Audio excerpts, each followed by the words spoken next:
Chapter 333. Su Fengyin went to look for Yu Yue. From the beginning to the end, from the beginning of their conversation to the parting of ways, the plump beauty holding the white cat did not speak to His Royal Highness at all. Su Fengyin went ashore and mounted the handsome white horse. Looking back, he saw her and Wu Mainyang, who had gained an unknown amount of weight. Su Fengyin sighed quietly. He could not see the slightest bit of joy or sorrow in her eyes. After this parting, they would not be able to meet again for at least a few years. If his second sister, Su Weisheng, did not say anything, Su Fengyin would not have allowed her to stay at Shangyin Academy. It seemed that her parents were buried there. When His Royal Highness returned to Bailiang after 3 years of traveling, if he had been a few days later, she seemed to have said that she would go to the academy to guard her parents' graves and would not set foot in Jianghu again. Su Fengyin sat on the horse and gently pulled on the reins. He turned the horse around and rode slowly along the road. He remembered that when he was still a dandy among dandy, he had a conversation with Yu Huakue, who was not Yu Xuanji. She had said that the word sorrow should be explained by the autumn in the heart of parting people. Su Fengyin looked up at the sky and muttered, "It's really a good time to be filled with bullshit homesickness and sorrow." On the shore, the little bug who was still lustful shouted toward the big ship, Sister you, when I grow up, I'll marry you. It's a promise." The corner of Long Yuxuan's mouth twitched. He grabbed the little kid by the collar and pulled him back.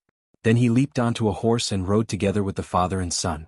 If it were not for the kid's mischievous behavior, it would have been a happy and harmonious scene. Other than the father and son, His Royal Highness and his 2 retainers, Xu Xiu and Yang Qingfeng, were all riding horses. Princess Jing and Pei and the Murong siblings, Nan Wei and her brother, rode in 2 separate carriages. The old sword god and Blue Bird were the coachmen. This small group of people headed all the way to the northeast. At first, His Royal Highness not only seized the time to ask Old Manly for advice in martial arts, but he also took the time to go to the carriage and play a few rounds with the caged Princess Pei. Later, when they got close to the famous isolated city along the coast, he rode alone and became taciturn. Murong Tong Huang was fine, but Murong Wu Zhu's temperament was weak and she was not good at hiding her emotions. Ever since she met His Royal Highness, she had a very good impression of this handsome and confident young master. Especially after the battle on the snowy plains, it was His Royal Highness who had personally moved the boulder in their hearts. Anyone with a discerning eye would be sure that as long as the heir apparent joked about marrying him, she would probably shy away and accept his offer. Along the way, she would always sneakily lift the curtain and look at his back more than at the sea. There were thousands of kinds of injuries in the world. Emotional injuries were incurable, but there was no cure for mental illness. Surprisingly, Murong Tong Huang did not reprimand her and seemed to let nature take its course. They arrived. Looking up, they could see the towering outer wall of Martial Emperor City. The horses were intelligent. They did not need Su Fengyin to pull the reins and they would stop on their own. His Royal Highness from Bailiang did not look at the wall. Instead, he turned to look at the surface of the eastern sea and was lost in thought. After waiting for a long time, Blue Bird asked softly, "Young master, are we not going to enter the city?" Su Fengyin said softly, "Enter the city." He took the lead. The Martial Emperor City was a lone city that was independent of the dynasty. Therefore, the guards at the city gate were mostly decorations. They did not need any guide to enter the city unless they were martial artists who violated the rules of the Martial Emperor City and were not allowed to enter the city. The rest were treated equally regardless of whether they were commoners, nobles, or ministers. It did not matter if they rode on horses, jumped, or crawled into the city. Of course, ever since Wang Xianji became the city lord, the Martial Emperor City had never opened its gates to welcome guests. Even when the emperor who unified the spring and autumn period entered the city, the second in the world did not come out of the inner city to welcome him. It was the first time that Xu Xiu and Yang Qingfeng stepped into the Martial Emperor City. Even though they were used to the storms of the Jianghu, they still felt extremely heavy when they walked into the shadow of the city gate from outside the city. There were countless cities in the world. For the past 100 years, the martial arts evaluation was held once every 20 years. Only this city gate had seen almost all of the top 10 experts. The current outstanding figures who stood at the top of the martial arts world, such as Dong Tai, who rode on a donkey and carried a peach blossom branch, and Xiao Changqing, who was dressed in black, walked past. They were all like the people of the Jianghu around Xu Xiu and Yang Qingfeng. They had to pass through the city gate and follow the main road to face the inner city. There was a monster with the surname Wang who claimed to be the second in the world. 2 years ago, there seemed to be a Western Shu swordsman named Jian Jiahuang. He carried a sword case and walked past the city gate for the second time. Unfortunately, he only walked twice and left behind 6 famous swords. In the end, he did not even leave the city with his life. He just sat there and died on the city gate. Su Fengnian dismounted and led the horse forward. After walking for a while, he saw a wine stall by the side of the road. After hesitating for a while, he sat down and asked the waiter, "Do you have wine?" "Yes, yes, yes. We sell wine. How can we not have wine? We have all the good wine from all over the world here." The sharp-eyed shop owner saw that this young master was dressed in fine clothes and had an extraordinary aura. He thought that a big fat sheep had come. He told the waiter, who always felt that he only took money and was not willing to do anything, to scram to the side. He personally went up to the young master and praised himself. He jogged a few steps and came in front of the young master. Seeing the dishes on the table, he smiled flatteringly and said, "Young master, we have Zweiking, Liangzhou Laojiao, Jian Nanchun, and Jinling Daku. What would you like to drink?" The young master smiled and said, "How about rice wine?" The shop owner hesitated for a while. He did have rice wine, but it could not be sold for a high price. No matter how hard he tried, he would not be able to get a lot of money. Just as he was about to persuade the young man in front of him to change to those famous wines that cost more money, the young master turned his head and looked at the inner city wall. He said firmly, "Rice wine will do." The shop owner rolled his eyes and said with a smile, "Judging from your accent, you must be from Bailiang, right? Yellow rice wine is good. To be honest, our yellow rice wine is a century-old brand in the city. Although a pot of wine costs 20 taels of silver, which is a bit expensive, but you get what you pay for. It's definitely worth it. By the way, do you know about the competition that everyone in Jianghu knew about a few years ago? My goodness, I am an honest person. I did not say that it was a once-in-100 years event, but a once-in-a-decade event. Before the old swordsman Huang competed with the mayor, he drank a lot of rice wine at our stall. He praised our wine and said that he did not spend 20 taels of silver in vain. This swordsman is amazing. He has 6 of the 10 famous swords in the world. Young master, you said it yourself. How can the swordsman Huang be weak? Isn't that right? Alas, it is a pity that this swordsman did not drink enough rice wine at our stall. As the old saying goes, drinking wine strengthens one's courage. Hey, if he had another pot, he might accidentally use his skills as a sword immortal. The young master only listened to the shop owner's chatter and did not say anything. The servant girl in green who did not get off the carriage pursed her lips tightly. She wanted to say something but stopped. In the end, she did not open her mouth to disturb the young master. The old man with the sheepskin fur coat closed his eyes and dozed off. The young master finally said, "Give me a pot of wine and 2 bowls." Chapter 334.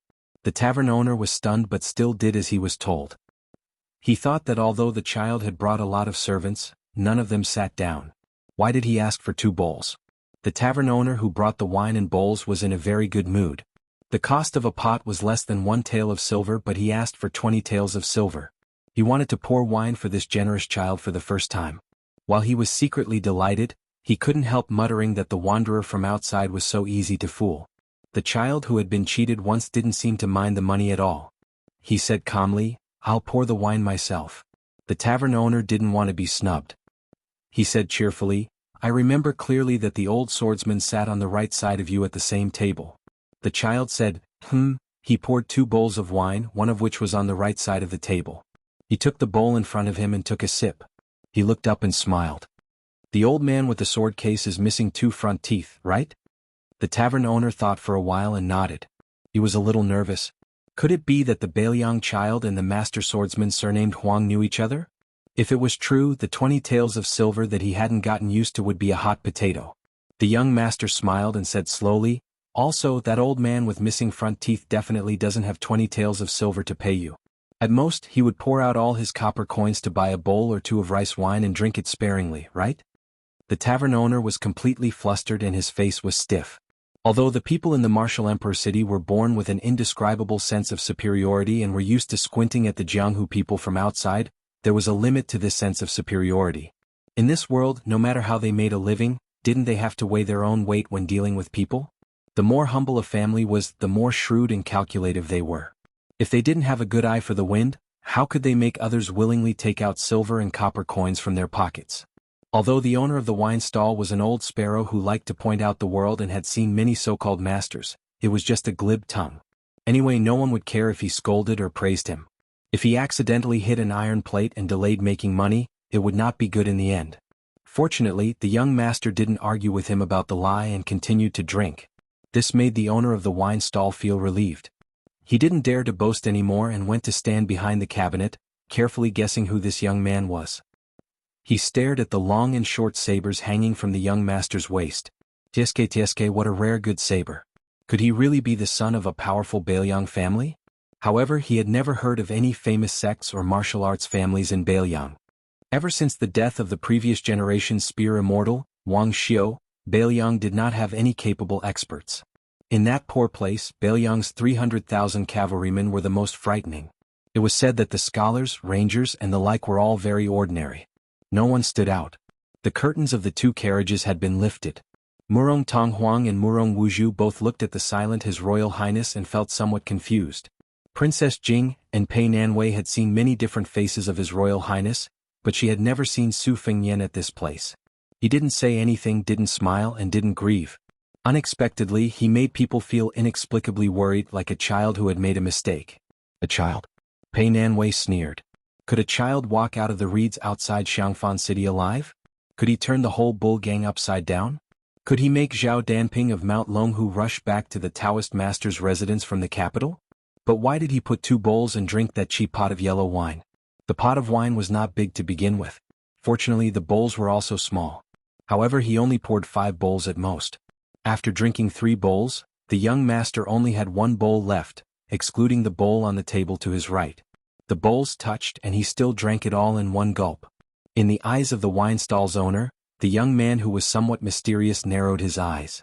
He seemed to be drinking to his heart's content and was slightly tipsy. He muttered, "Old Huang, when I was chatting with you, I asked you what was the style of an expert. What did you say?" "That's right. It's an expert who can make the clouds of the 9th heaven fall and the waters of the 4 seas rise. You said that a person with this kind of ability is a real expert. You're talking about that old monster Wang from Martial Emperor City? Judging from his age, he should have this kind of ability. But you clearly know that old monster Wang is about to become an immortal, so why did you come here to ask for a beating? Didn't you always say that when we walk the Jianghu, we should run if we can't win, and when the situation is critical we should run away?" Unknowingly, Old Manly got off the carriage and walked towards the wine stall. He directly sat down and scolded, "Little Su, what nonsense are you talking about? If you don't have the guts, then scram with your tail between your legs. You're embarrassing this old man by staying here?"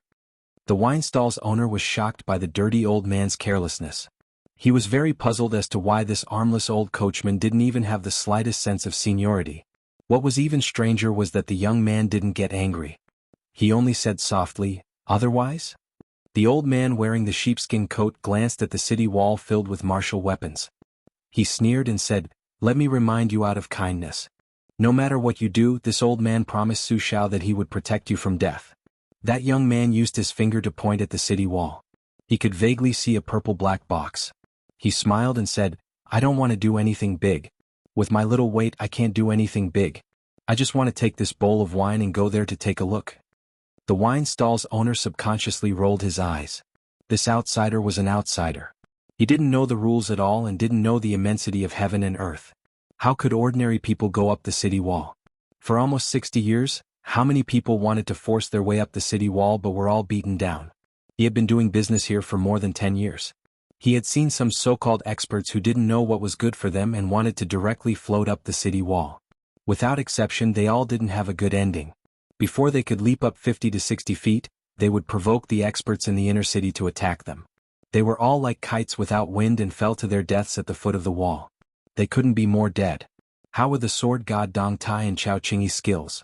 What was their status in Jianghu? It was rumored that when they challenged the city lord a few years ago, didn't they have to follow the rules and go up the martial tower level by level? In the eyes of the wine stall's owner, the one-armed old man who was an eyesore smiled and said, "What's so difficult about that?" After the young man heard that, he slowly stood up and picked up the bowl of wine. He turned his head and said to Bluebird, "You all wait here." Pei Nanwei widened her limpid eyes. It was unbelievable. Was this guy crazy?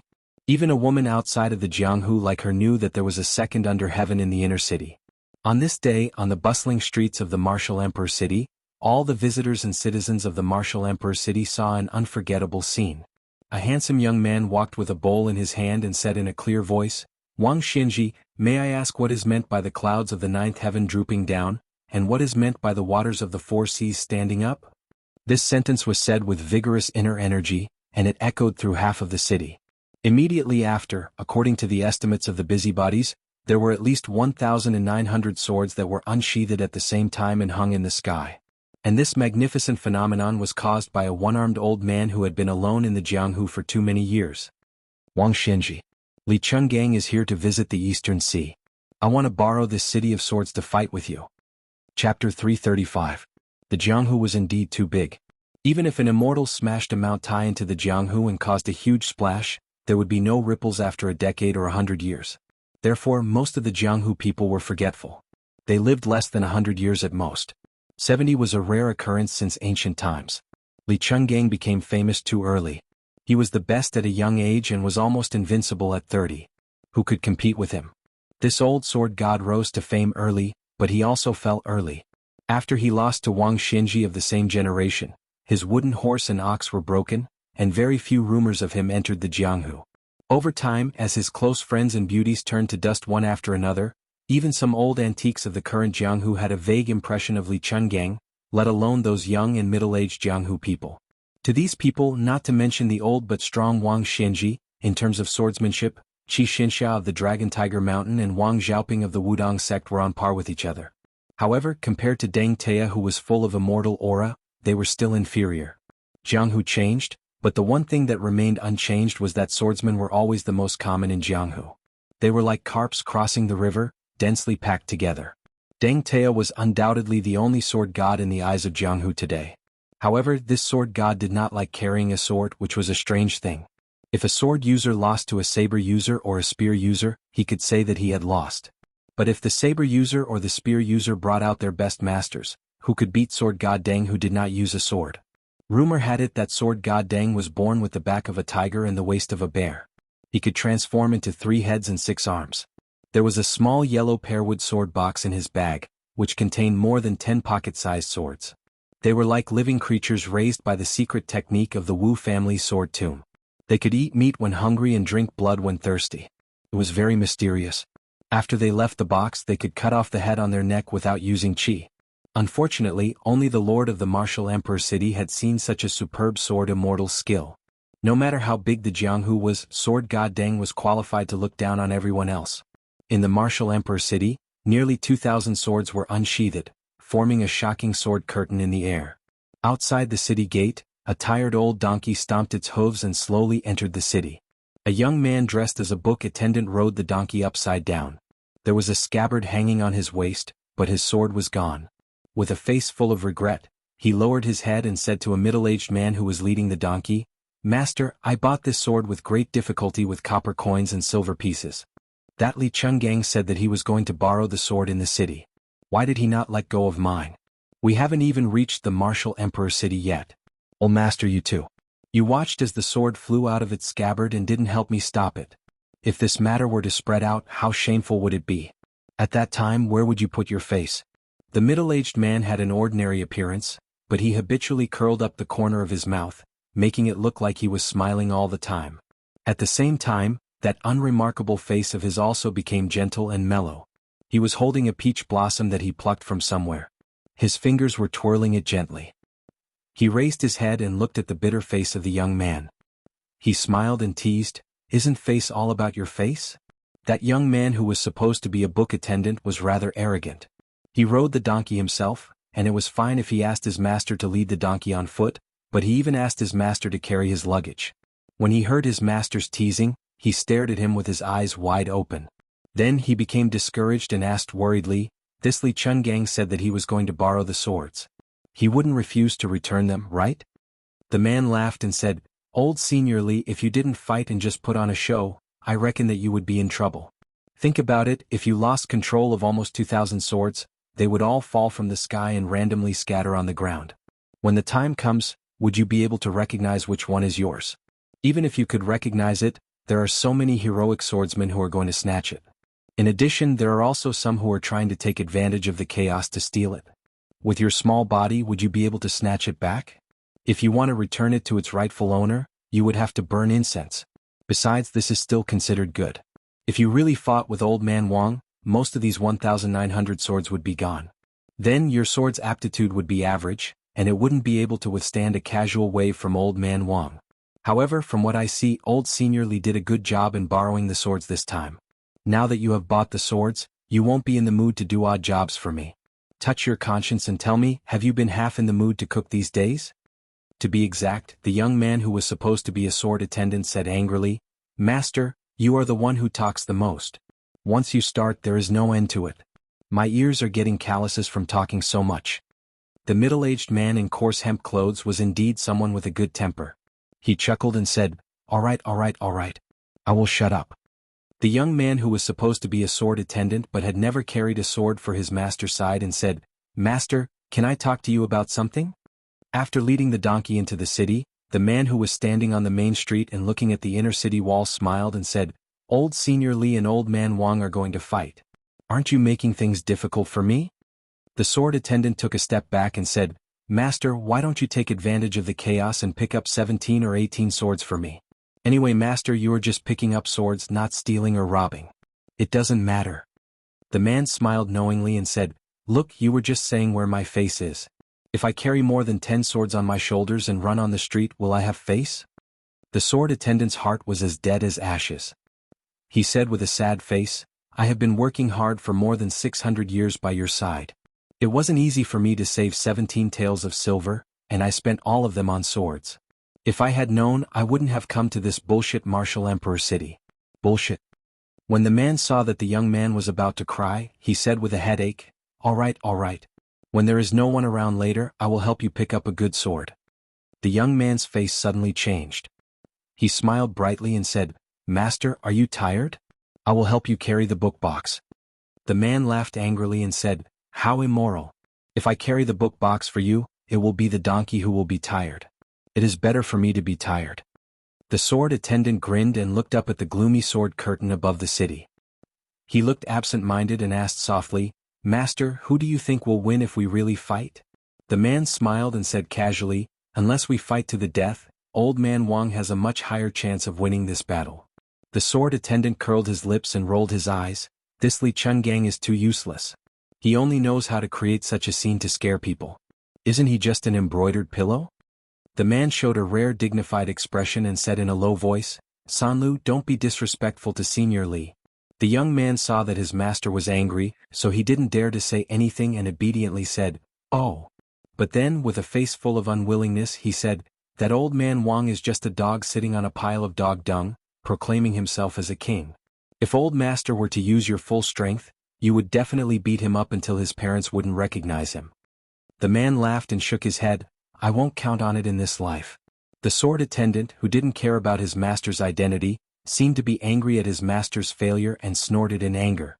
The man didn't care and said absent-mindedly, You children naturally don't know what it means if Li Chungang wasn't born, swordsmanship would be as long as the night. For 500 years there have been countless genius swordsmen, but only this senior swordsmanship cultivation is on par with Ancestor Lu. As for me, I might be lucky enough to be better than Senior Li in killing people, but in terms of swordsmanship cultivation, I'm much weaker. The sword attendant only listened to the good words and said with a smile, Isn't practicing swordsmanship for fighting and killing? The man smiled, You've thought it through. The young sword attendant riding on the donkey had the aura of a master. The man stopped spinning the peach blossom branch and said in surprise, It's here. You're lucky to see it. This fight is really going to happen. It's not all talk and no action. A loud voice came from the attic in the inner city, Li Chungang, please come out of the city and fight with me in the sea. Countless people in the martial emperor city looked up at the same time.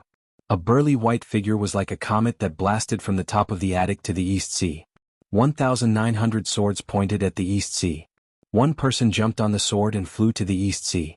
The strongest battle in the world. Chapter 336. When the two silhouettes left the city and entered the sea, the martial emperor city went through a brief moment of dead silence. Then a wave of noise broke out in an instant. No matter if it was the common people in the city or the heroes from other places, they all rushed out of the city. If one were to look down from the sky above the city, it was as if 4 torrents had converged near the 4 gates. Then 3 of the torrents made a turn and rushed towards the East Sea. Some of the impatient Jianghu people who were good at martial arts didn't care about walking at the speed of a tortoise. They directly leaped onto the roofs and vaulted over the walls of the city. Such a spectacular scene of hundreds of people jumping up and down at the same time was indeed rare. In just half a cup of tea's time, the streets of the martial emperor city, which could fit more than 100,000 people, were empty and deserted. After all, the one-armed old man who called himself Li Chungang had the ability to control 1,800 swords. It couldn't be faked. Moreover, Wang Xinji had been overseeing the martial emperor city for more than half a century. Whether it was the divine swordsman Dong Tai or Chao Guanzi, they had never let him out of the city for a battle. Even if one were to use their butts to think, they would know that this outdated old man wearing a sheepskin fur coat was a rather tyrannical character.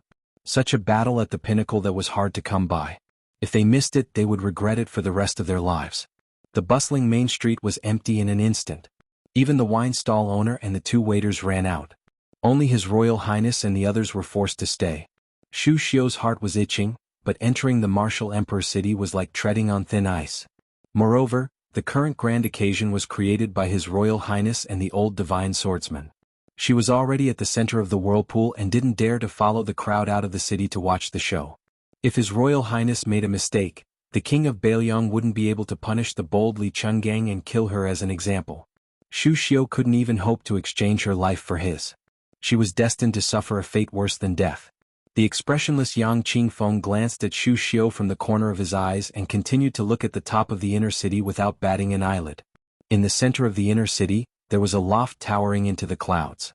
It was like the Tongtian Pavilion that the Emperor of Dongyue spent half of his national treasury to build because a short-sleeved poet beside him said, "I don't dare to speak loudly for fear of alarming the people in the sky." The second in the world had shot out from there and fell into the East Sea to challenge Li Chungang to a duel in the dark misty ocean. Yang Qingfeng's expression was normal. In fact, his excitement was no less than Xu Xiu's. As long as one was a martial artist, who wouldn't be fascinated by Li Chunggang's immortal style and heroic spirit of borrowing swords from the entire city? Moreover, the feud between the two seniors was a major storyline that ran through the entire Jianghu. Ever since Li Chungang left Bailiang, he had split the river 200 feet away from the gates of hell, defeated the Wu family sword crown outside Xiangfan City, and achieved the sword immortal realm in the Great Snow Plains. Could it be that all of these were just to pave the way for today's battle? Little Worm took advantage of his father's stupefied state and struggled to jump off the tall horse. Probably because his legs were weak, he fell flat on his face.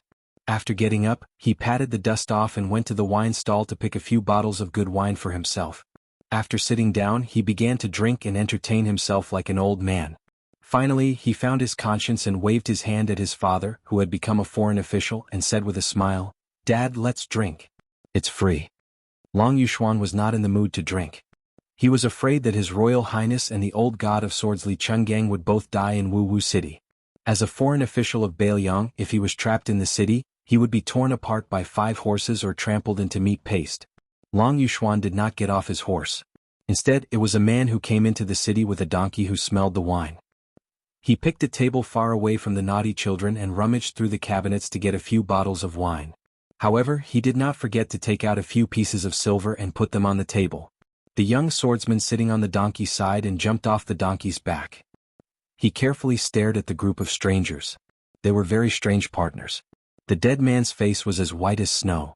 The coachman was a delicate and pretty older sister dressed in green. There was also the aunt who rode on the horse.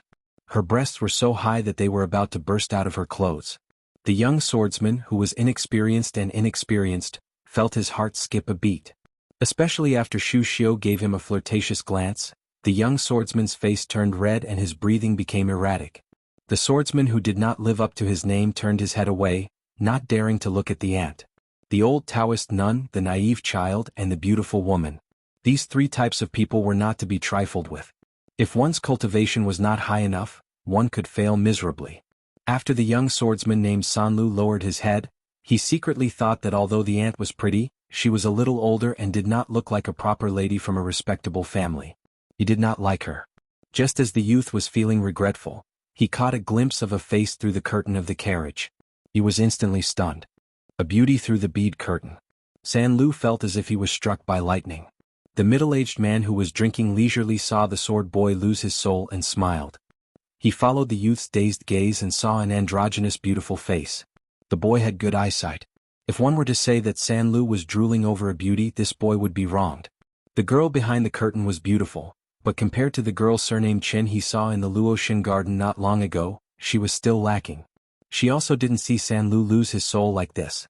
The girl behind the curtain seemed to be annoyed by Sanlu's gaze.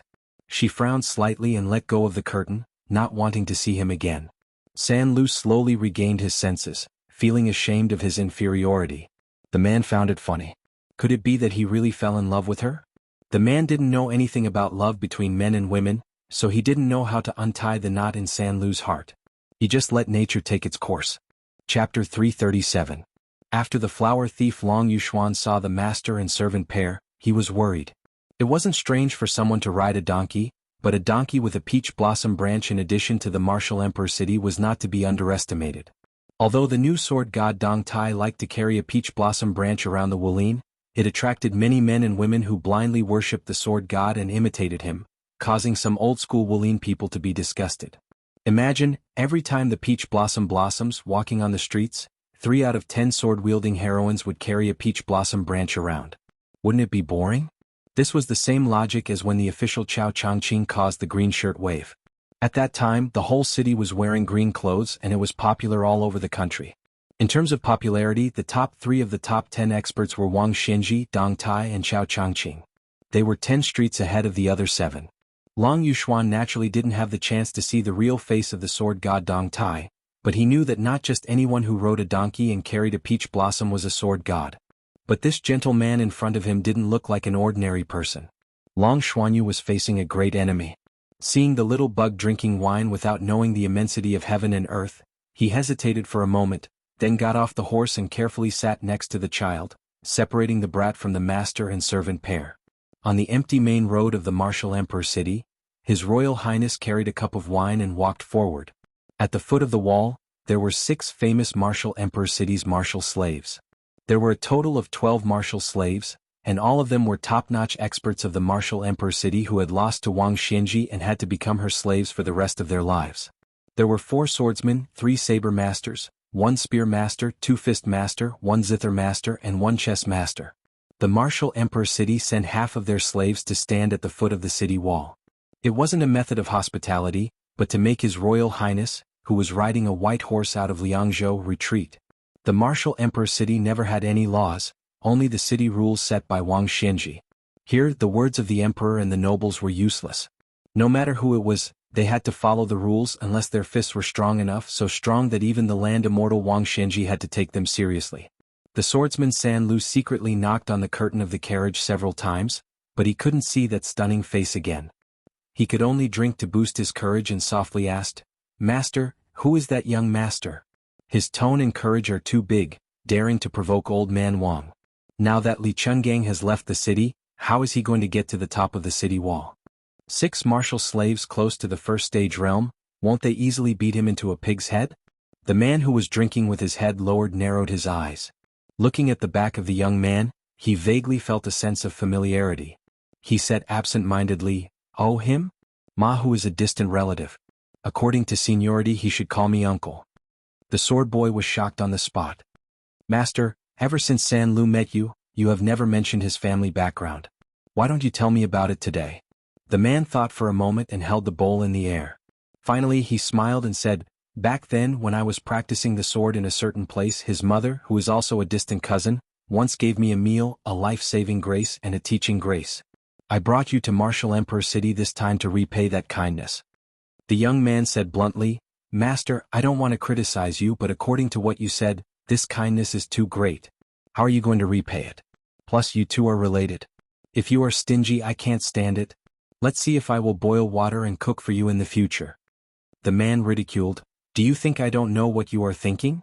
Didn't you think that young master is related to the girl you fell in love with at first sight, so you want to use my help to do something good? This is called being generous. Otherwise, with your stingy character, you won't get half a copper coin even if you beat him 10 times with the rod." The sword boy flew into a rage out of humiliation.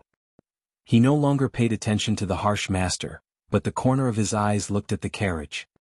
He was afraid that the girl would hear him and have a bad impression of him. The man sighed softly, "Before Wu Su left the Wu family sword tomb, I said goodbye to her at the Sword Mountain. Later she entered the imperial city alone for lame Su.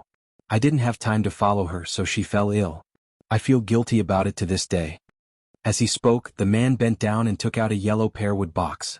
With a swipe of his finger, he gently pushed it open, revealing 12 small, exquisite, pocket-sized swords of different lengths.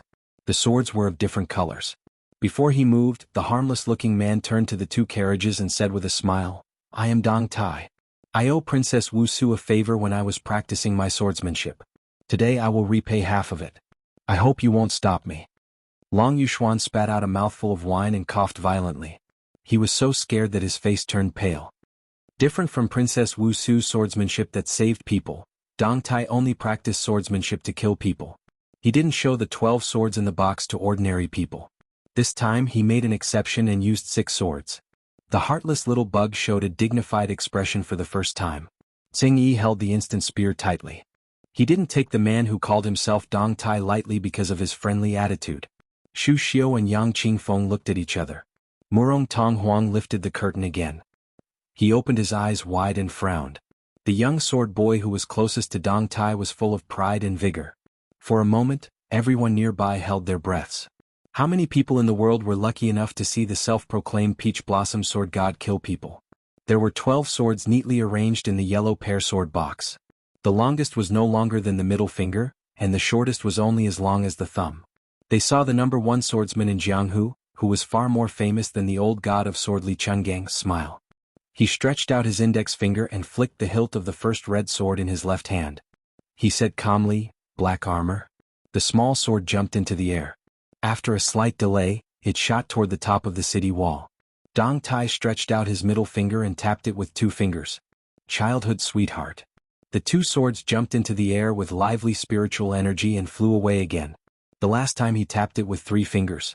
Spring water, morning dew, peach blossom. The small sword box happened to be half empty. Even Princess Consort Jing, and was curious and fearful of this legendary man. Following his gesture, she, Xu Xiong, Yang Qingfeng, Long Yuxuan, and the others all looked down the city walls. Only the little bug and blue bird kept staring at the inconspicuous yellow sword box. The people watching from afar didn't know that the man had just flicked the swords out of the box. Almost in an instant, the 6 small swords had returned to the air 2 feet above the box and slowly fell down. It was not until Deng Tea closed the yellow pearwood box that the crowd finally realized what had happened. They saw the 6 slaves' heads seemed to have been pierced by something, 6 streams of blood spurted out, 6 corpses were knocked against the city wall, and finally slowly fell limp to the ground. At this moment, Dong Tai stood up. He didn't touch the yellow box containing the 12 priceless flying swords. He smiled at the little bug who was shaking his head and said, Dong Tai congratulates old immortal Zhao for returning to his natural state and being free and unfettered. Please give this box to His Royal Highness and tell him that Dong Tai's killing techniques with flying swords are in this box. The little bug sighed with a sad face. You're just going to leave like this? Are you forcing Wang Xinji to fight Li Chungang to the death? If Li Chungang loses, how can Su Fengyan walk out of the martial emperor city? What's the point of giving him the 12 flying swords? Dong Tai picked up the peach blossom branch and led the donkey over. He smiled and said, Old immortal, this has nothing to do with Dong Tai. The little bug rolled his eyes and said helplessly, I really don't understand the current Jianghu. The flower thief Long Yuxuan's eyeballs almost fell to the ground. Without any obstacles, His Royal Highness smoothly walked to the top of the city wall. He approached the red sandalwood sword box and sat down cross-legged. He put the bowl of wine in front of him and looked at the eastern sea. Perhaps the old monster in the martial emperor city knew about the situation in the city and was really angry. The sea surface was immediately stirred up. Was the old man really going to teach the eastern sea how to stand on its water? Su Fengyan looked at the river surface. The waves were getting stronger and stronger. The curtain of swords was like a black cloud pressing down on the city. He suddenly grinned and said, The situation is urgent, let's go. Old Huang, when I come back alive from Beimeng, I'll come and see you again. On this day, other than the battle between the 2 sword deities of the Jianghu in the past 100 years, there was another matter that shook the world. The young chief of the Wudong mountain rode a crane down the mountain. Chapter 338. Qi Xianxia was a serious Taoist Longhu, but when he arrived at Mount Wudong and stayed there for a long time, he was also greatly harmed by Hong Xixiang. He was either dragged to repair the temple or chopped firewood and burned charcoal to build a bamboo house. During this period, it was inevitable that he would bump into several generations of Taoists of Wudong. At first, the Taoist children of Wudong's younger generation did not have a good expression on their faces. Later on, when they saw this Taoist from Mount Longhu, although he always had a straight face as if they owed him tens of thousands of strings of coins, his heart was not bad. In addition, the young martial granduncle who was also the chief treated him with respect. Furthermore, when the Taoist children heard that this fellow's swordsmanship was on par with their sixth martial granduncles, the bolder ones plucked up the courage to ask him about the flying sword Dharma. Qi Xianxia was also generous and did not have any prejudice against his family background. He answered all questions. In the end, a large group of Taoist children who admired the sword immortal's elegance and the Jianghu's reputation followed behind him and chattered non-stop. The remote bamboo house that Qi Xianxia lived in also became a lot livelier. Unlike Mount Longhu, which had countless golden rules and jade rules, Mount Wudong did not pay much attention to them. Qi Xianxia originally thought that he would be very uncomfortable. Unexpectedly, not to mention those mischievous and naive Taoist children, even a few of his senior brothers who rode bulls, Qinzhao, Song Jiming, Yu Xingrui and the others had indifferent interactions with him. Unknowingly, Qi Xianxia lost some of his original intention to compete with the bull riders. He calmed his mind and practiced swordsmanship on Mount Wudong. Occasionally he would go to the Taishu temple on the main peak to admire the sunrise and sunset. Looking into the distance, the 72 peaks in the four directions were like lotus petals protecting the main peak. Together they presented a posture of worship. Every time he finished his breathing exercises and retracted his gaze, Qi Xianxia could not help but look at the celestial sword that was left behind by Ancestor Lu. It hung under the eaves of the Great Gang. Qi Xianxia had a lot of respect for Ancestor Lu, who had not appeared in the world for 500 years. Otherwise, he would not have wholeheartedly practiced swordsmanship and pursued the ultimate sword technique of taking the head of an enemy from 1,000 miles away. In Taoism there were two types of swordsmanship. Since ancient times, Taoist swordsmanship was respected. Simply put, Taoist swordsmanship cut off the 7 emotions and 6 desires, while Taoist swordsmanship cut off demons and evils. The former was beneficial for cultivation and had no harm, while the latter was unavoidably tainted by karma. There was once a heavenly master of Mount Longhu who had encountered a rare heavenly tribulation because of this and almost died on the spot. If not for Mount Longhu's prompt decision to sacrifice a few dragon pool lotus of fortune as the price, the consequences would be unimaginable. Mount Longhu did not have any objections and regrets when Qi Xianxia walked the path of Taoist swordsmanship. Today was the birthday of Yujing God Jinwu the Great Emperor. There was an endless stream of pilgrims who went up the mountain to burn incense. Speaking of which, it was strange. Ever since the person who rode the bull took over as the chief, although there were no immortal deeds like the previous chief, Wang Zhongluo, who could break a river with one finger, and this person with the surname Hong did not even leave the mountain once, the incense on Mount Wudong was getting more and more prosperous. Qi Xianxia often listened to his fellow disciple Baiyu talk about fate and knew a thing or two about it. He observed the clouds and the clouds at the main peak. It should be known that Wudong was located in the northwest of the continent, and the fate of the world had always flowed from the west to the east, like a rolling river flowing to the sea. However, in this period of time even Qi Xianxia, who was a layman, could vaguely see the sea of clouds surging and gathering outside the 72 peaks. It was just that he did not know when it would accumulate and erupt. Fortunately, Qi Xianxia was never willing to worry unnecessarily. Whether or not Xuanwu would rise, whether or not Longhu would prosper, who was the real Taoist ancestral court, who was bestowed with the title of king by the imperial court, none of these were important to him. Qi Xianxia's heart suddenly jumped and his eyes widened.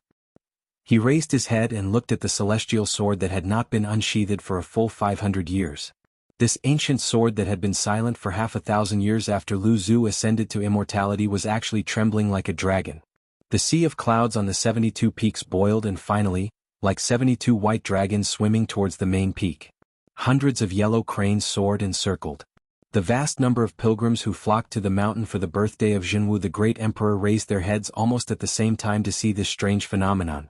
No one knew who shouted that Jinwu the Great Emperor had appeared, but tens of thousands of fearful pilgrims knelt on the ground together. If you told the ordinary people in the world about the saints' scriptures, mysterious morals and profound Buddhism, it would not be of much use to them. They usually liked and feared things that were shallow and obvious, just like the ordinary people who saw the swords, spears and sticks in the hands of the ruffians, or the embroidered patchwork clothes and palanquins of the officials. Therefore Buddhism had the 18 hells, which scared people and made them tremble in fear. Taoism had all kinds of Jinren and immortals to save the world and help the people. These things were often disdained by the scholars and masters, but to the ordinary people in the streets and alleys, it was the most frightening thing. After the death of the Big Dipper Lord, Zhenwu the great emperor took charge of Wudong and issued edicts to the north. In its heyday, countless pilgrims from the south would come to Wudong to burn incense and pray for blessings. Now Wudong's reputation was waning, but most of the people in the north still believed in it. Especially with the sea of clouds rolling overhead and the yellow cranes crying together, who would not worship it as if it were a god? Chen Yao, who was looking for an ancient book in the Sutra Tower, staggered to the window and opened it with trembling lips and tears running down his face. Senior brother Wang, little brother, has succeeded. Song Jiming, who was refining pills in the mountains, did not care about the pills that were regarded as immortal objects by ordinary people. He fell to his knees and kowtowed. Wudong's 36th disciple, Song Jiming, welcomes the founder. Yu Xingrui, who had found a disciple who was in seclusion in the East Sea, was sitting on a cushion and teaching the disciple the Nigong Heart Sutra. He clapped his hands and laughed until tears came out of his eyes. He said excitedly, "Li Yufu, your uncle master is finally coming down the mountain." 72 peaks faced the summit and 24 streams flowed. Among them, the longest waterfall was lifted and straightened as if it was assisted by the gods. It led to the adjacent Little Lotus Peak where only a young Taoist practiced the way of the heavens. The waterfall was like a white chain across the sky. When the tens of thousands of pilgrims saw this scene, they felt as if they were in a fairyland. It was even quieter. The huge Wudong mountain was so quiet that you could almost hear a pin drop. Who was the one who built the bridge? Qi Xianxia saw the ancient sword fly out of the Taishu temple with its scabbard. It followed the sword and flew along the water bridge hanging between the two peaks to Little Lotus Peak. He saw the person riding the ox and leaning against the tortoise camel tablet. He muttered to himself, "Today is the day to interpret the lot. It's best to go to Jiangnan." The immortal ancient sword flew around the young chief, as if it was reuniting with an old friend. It was happy and excited. Qi Xianxia, who was excited, shouted, "Hong Shixiang, who are you? Why is Ancestor Lu's sword connected to you?" The young martial granduncle on the ox turned a deaf ear. He was in a daze. He pinched his fingers and calculated again. After a long time he exhaled and smiled at Qi Xianxia. He slowly got up and stroked the ancient sword that was suspended in the air. He touched it with his finger and the 3-foot sword was as clear as water. The scabbard separated and he said softly, "You go to Jiangnan, you go to Longhu. I'll be there soon." The scabbard went to Longhu Mountain and the sword flew towards Jiangnan. The ancient sword went down the mountain first. Hong Shixiang, who was wearing a plain Taoist robe, patted the dust off. He rode a huge yellow crane and looked towards Jiangnan. "Jiangnan is good. It's best if it's a red coat." Qi Xianxia looked up at the yellow crane and said in shock, "Ancestor Lu?" Qi Xianxia was originally shocked to the extreme, but when he saw the yellow crane return, the guy who was no longer riding an ox hastily jumped off. He smiled awkwardly and said, "Let's go greet the senior martial brothers first before leaving the mountain."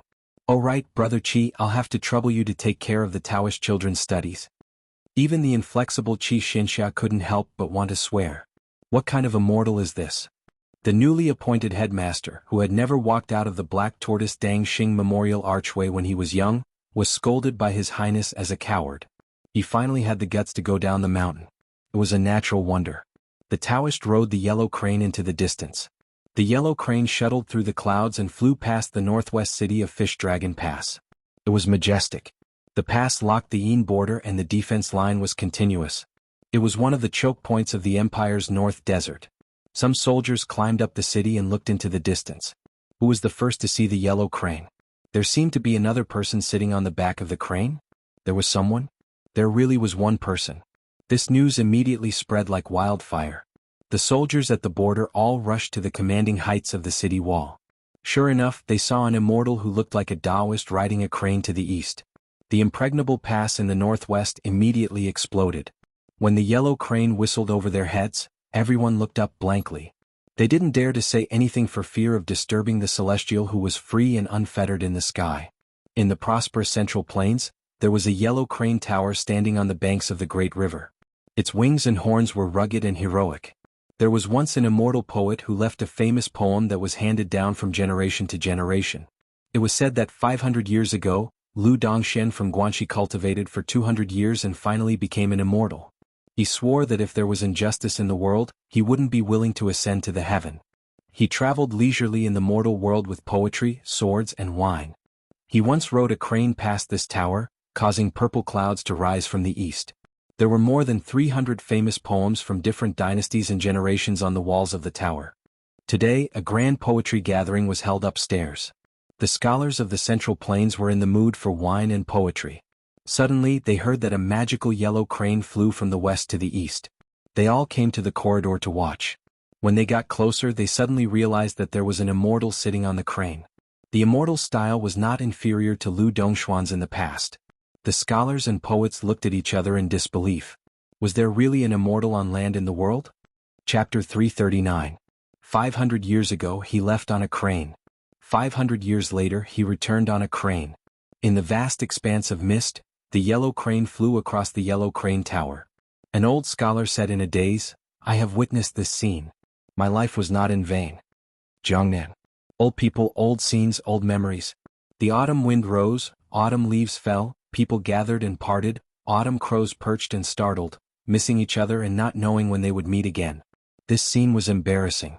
The beautiful peonies of Baogua Temple withered one after another. In the autumn season, there were still some 100-year-old osmanthus to be admired. The trees were old, the branches were evergreen, and the fragrance assailed the nostrils. Recently, the Lu family of Hutting County had overshadowed the other three families. It was like the osmanthus tree in front of a pair of women, growing alone in the forest. The head of the Lu family took the blame and resigned from the Imperial College.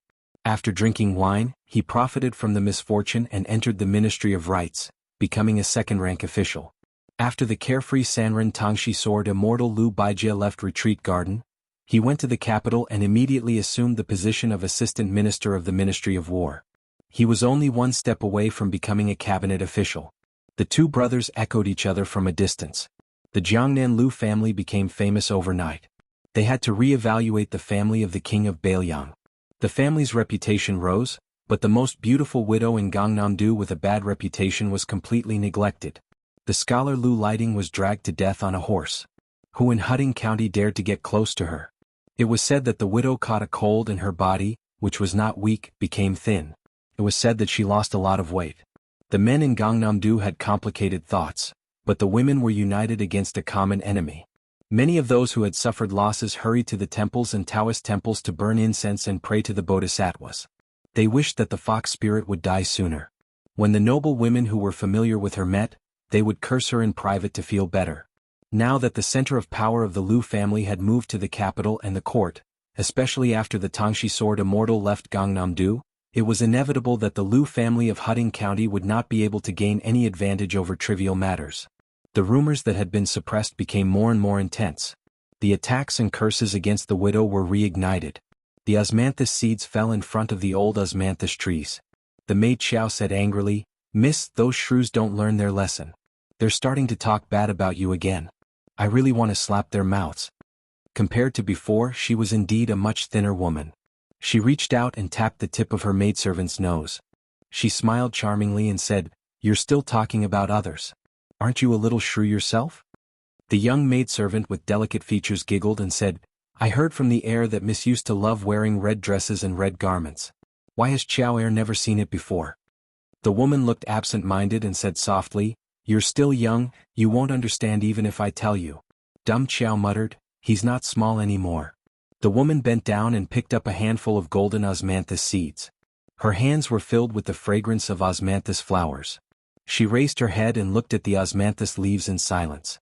"Chow chow chow chow chow chow." The pale-faced woman shook her head and said, "Let's wait a little longer. Chow chow of chow of chow of chow chow chow kai of chow." The woman smiled. "Tell me about it." The maid lowered her head and said, "His Royal Highness once chatted with Chow Chow. He said that there was a coward on Mount Wudong who secretly liked you all these years." Chow Chow looked up at the sky and loosened her fingers. The osmanthus seeds fell one by one. She sighed. "My brother lied to you." Chow Chow asked cautiously, "Actually, you're also waiting in your heart, aren't you?" Chow Chow asked. The woman turned her head and flicked her maid's smooth forehead. "You shameless girl." Chow Chow's face turned red. She puffed up her cheeks and sulked. "You're Su Jihu?" Chow Chow heard a gloomy voice. Chow Chow raised her head in anger. She followed the voice and saw a young man squatting on the wall of Baogwa Temple with a long saber on his back. Su Jihu reached out and pulled the maid behind him.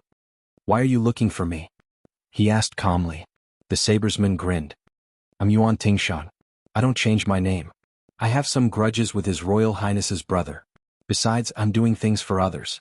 If not, I wouldn't have come to Gangnam-do to make things difficult for a widow like you."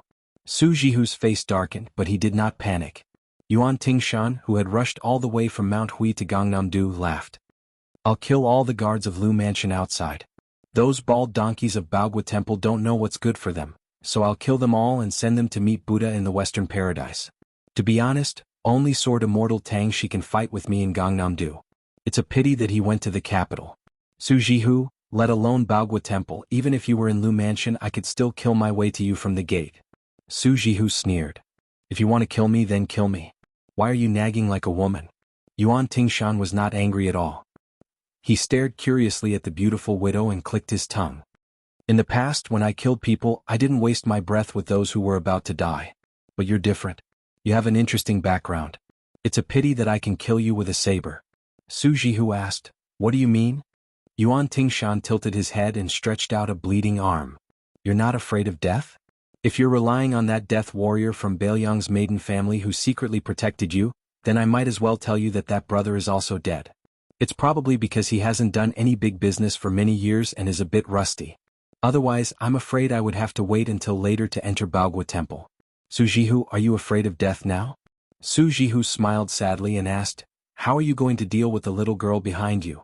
Yuan Tingshan said bluntly, "Naturally, I'll kill her with a saber. I don't have the habit of being gentle with women." Su Jihu turned his head to look. The maid Air Chiao smiled innocently. "Miss, Air Chiao is afraid of pain but she's not afraid of death." Su Jihu closed his eyes. "Do it." Yuan Tingshan stood up and stood on top of the wall. His face was sinister as he slowly drew his saber. "You dare." Words were accompanied by the clear cry of an ancient sword. There was a sword that came from Mount Wudong 1,000 li away. It landed in front of Su Jihu. A yellow crane arrived at Jiangnan's Lake Ting County. A young Taoist fell like a meteor and instantly arrived at Baogwa Temple. Even someone as tenacious as Yuan Tingshan was dumbstruck when he jumped down the wall. A flying sword strangely hung in the air. A young Taoist appeared in front of him. This Taoist's actions were even more outrageous. He looked towards the southeast and said angrily, "Zhao Huang Chao, do you believe that Hong Shixiang will sever your Zhao family's destiny with a single slash?" The ancient sword disappeared in an instant. In front of Mount Longhu, a sword sheath fell from the 9 heavens to the earth. Another ancient sword flew over and coincidentally returned to its sheath. When the ancient sword returned to its sheath, the entire Mount Longhu shook. Then there was no trace of the immortal. However, an immortal sent a voice transmission. "Zhao Huangchao, do you believe that Hong Shixiang will sever your Zhao family's destiny with a single slash?" 9 dragon pool destiny lotuses withered in an instant.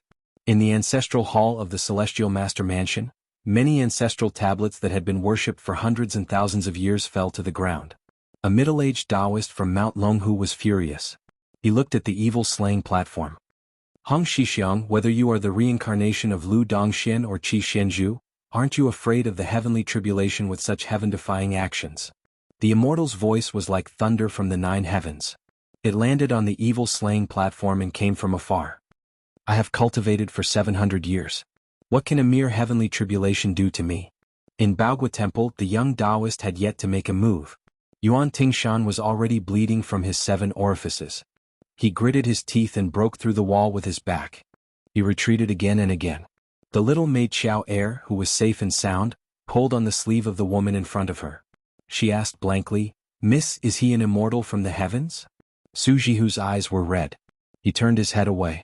He didn't look at the young martial granduncle who was angry for the first time in his life. Like a little girl, he said in a fit of pique, "What immortal? It's a stinky Taoist from Mount Wudong." The young Taoist who rode the crane to Jiangnan said that he didn't even care about the heavenly tribulation. However, at this moment, he revealed an uneasiness that made the maid Xiao Air puzzled. A large yellow crane stopped in the courtyard.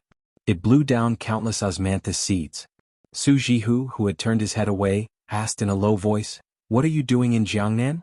Xiao Air only saw the Taoist's red face. He wanted to say something but stopped. She thought to herself, Isn't this immortal Taoist too thin-skinned? Su Jihu slowly turned his head and asked, Who are you? The young Taoist who had been entrusted with high hopes to shoulder the Tao of Heaven shyly said, Hong Shixiang. Su Jihu repeated, What are you doing here? The young Taoist gathered his courage and said, That year on Lotus Peak, you said you wanted to ride a crane. She turned her back to this coward.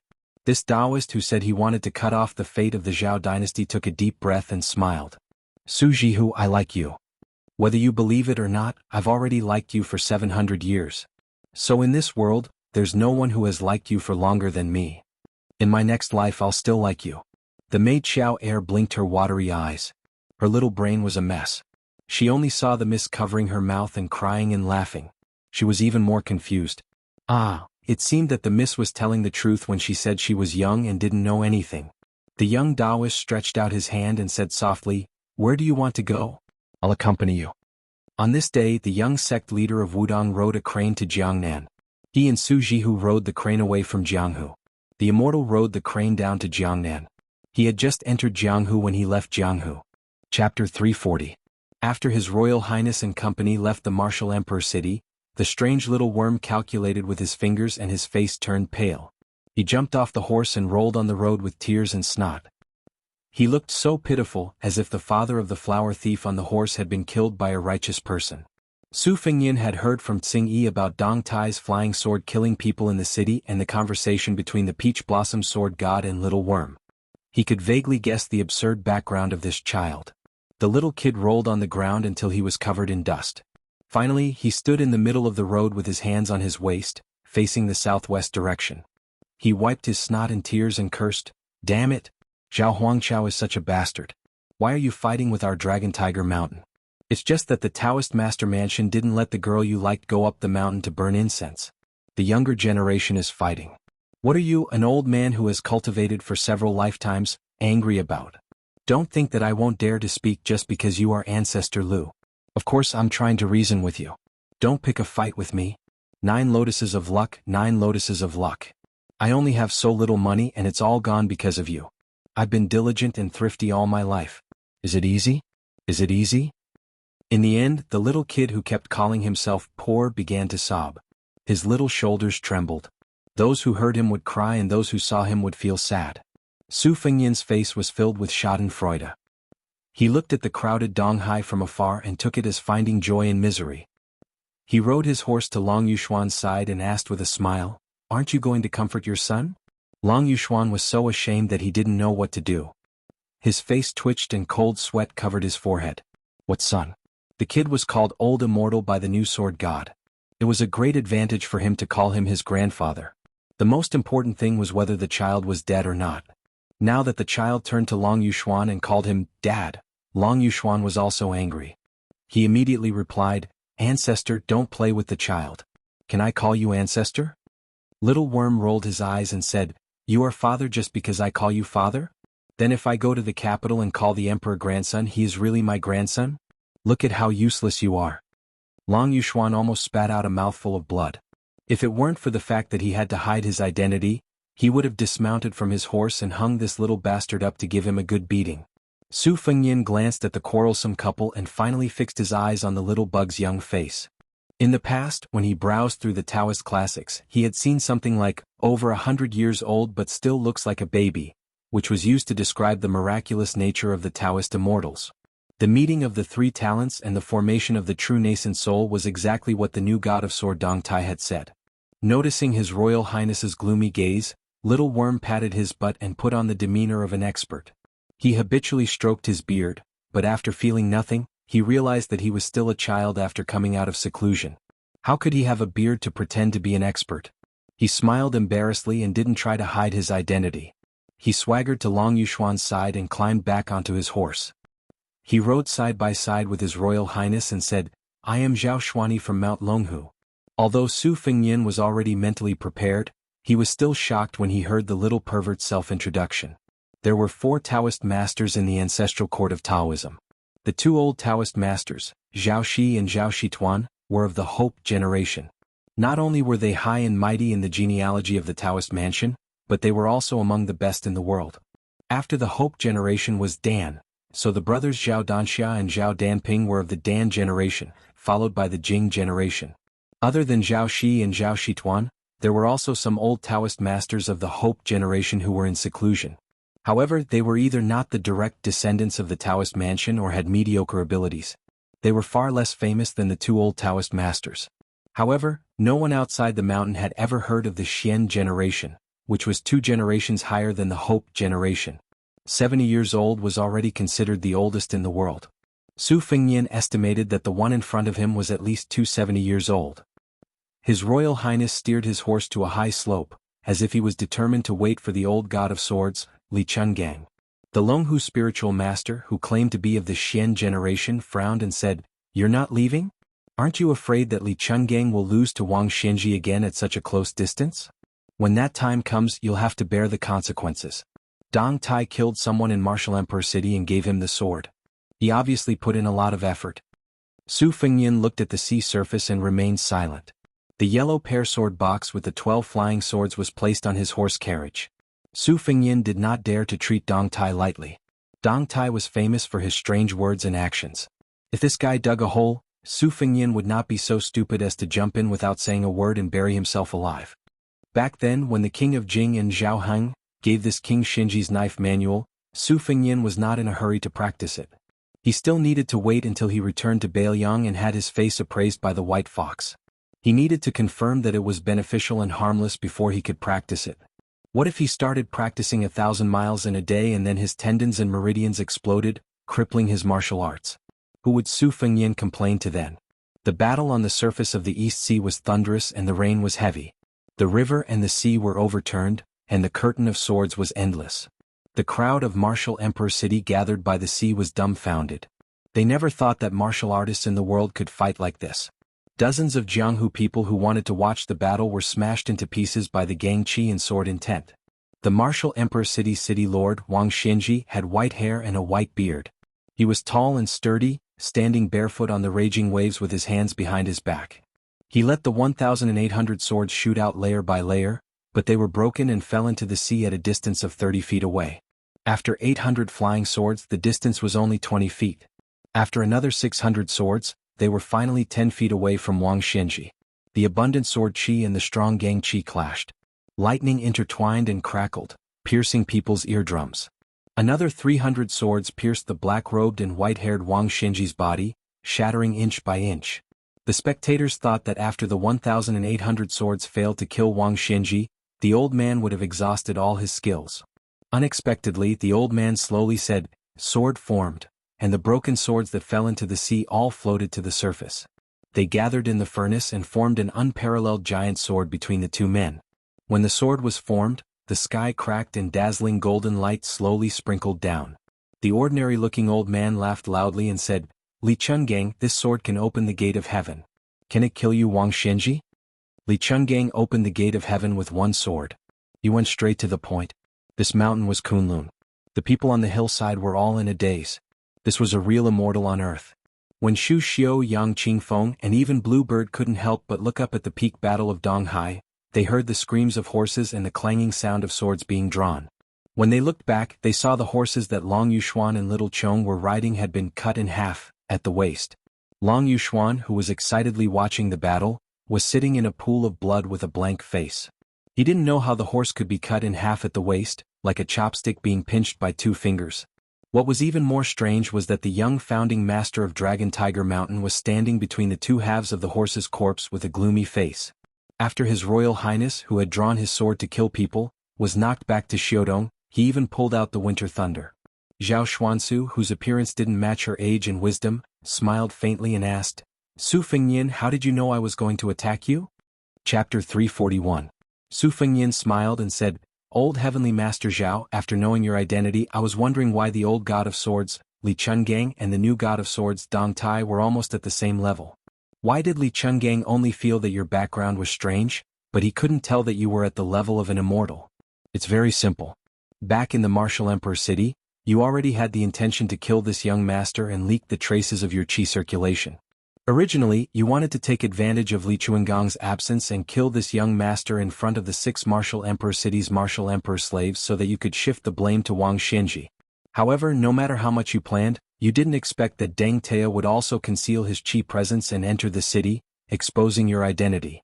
If that was all, I have always respected experts and wouldn't have drawn my sword against you. Since old immortal Zhao went down the mountain and acknowledged Long Yuxuan as his father, I treated him as an otherworldly expert who couldn't be judged by common sense. I felt that the Dragon Tiger Mountain was too boring and wanted to go down the mountain to play.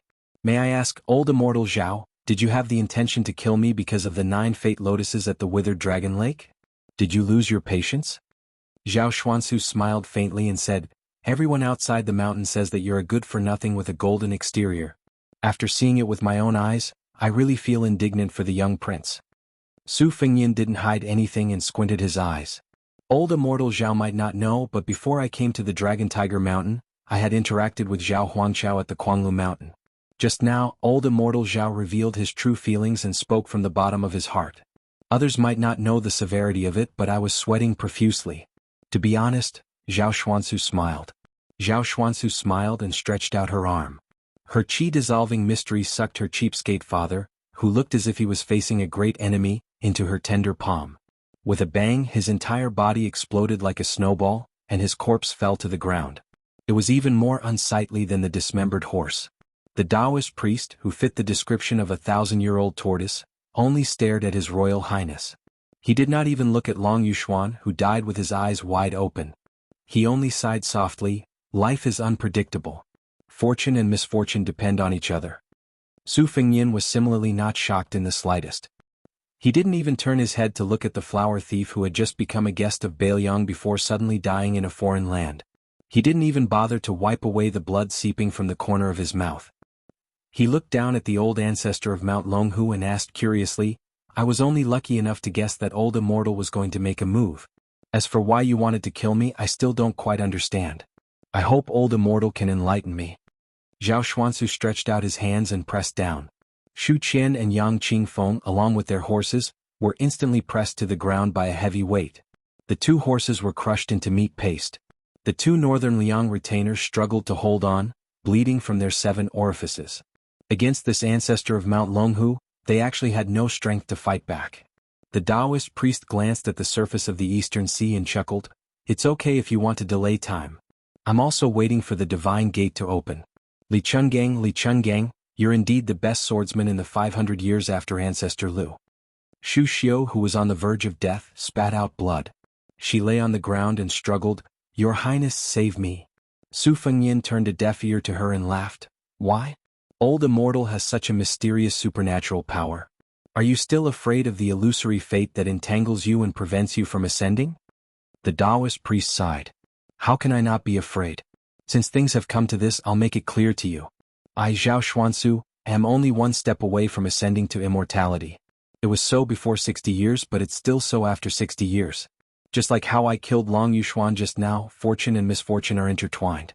The Taoist priest's residence, Zhao family, shares the same surname as the Son of Heaven, Zhao family. 500 years of karma entangled with each other, just like how the black tortoise totem entangled with a snake. Their fates have long been mixed up. When I entered the martial emperor city and met Dong Tai, my killing intent had faded. When your fate was strong and you weren't destined to die, I was happy to be a coward and hide in Mount Longhu. Unfortunately, when I got here, Li Chungang opened the divine gate with his sword. Even if I killed you, I could take the opportunity to ascend. Look, that's the divine gate. I once made a bet with Zhao Huangchao that whoever ascended first would lose a seal. Once I ascended today, my fate would be retribution. If that old bastard dares to take the seal, he would have to find Zhao Huangchao. As for you, Su Fengyan, you died in front of Wang Xianji. Zhao family's imperial court borrowed Su Zhao's butcher's knife to cut off the rotten meat of martial emperor city. Evil people will be dealt with by evil people. It's my compensation to my century-old friend Zhao Huangchao. Su Fengyan praised, Old immortal, you have a good plan. Zhao Xuansu laughed, I've lived for a long time. My Tao is ordinary, but I'm thick-skinned. The Taoist priest laughed, I advise you not to expect the 2 land immortals to notice the abnormality here. I still have the ability to do so. An instant spear curved like a crescent moon and swept down from the sky. Zhao Xuansu did not move and allowed the instant spear to hit the young body. However, the next scene was Blue Bird vomiting blood and flying backward. The Taoist priest said regretfully, Little girl, it's a pity for your body. Then he looked at His Royal Highness and seemed to be mocking. "You can still keep your composure?" Blue Bird stood up shakily, but the instant spear did not leave her hand. Su Fengyan glanced at Xu Xiu and Yang Qingfeng who were struggling. He waved his hand to stop Blue Bird who was trying to fight to the death with the Taoist priest and asked, "Everyone here has to die?" Zhao Xuansu nodded. Su Fengyan chuckled and said, "Then let me go first?" Zhao Xuansu did not say any nonsense. He instantly shrank the ground and swept in front of Su Fengyan. He did not give him any chance to draw his knife and block. His move was a killer move. Just as he was about to touch His Royal Highness, a hand blade strangely pierced towards him. Even Zhao Xuansu, who had a high realm, was repelled by this mysterious move. He looked down and saw a scarlet blood groove on his neck. He looked up and saw a girl with an old-fashioned smile. Zhao Xuansu frowned. He saw that the sword in the distance had opened the gate of heaven and opened the line between the sea and the sky. It was clearly the best time. He twisted his neck and his body made continuous cracking sounds. It was like a string of soybeans exploding. Zhao Xuansu sneered, "Not bad, not bad. His Royal Highness has some skills. He actually forced me to summon my real body." The Taoist priest's bones, flesh, and blood began to grow like an old tree in spring. Su Fengyan said calmly, "So that's what they say. You are really not a master. Not to mention the old god of swords Li Chungang, even the new god of swords Dong Tai is far from you." Zhao Xuansu was furious. He looked up to the sky and laughed. "Nephew, your flattery is just SOSO. A unique mellow voice came from the bottom of the hill. "I gave you the sword first and repaid half of your kindness. After killing you, I repaid the other half. I saved you twice. From today onwards, Dong Tai and your mother, Wusu, no longer owe each other. You are not a master if you don't show off." How is he not a master? He obviously lived his whole life as a dog. Dong Tai is here to kill the dog. Since Senior Li's sword was formed in the Eastern Sea, Dong Tai will not make a fool of himself. Sword rise. Zhao Xuansu showed a panicked expression for the first time. He said angrily, "Dong Tai, how did you know this place changed?" Dong Tai raised the sword. How would the world know it reached the peak? Dong Tai, who was standing 10 feet away, spread out his hands and smiled, "Amei Zhuke Huang Tong. Tai Tai Jin Lu. Tai Ah." 6 small swords broke out of the box. They were nailed to the top of Zhao Xuansu's head, temples, and 3 dantians. The Taoist said that the immortal could level the earth and shatter the mountains and rivers. "Why don't you let me see it?" His body collapsed. Zhao Xuansu forced his primordial spirit to leave his body. Like a rainbow, he flew towards the heavenly gate. Dong Tai took a step forward. He said calmly, "You want to become an immortal? You have to ask Dong Tai's sword first. Come back." The 6 flying swords were clearly nailed to Zhao Xuansu's body. However, the primordial spirit of the Taoist reflected the outline of the 6 swords. The primordial spirit was pulled back into the body. Su Fengyan did not say anything. He cut the primordial spirit in half and laughed, "I will let you become an immortal." Chapter 342. Seeing that the body of the elder ancestor of Dragon Tiger Mountain, which had returned to its original state, was split open by Su Fengyan's saber, Xu Xiong, who was lying on the ground, had a gleeful and ferocious look in his eyes. In the past, when he was living under someone else's roof in the northern Liang mansion, he had done a lot of dirty business involving human lives. There were also several dangerous situations where his life was hanging by a thread, but it had never been as futile as today. Facing Zhao Xuansu, who had been showing the appearance of a child all the way to Martial Emperor City, he could not even touch half an inch of his sleeve before he was suffocated by Zhao Xuansu's majestic qi, bleeding from his 7 orifices. Seeing His Royal Highness succeed in one strike with the help of Dong Tai's divine sword skill, she felt so comfortable that she could not wait to marry this young crown prince on the spot. She was well aware that if Su Fengyan had not spoken, her and Yang Qingfeng's qi would have exploded together with their flesh and blood. Xu Xiu could not be as open-minded as Lu Qiantang, who had died in the common reed marsh. She had just escaped from the gloomy prison in Bailiang and even had the chance to replace Pei Nanwei as the fake princess of Jing and Palace. How could she be willing to die here? Xu Xiu silently recited the Heart Sutras and smoothed her qi. Her whole body was in so much pain that it penetrated her heart. Inevitably, her beautiful and charming face was distorted. However, as soon as one wave subsided, another wave arose. Before Xu Xiu could criticize Zhao Xuansu's unsightly death, she saw the 6 flying swords of the Peach Blossom Sword deity buzzing like cicadas. The out-of-body primordial spirit, which had failed to reach the gate of heaven, was still condensed and did not disperse after losing its physical body. Instead, it seemed to have been freed from its shackles and was floating in the air. Dressed in a yellow and purple Taoist robe with wide sleeves, it looked like a celestial being with a celestial demeanor. Shu Xiu looked up in a daze at the rootless primordial spirit that seemed to be free and unfettered in heaven and earth. An overwhelming sense of fear surged over her.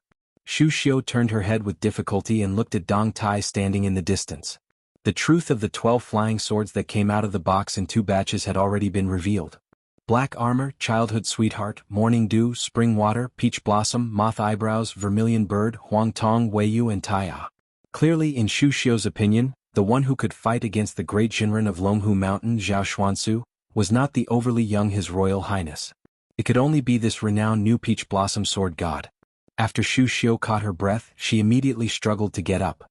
Without caring about her bearing, she stuck out her perky buttocks, bent over and staggered backwards. Yang Qingfeng, on the other hand, was not afraid of death. She sat cross-legged where she was and quietly adjusted her breathing. Su Fengnian held his blade and slowly retreated. He squinted his eyes and looked at Zhao Xuansu, who was similar to the middle-aged Taoist at the peak of Kuanglu Mountain. He sneered, "A centipede dies but does not fall down. Each one of the old Taoists is more greedy than the other." Zhao Xuansu, who was not allowed to enter the heavenly gate, turned around and looked at the golden light spilling over the surface of the sea. His expression was complicated. The 6 short swords were still inserted in the 6 major acupoints. They were like gangrene attached to the bones. When the flying swords entered the primordial spirit, a sizzling sound was heard as if hot water was poured over ice and snow. However, Zhao Xuansu did not feel it at all. The flying swords that Dong Tai carried with him were naturally not ordinary weapons. Otherwise, they would not be able to hurt the yuanying of a Jinren who was on an astral journey. Although the swords were small, the heroic spirit contained in the swords was bottomless. The people of the world thought that slaying demons and demons was a trick that Taoism deliberately mystified. In fact, this was not the case. Therefore, when the martial artists of Jianghu reached the state of perfection, it was also within the law and principle that they used celestial beings to test their swords. Dong Tai always had an indifferent and gentle appearance. He did not have the consciousness of confronting a land immortal at all. He smiled and asked, "Dong Tai has never been to Mount Longhu before. I don't know if these 6 swords are too light or too heavy a gift for you. I feel very uneasy." Although they were in a dangerous situation, Su Fengnian could not help but laugh. This Dong Tai was indeed a strange and wonderful person. First, he called Zhao Xuansu an old dog. Now he was pretending to be polite. However, there was no respect in his words. It was really a slap in the face. Su Fengnian then sighed with emotion.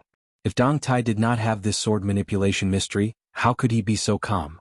Weren't people like Shu Xiu and Yang Qingfeng suppressed by Zhao Xuansu before they could even say a word? Not to mention Long Yuxuan, whose life was full of misfortunes. After being a father for a few days, he was turned into powder by his son who turned against him. This Mount Longhu was indeed very different from Mount Wudong. The old chief, Wang Zhongluo, did not have the slightest arrogance of a Taoist leader. The few times they met, he was kind and amiable. It was not only because he was the heir of Bailiang. In such a large Taoist ancestral court, only Zhao Shituan could be considered a good person. No wonder this sloppy old Taoist was depressed. It was because prime ministers like Zhao Danping had stolen the high position and were like the sun in the sky. Thinking of this, Su Fengnian glanced at the assassin in front of him. The young lady chuckled.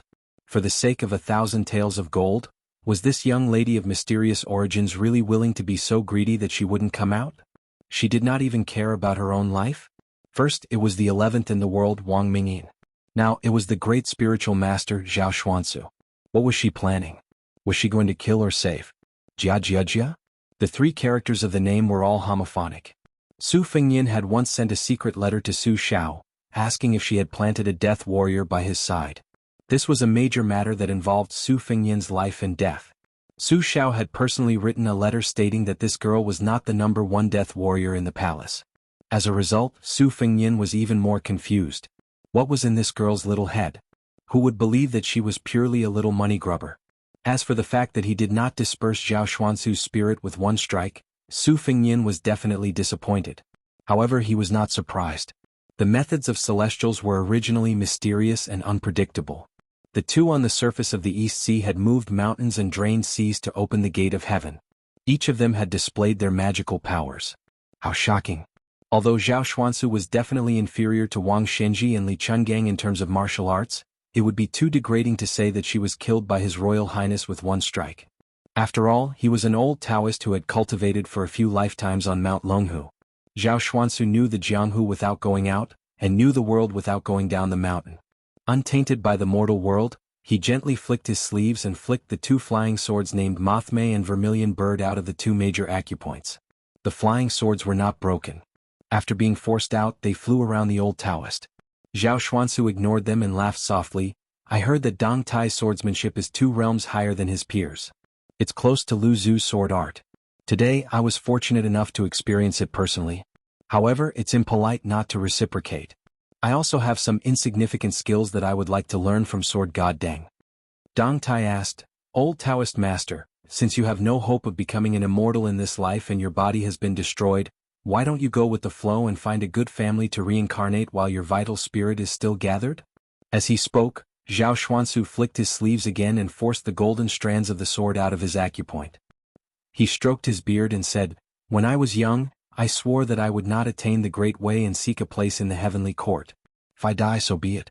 I don't care about the 9 kinds of corpses of Taoism. Dong Tai was also in a leisurely mood. He did not beat a drowning dog like the common people. Instead, he asked calmly, Taoism's prophecy is said to be able to predict good and bad luck. It can predict the wind and rain of the next 500 years. Can't it predict one's own life? Su Fengyan watched as the old Taoist flicked his sleeves for the 3rd time and sent the 2 flying swords into the air. Only the small Taiya sword was left. Zhao Xuansu shook his head and said in a low voice, The heavenly way is like a carriage. It moves as fast as lightning. There are moths circling leisurely in it. Why doesn't this moth hit the wall of the carriage?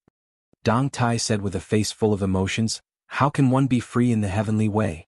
If one can't step out of Kunlun, one can't live for more than 100 years. Chapter 343. Su Fengyan was baffled and did not feel enlightened. He only knew that the 2 masters were ready to attack. To be precise, Dong Tai was confident to the point of conceit, allowing Zhao Xuansu to escape from the 6 swords prohibition.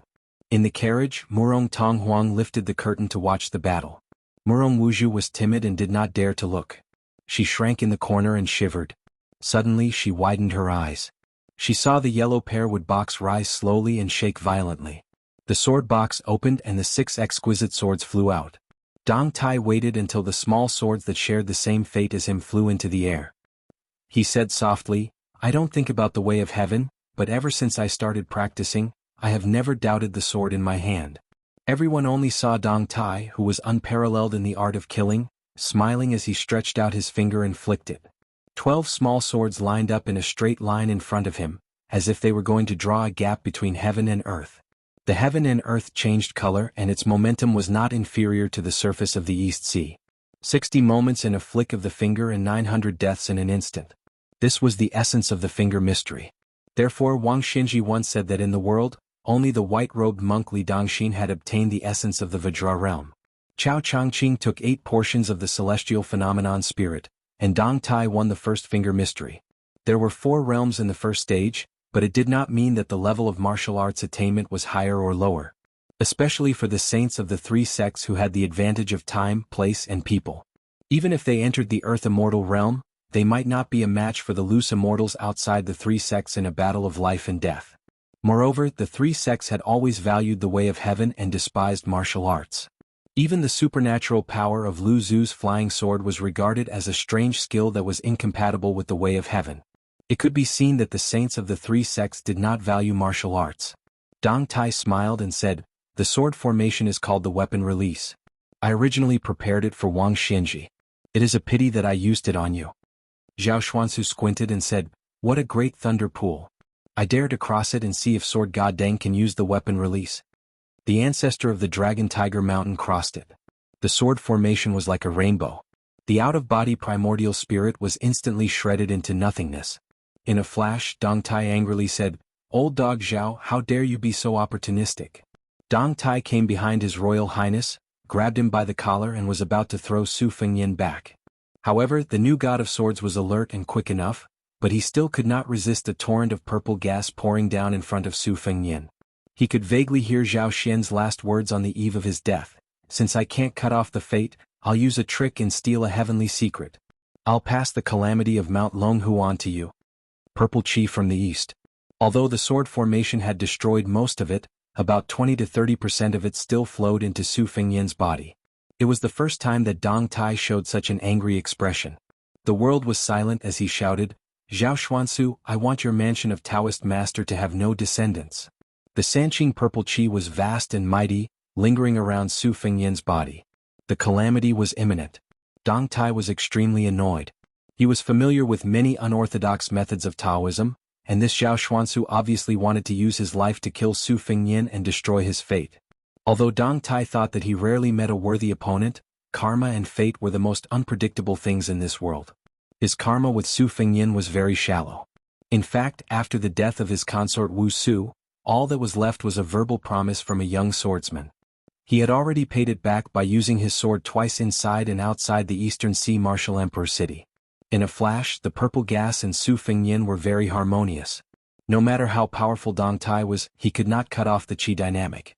Even if he took a step back, he was willing to bear this calamity, but he was powerless to absorb the fate. This was also the reason why Dong Tai hated Zhao Xuansu the most. As a Taoist spiritual master, he was actually so vicious.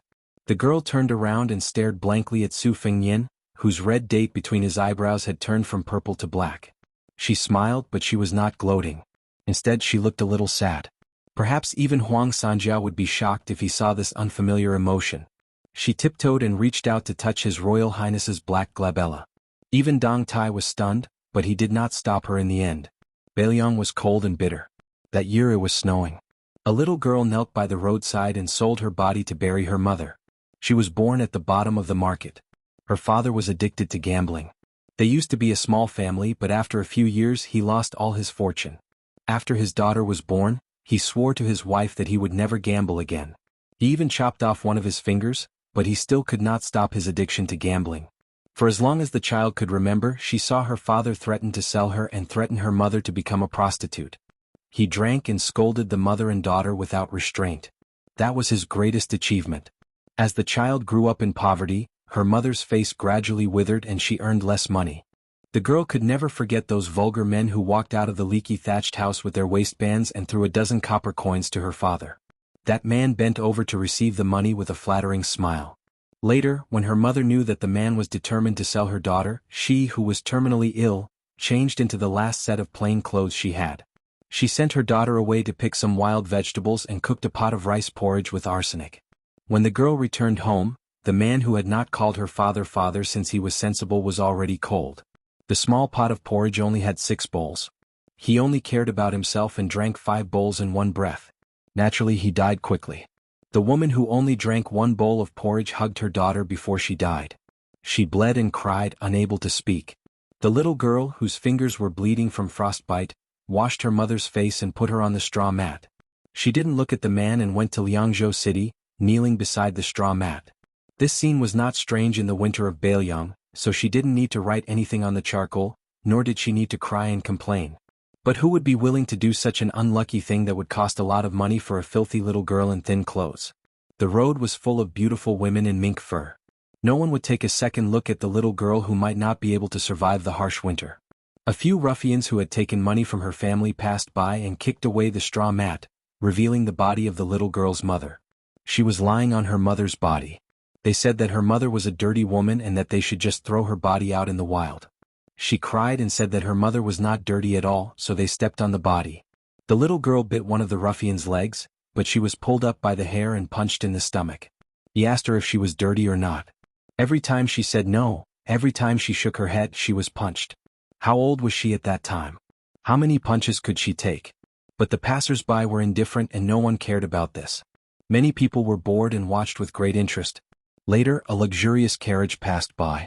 Probably because he heard the noise, a young man in a luxurious white coat got off the carriage and came to her side. Next to him stood a beautiful woman who covered her nose with her eyes full of disgust. He asked her who was prettier, her mother or the woman next to her. The little girl, whose mouth was bleeding, gave an answer that made the onlookers burst into laughter. The seductive woman who accompanied the young man was embarrassed, and her eyes were full of anger and coldness. The young man, whose absurd reputation had spread all over Beiliang, didn't show any expression. He took a pearl hairpin from the head of the woman next to him. There was a huge pearl hanging at the end of the hairpin. The little girl didn't know that a pearl was worth 1,000 gold. She only saw the man squat down and put the hairpin on her mother's head, asking her if it was pretty. The little girl cried and said yes. He patted her head and chuckled but didn't say anything. He returned to the carriage and left. After that, someone immediately buried her mother. That winter day the little girl knelt at the grave and met Huang Longshi. In these years, other than killing people, her only hobby was collecting hairpins. This year, outside Xiangfan City she killed that so-called 11th in the world. Whoever wanted that young man to die, she wanted him dead. She didn't care if he was a first-rank master or an immortal on earth.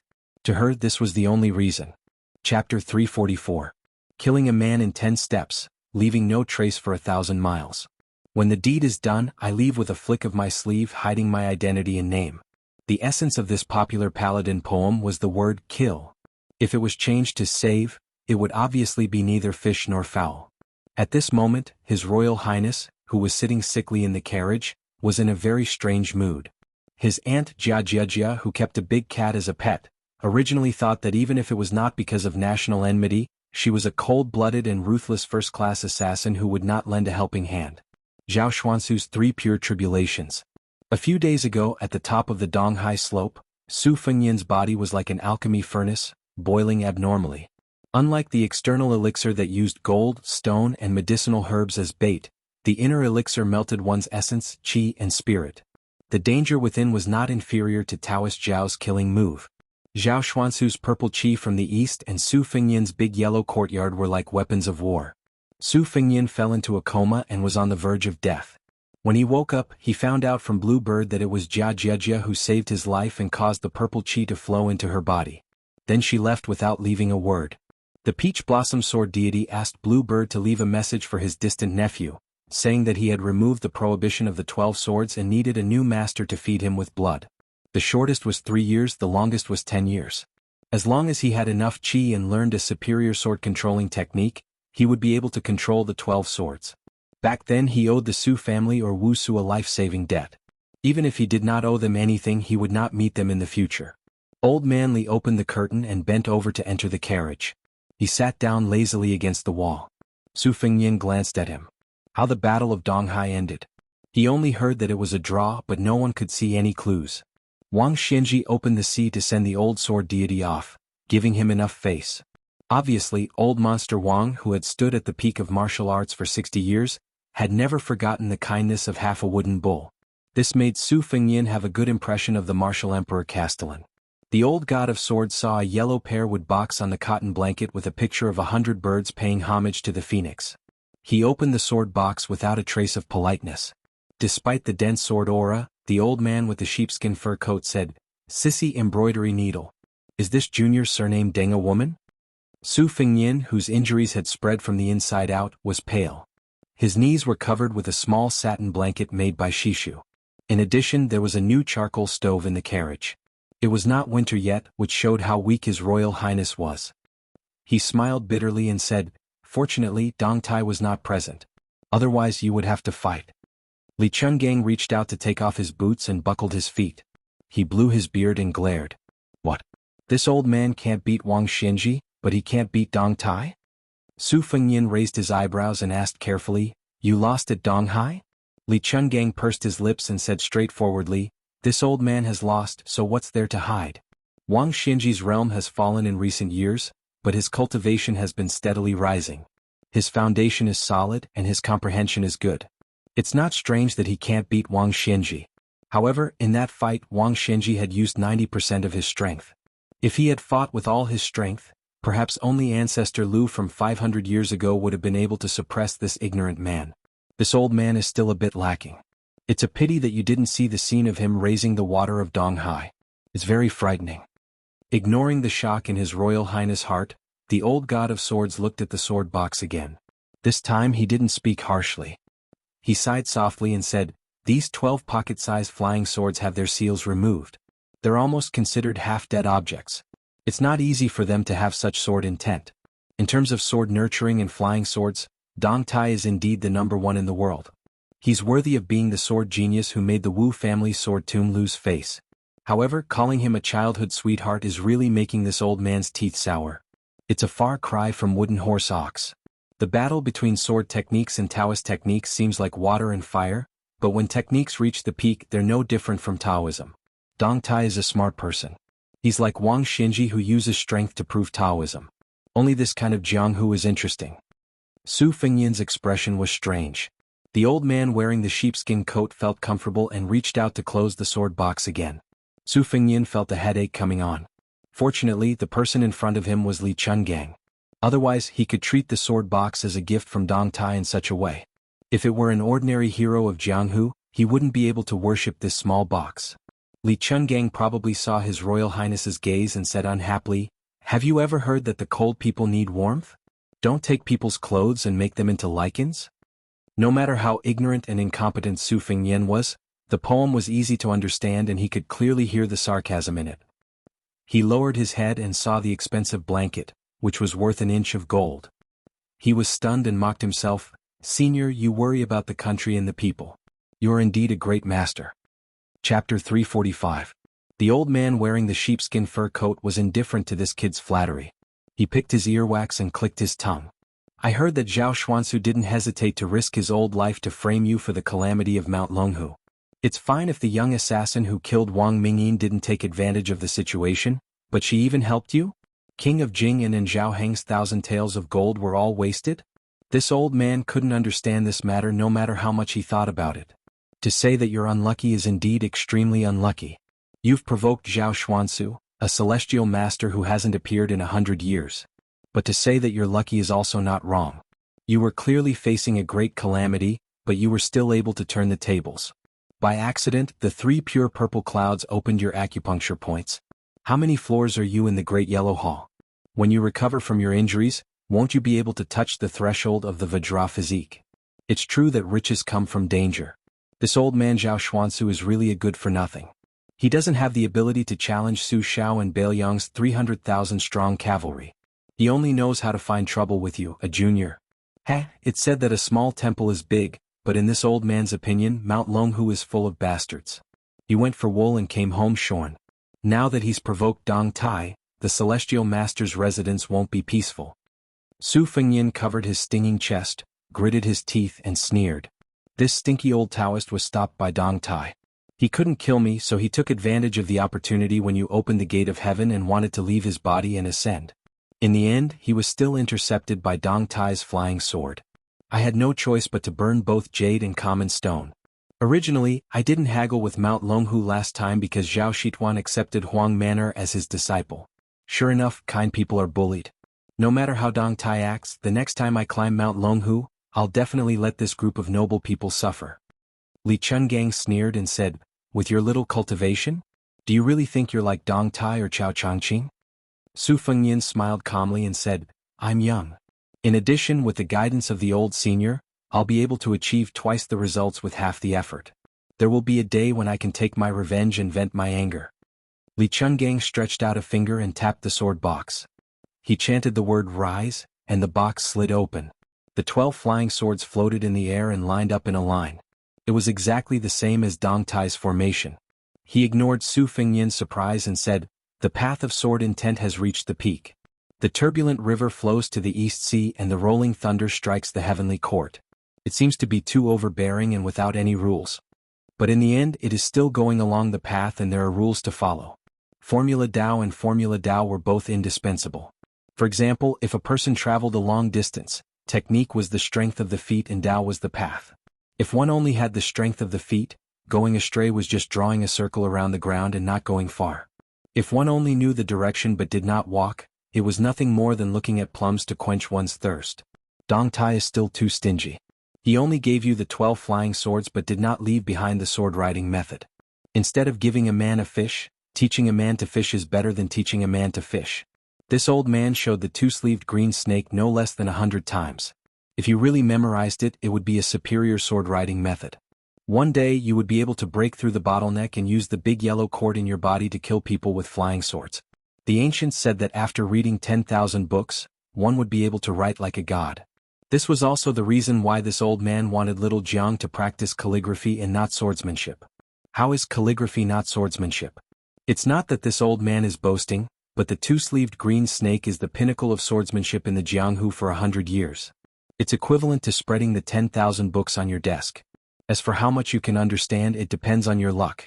This old man can't teach you swordsmanship like a child walking. Firstly, it's too degrading. Secondly, it's just pulling up seedlings to help them grow. It's not beneficial at all. The 12 flying swords trembled at a speed almost invisible to the naked eye. Descend.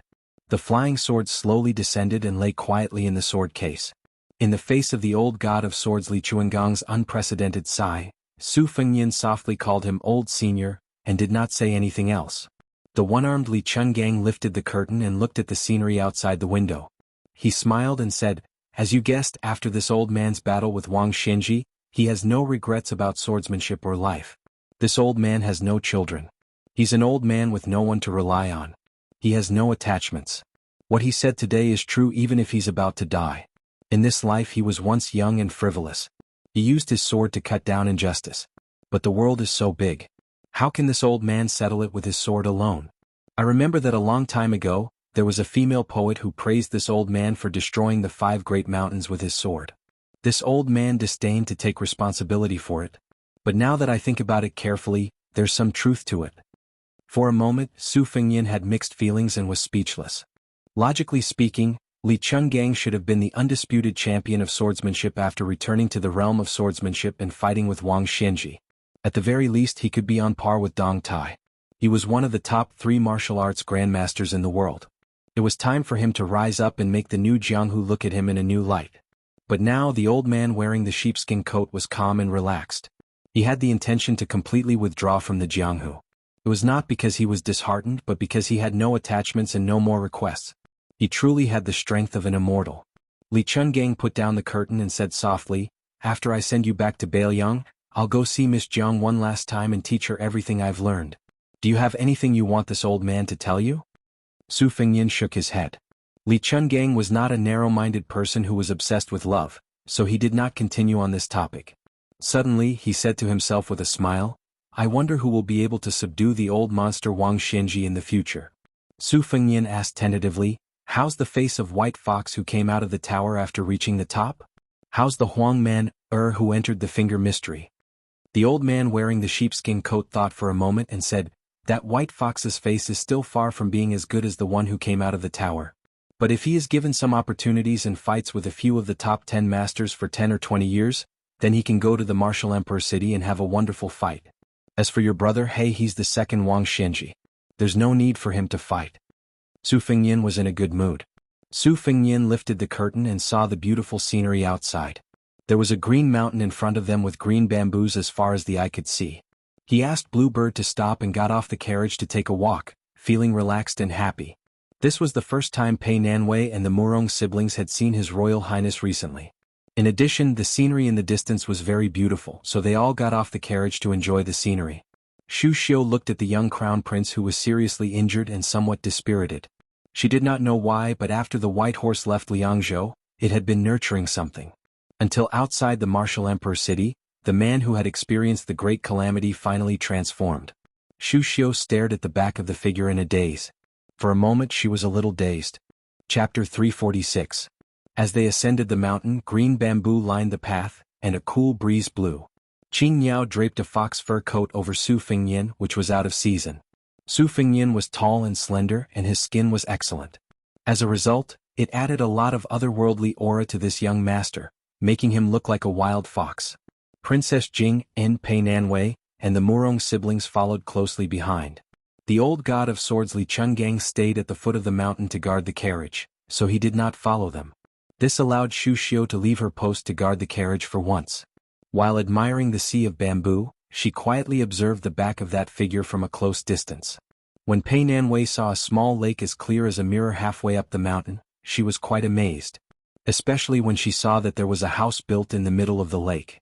On the lakeside, there was a delicate bamboo raft made of Nanju. The green bamboos reflected the scenery and the sound of the bamboo rustling in the wind. It was like a fairyland. Su Fengnian did not intend to disturb the owner of the bamboo house in the middle of the lake. He walked straight to the beautiful and graceful bamboo by the lakeside. With a gentle tap of his toes, the bamboo would rather break than bend. It had always been compared by scholars to have a strong moral integrity. At this moment, under Su Fengnian's feet, The bamboo bent meekly and extended toward the lake in a subtle arc. When Su Fengnian stopped, the bamboo was still more than 2 zhang above the lake. Su Fengnian suddenly thought of Wang Chushue's words. Was it the sound of the people's suffering last night when the rain knocked on the bamboo? He wondered if this little girl, who had just experienced her first awakening of love, was doing well recently. He stood on the bamboo and looked into the distance. Smoke rose from the bamboo house in the center of the lake. After he left the martial emperor city and woke up, he received a secret letter from Chu Lushan. When Su Fengnian heard that the bull-riding fellow had finally left the mountain, he had already amazed the world with a single brilliant feat. He rode a crane to Jiangnan and rescued eldest sister from Yuan Tingshan's clutches. Not to mention he even rode ancestor Lu's sword and flew to Mount Longhu. He was thousands of li away from Zhao Huangchao and left behind a few words. 9 of the Dragon Pond's lotus of fortune had withered, which shook the world. He could not be more immortal. Su Fengnian also did not know what relationship this fellow had with ancestor Lu Qishuanshan. To His Highness the Crown Prince, as long as this coward was wholeheartedly devoted to eldest sister and was liked by eldest sister. So what if you, Hong Shixiang, were just a nameless road sweeper on Mount Wudong? The Su family dominated Bailiang, swallowing tens of thousands of li. 300,000 cavalrymen faced off against the huge Beimeng dynasty. They naturally had the courage to match their family background. After receiving this shocking news that was said to be discussed even in the palace, he finally had some clues as to why Zhao Xuansu would kill. Zhao Huangchao of Quanglu Mountain, Yuan Tingshan of Mount Huishan, eldest sister of Gangnamdu, was assassinated. The young chief Hong Shixiang went to Wudong, the Taoist master residence's Dragon Pond, the birth of Zhao Xuansu of Mount Longhu, and the disturbance in the martial emperor city. Although there were definitely many hidden secrets and schemes, the main threads were probably not far off. After Su Fengnian came back to his senses, he caught a glimpse of Murong Wuju's rosy cheeks from the corner of his eyes. She was standing by the lake and peeping at him. He thought it was funny and asked, "I heard that Wang Xinji of the martial emperor city has a tall and sturdy figure. He has big ears and round eyes, a beard like a halberd, white hair like snow, and a very fierce aura. He only wears hemp clothes during the cold and summer, but he wears a fur coat during the rainy and snowy weather. He likes to go to the East Sea to hunt jiao whales. Those who are timid would feel their liver and guts shatter just by looking at him."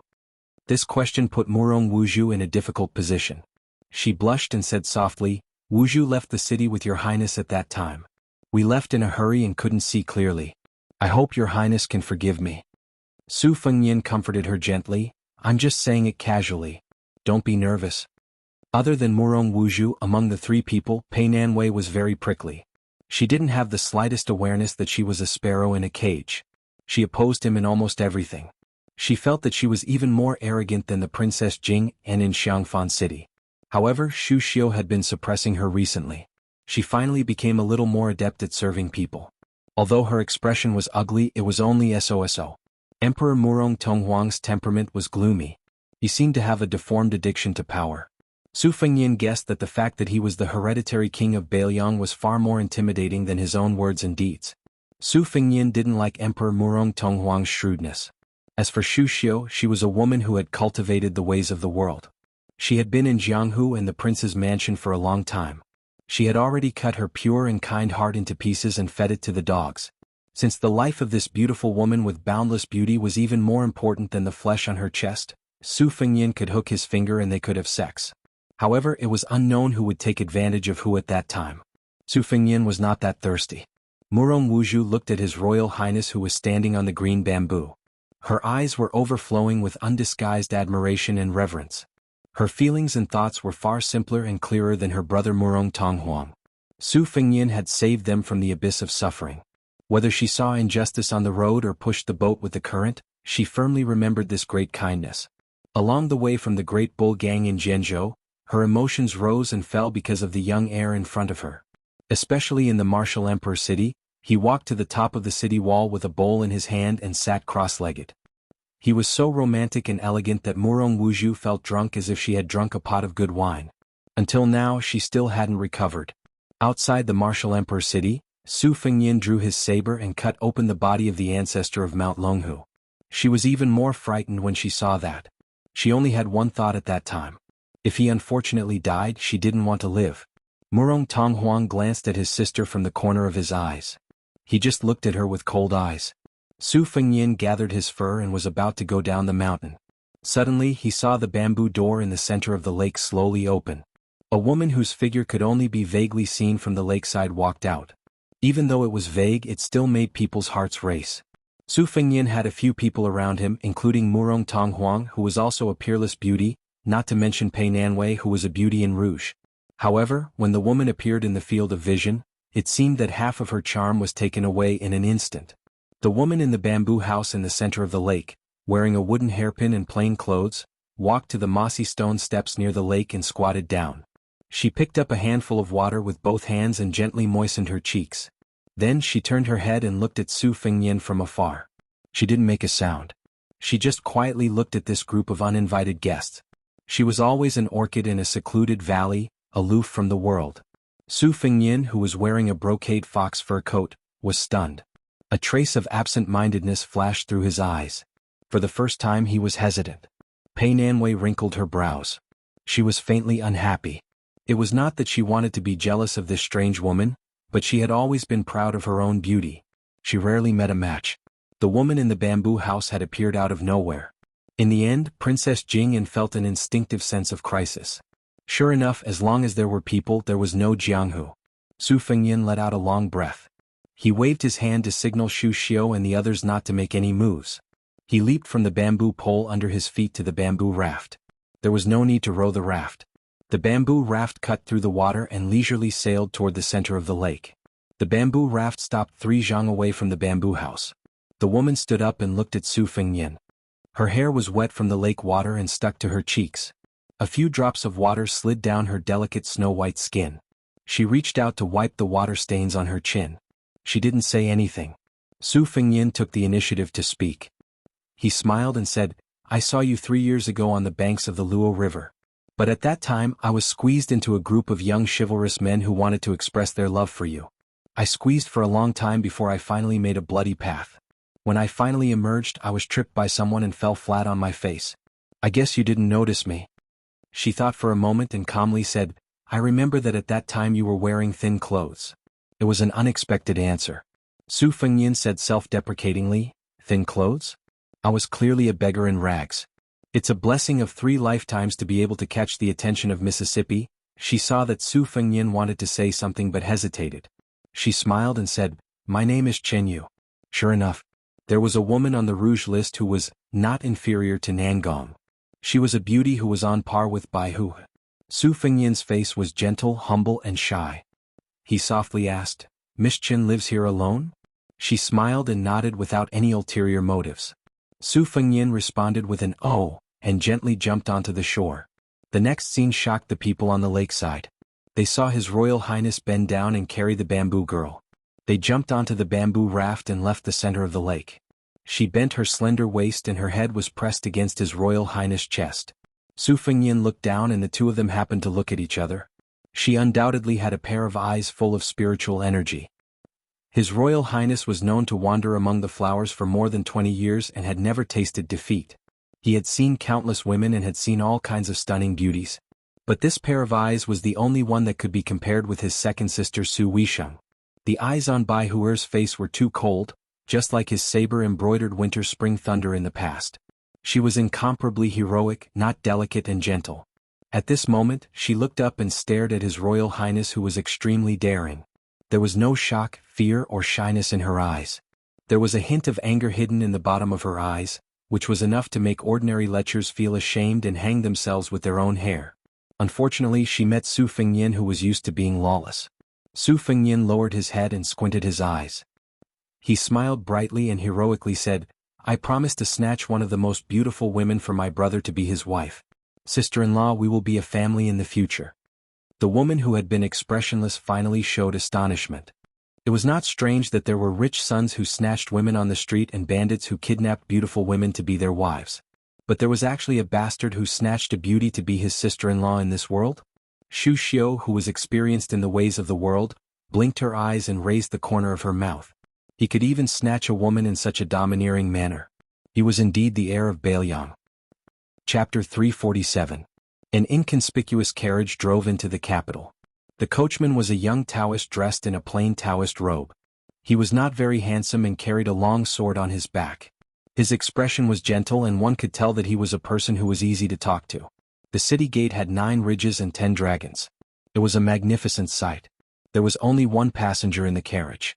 She sat in a fur coat and leaned against the back of the young Taoist. She listened to the young Taoist talk about the various wonders of the capital. She listened to him talk about how it was connected to Kunlun, how His Majesty the Emperor who oversaw the Hall of Supreme Harmony was from the south, and how the 6 palaces and 7 halls of the inner court were built according to divination. The young Taoist was not old, but the principles he spoke of were not small. He told the beautiful woman that in the end, all the cities under the heavens pursued the realm of mutual penetration between heaven and earth. The woman's face was thin and thin. She was wrapped in a mink fur coat that was not too expensive. She looked like a pretty girl from a middle-class family. The mink fur was messy and was not as beautiful as a fox fur coat.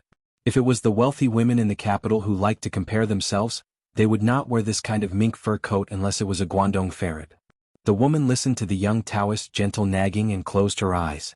There was a satisfied smile on her lips. After entering the city, she sniffed and softly said that it smelled good. The Taoist priest turned his head and saw a restaurant. Knowing that she was hungry, he immediately stopped the carriage, jumped down, and helped her walk into the restaurant. They chose a seat on the 3rd floor by the window with a wide view. She only ordered a vegetarian dish for herself and a pot of wine for the Taoist priest who accompanied her. This made the waiter, who was greatly disappointed, roll his eyes. He thought that this foreign man and woman were too unsightly. It was not easy for them to come to the capital, but they did not bring more money. The waiter regretted giving up this seat to them. The wine was served first. The Taoist priest poured 2 cups. The vegetarian dish, braised eggplant, was the restaurant's signature dish. She was attracted by this unique fragrance. She picked up a piece with her chopsticks and tasted it.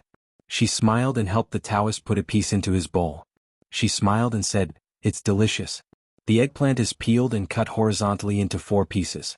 The knife skills are very fine. Half a head of garlic is peeled and smashed instead of mincing it. Then add a small fire and slowly fry it. 3 eggplants are put into the pot. When it is served, it is just right for this 6-inch small plate. The key is to let the bean paste, garlic and eggplant taste complement each other and not overpower each other. Therefore this eggplant is more expensive than the meat. We did not spend money in vain. The waiter was originally a little angry. After hearing the woman's explanation, his mood slightly improved. He thought that this beautiful but sickly woman could be considered an expert. The young Taoist priest tasted it and did not say anything. He only smiled and looked a little silly. The woman took a bite and put down her chopsticks. She looked out of the window and looked at the carriages.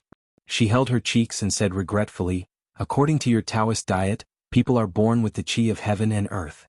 Therefore the seasons are very important. Those dishes have to be done at the right time. I was originally a foodie and was not afraid of getting fat. This season is the best time to replenish my autumn fat.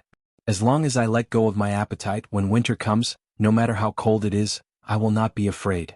It's a pity that I don't have any appetite now." So, the young Taoist priest did not say anything and looked down. During this long journey with her, wherever she wanted to go, he would bring her there. No matter how far away it was, no matter how high the mountains were, he would bring her to see the scenery. He only wanted her to have fun and return. In the Old West Chu, he brought her to see the most spectacular bamboo sea in the world. In the Old West Chu they went to see the ruins of Shilabi. Further south he brought her to the nunnery. She asked for a lot, but it was the worst lot. In the far west there were mountains that could reach the sky. Then she said that she wanted to take a look at the capital. Most of the diners in the restaurant were natives of the capital, and they were the best at hearing rumors. The people under the emperor's feet had a sense of superiority, as if there was nothing in the world that they did not know. The most exciting topic at the moment was the battle between Wang Xianji and the one-armed Li Chun gang in the East Sea's martial emperor city. It could be said that it was the most soul-stirring battle in the Jianghu in the past 50 years. Then the young leader of the Wudong Mountain, surnamed Hong, came down the mountain. It was said that he had the magical ability of flying 1,000 miles with a sword. It was rumored that the Taoist priest was an immortal who was reincarnated from ancestor Lu. In an instant, it made the ancestral court of Taoism, Mount Longhu, lose its color. The most sensational thing was that the land immortal had not been on the mountain for long. He brought a woman to the borders of several fallen countries one after another.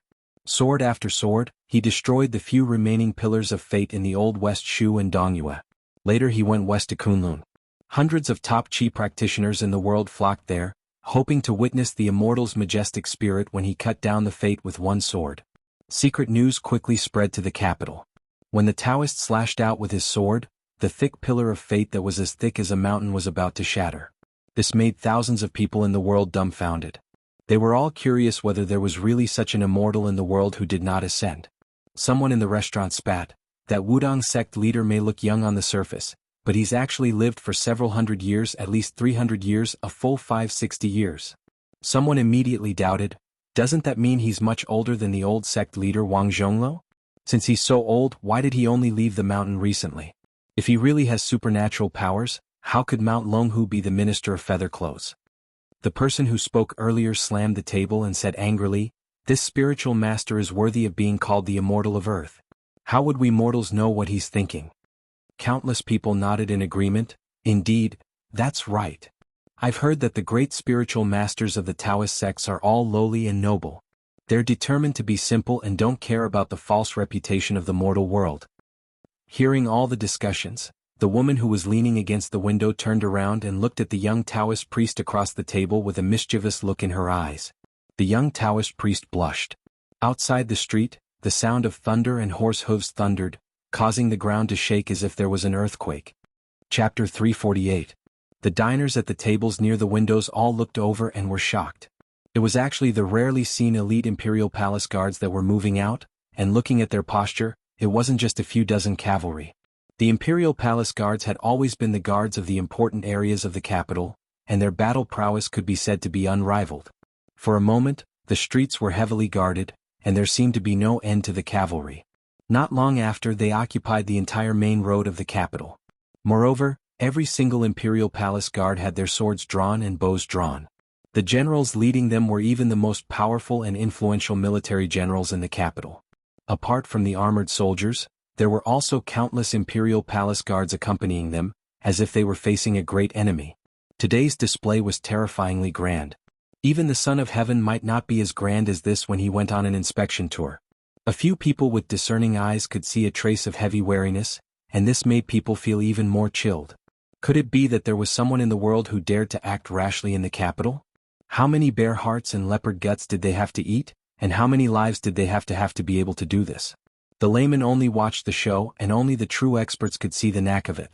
Apart from the close to 1,000 Imperial Palace guards and the Imperial Palace guards that had almost turned out in full force, there were also dozens of top-notch Imperial Palace chi practitioners that held their breaths. The woman sighed and said, "Let's go back." The young Taoist nodded and asked gently, "Where do you want to go?" The woman smiled and said, "To Mount Wudang, the place where we first met. If I don't go, I'm afraid my body won't be able to take it." The young Taoist asked, "Ride a crane out of the city? Or a carriage?" The woman's childish nature came over and she blinked and said, "If we ride a carriage, will it cause trouble for you?" The Taoist shook his head and said softly, "It won't." The woman hesitated for a moment and then slowly stood up. The young Taoist's face reddened, and he took the initiative to extend his hand. The woman took it. They walked out of the restaurant together, and when the Taoist with a sword on his back appeared on the street, those top-notch chi practitioners all took a step back. Even the Imperial Palace guards that were known for their valiance and fearlessness didn't even dare to breathe loudly. The young Taoist gently carried the woman onto the carriage, and then turned the horse towards the city gate, ignoring the armored soldiers on the street. He held the whip in one hand and the woman's cold hand in the other and said calmly, "Make way." The young Taoist said indifferently, "I don't know your rules. As for your laws, no matter how great they are not as great as the sword behind my back." There was a young soldier beside the middle-aged general who spoke. He held a silver spear in his hand and was about to charge forward when the general reached out to stop him. The woman said gently, "Let's go." The Taoist priest's expression immediately softened. He nodded and held her hand tightly. Almost all the horses on the street knelt down in an instant. People and horses were thrown off their feet. Chaos ensued. There were no rules to speak of. On this day, Wudang's Hong Shixiang and Su Jihu left the city. No one dared to stop them. On this day, the world learned that the woman who loved to wear red was called Su Jihu. Wudang's little lotus peak. Clouds and mist swirled around. Qin Zhao, Song Jiming, and Yu Xingrui, the three most senior Taoist priests of Wudang, stood shoulder to shoulder in the distance, leaving the mountain peak to the couple. The three old men looked at each other in dismay. There was pride, regret, and regret. All sorts of feelings welled up in their hearts. Aside from the three young sect leaders Shixiang, there was only Li Yufu, an outsider, who had just joined Wudong. Yesterday the sect leader went up the mountain and told them something. It could be said to be the most unimaginable feat in Jianghu's 500 years of history. No matter how reluctant they were, Qinyao and the other Shixiang did not want to stop them. The young Taoist priest and the woman in red sat shoulder to shoulder at the bottom of the tortoise camel tablet. She swung her legs. She did not know what he wanted to do.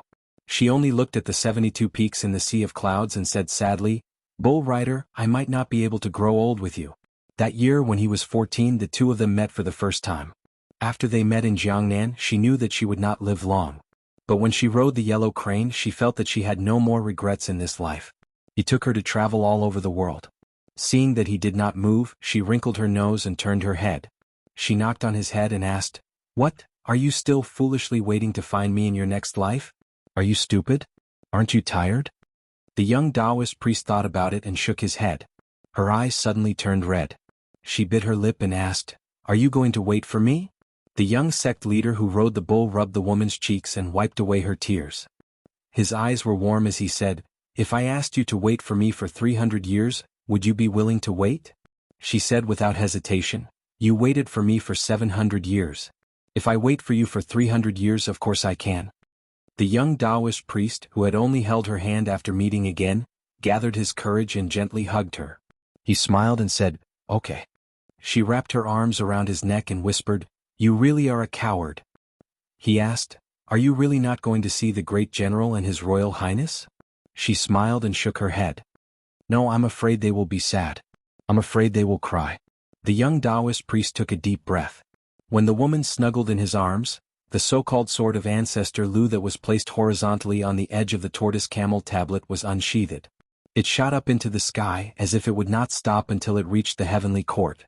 The clouds in the ninth heaven rolled down. The entire Mount Wudong was covered in purple qi. He said loudly, "I was Lu Dongshen 500 years ago. I was Qi Xuanzhen of Mount Longhu 50 years ago. Now I am Hong Shixiang of Mount Wudong. I have cultivated for 700 years. I swear that I am willing to cultivate for another 300 years for the righteous path of heaven and earth. I only hope that heaven and earth will open a path for Su Jihu to ascend." The young Taoist priest's voice was like a great bell that resounded between heaven and earth. "I beg Su Jihu to ascend on a crane." Yellow cranes cried in unison. A red-clothed man rode a crane into heaven's gate.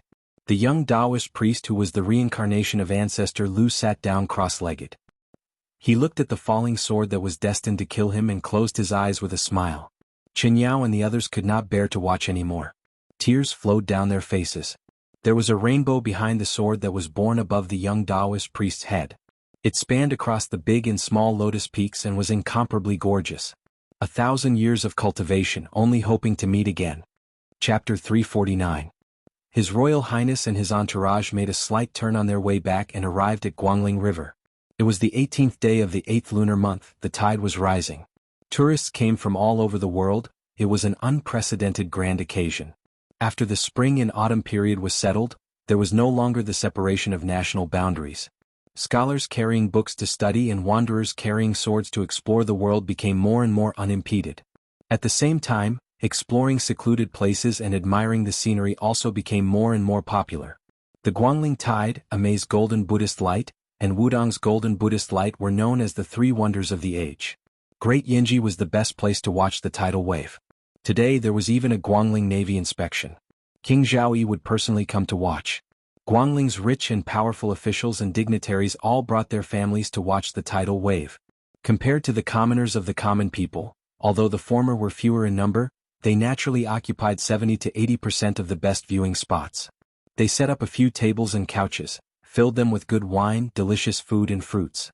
They also invited the famous scholars who had been on good terms with them for generations to chat and laugh together.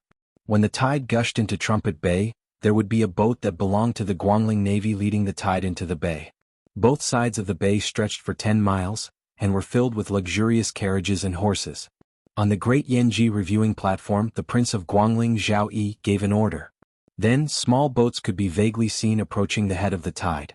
The beating of the drums shook the heavens, and the tide and the beating of the drums grew and multiplied together.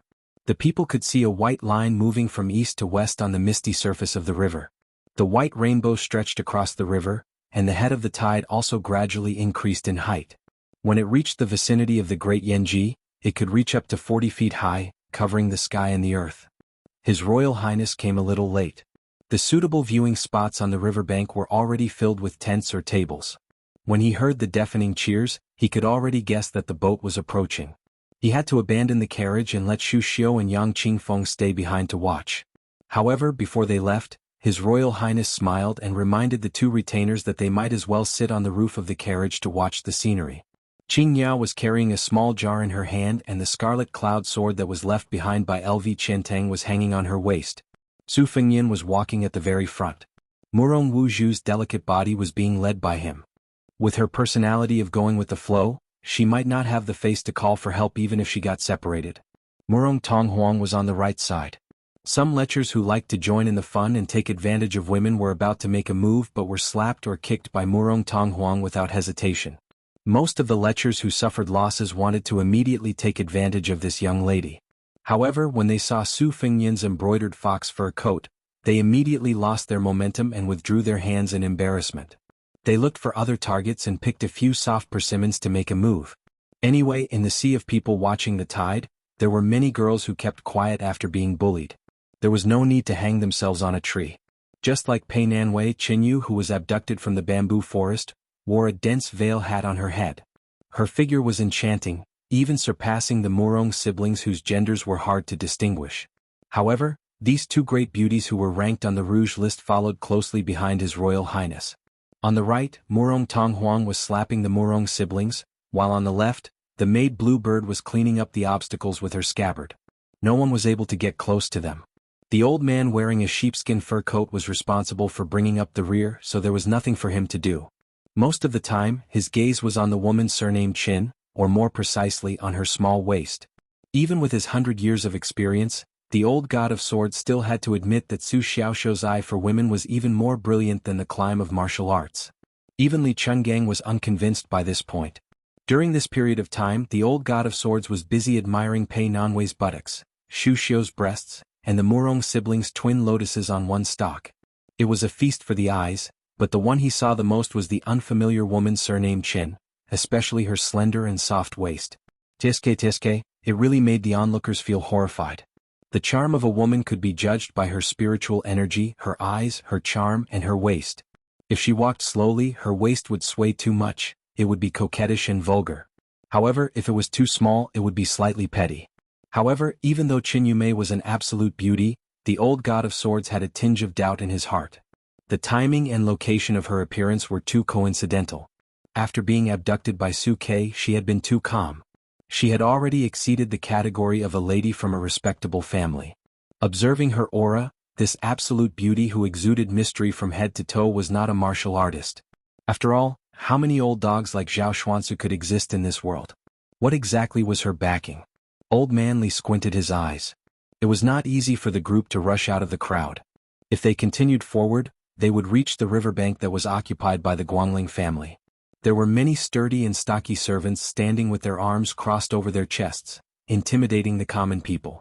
Some of the disciples of the great families had hired many famous guests in the Jianghu.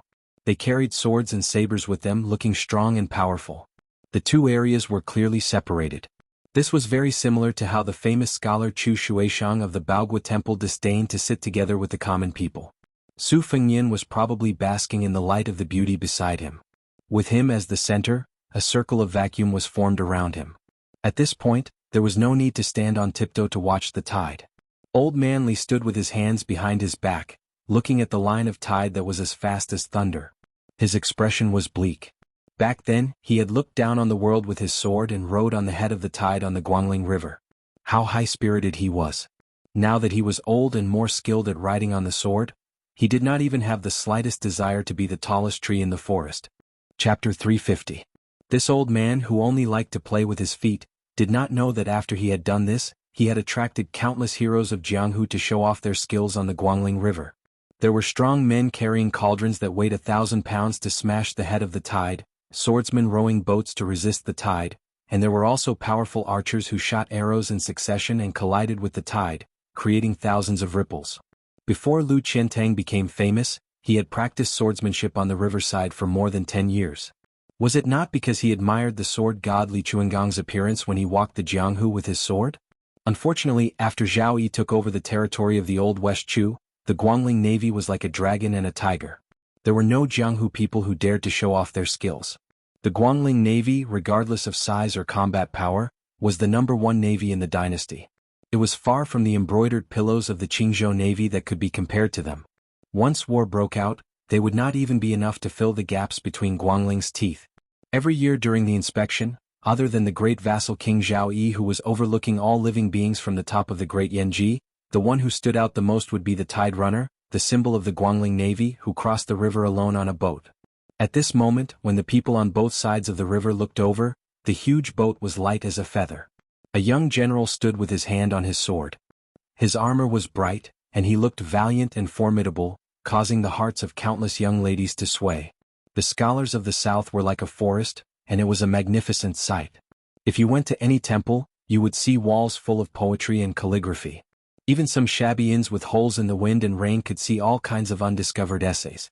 Therefore, they had seen and heard too many of the literary talents of scholars of the same age.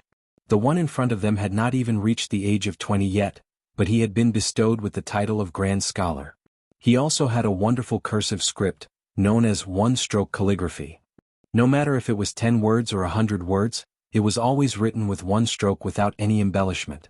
In terms of martial prowess, he had once defeated a grand guest of the Guangling prince's household in swordsmanship.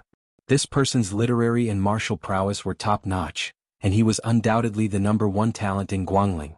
Even the domineering Guangling heir was willing to become sworn brothers with him and treat him as an elder brother. When the boat sailed past, many tourists who had prepared bonfires and reed flowers threw them into the Guangling River with all their might, praying to the Guangling Dragon King. These people were all men and women from the local noble families or foreign aristocratic families. The most ordinary people could bring was a bunch of reed flowers, and most of them were some distance away from the river bank. How could they have the guts to throw it into the bonfires? If they did not have enough strength and did not throw it into the Guangling River, they would smash it into the tents of the extravagant descendants, and would be severely beaten. These were just some of the commoners who had the courage to throw the reed flowers. Before they could escape, they were caught by the fierce servants and evil slaves, thrown to the ground and beaten. They did not dare to make a sound and could only crawl back to the crowd with bruises all over their faces. Su Fengyin was originally one of the most famous profligate sons in the dynasty. He did not find it strange and did not have the chivalrous heart to help others when he saw injustice on the road. His ears did not listen to injustice, and he only pursed his lips and walked forward quietly with his snow-white fur coat wrapped around him. In front of him were 2 piles of aristocratic families, and a few well-built servants came forward to block his path.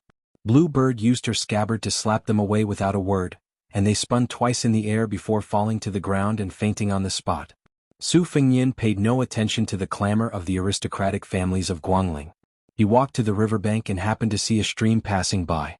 He took the jar and scarlet cloud sword from Blue Bird and threw the jar containing Lu Qiantang's ashes into the river. With a toss of his sword, he hit the small jar and the ashes scattered into the water. Su Fengyin did not mourn the death of Lu Qiantang, but since he had agreed to that Dongyue swordsman's dying wish, he had to fulfill it. Su Fengyin clapped his hands and squatted down. Looking at the surging tide, he said softly, "They say that if a hero doesn't die, his name will rise. No wonder you were cursing loudly before you died." Su Fengyin stood up and found that Qinyu was looking at the back of the man on the bai and warship. With the veil covering her face, he could not see her expression, but it gave him a strange feeling. Su Fengyin glanced at the aristocratic children of Guangling who were still chattering.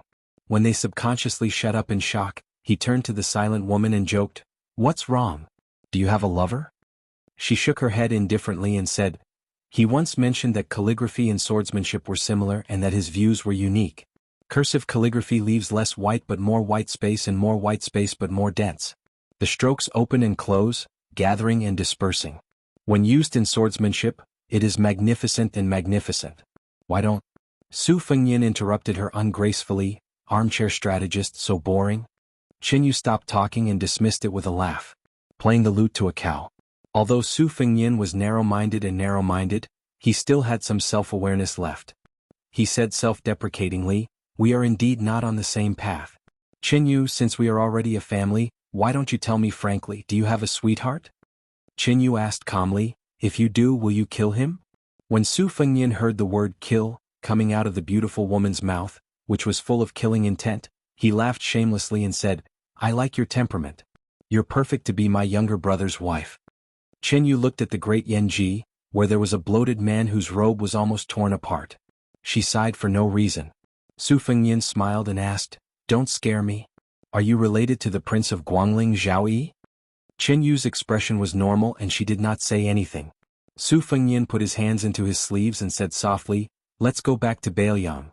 Qinyu did not move. She hesitated for a moment and said, someone wants me to go to the capital. You can't stop him.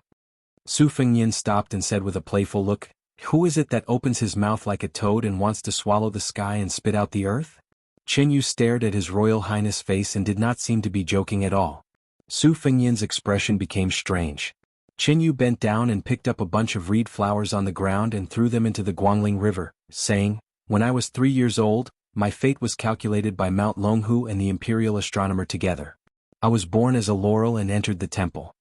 The old man with a sheepskin fur coat who had been watching coldly said, you are either the empress or the imperial concubine.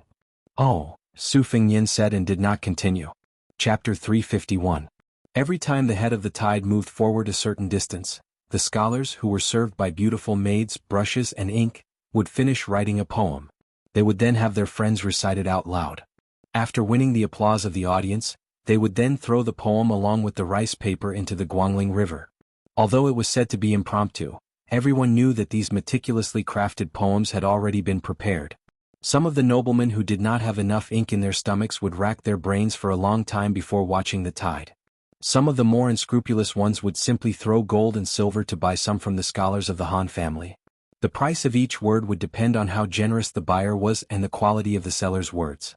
The lowest price would be a dozen taels of silver, and the highest price would be a basin full of gold. In his early years, the heir of Bailiang was the most famous sucker in this line of work. When he heard the endless chanting that followed the tide, he naturally knew the knack of it.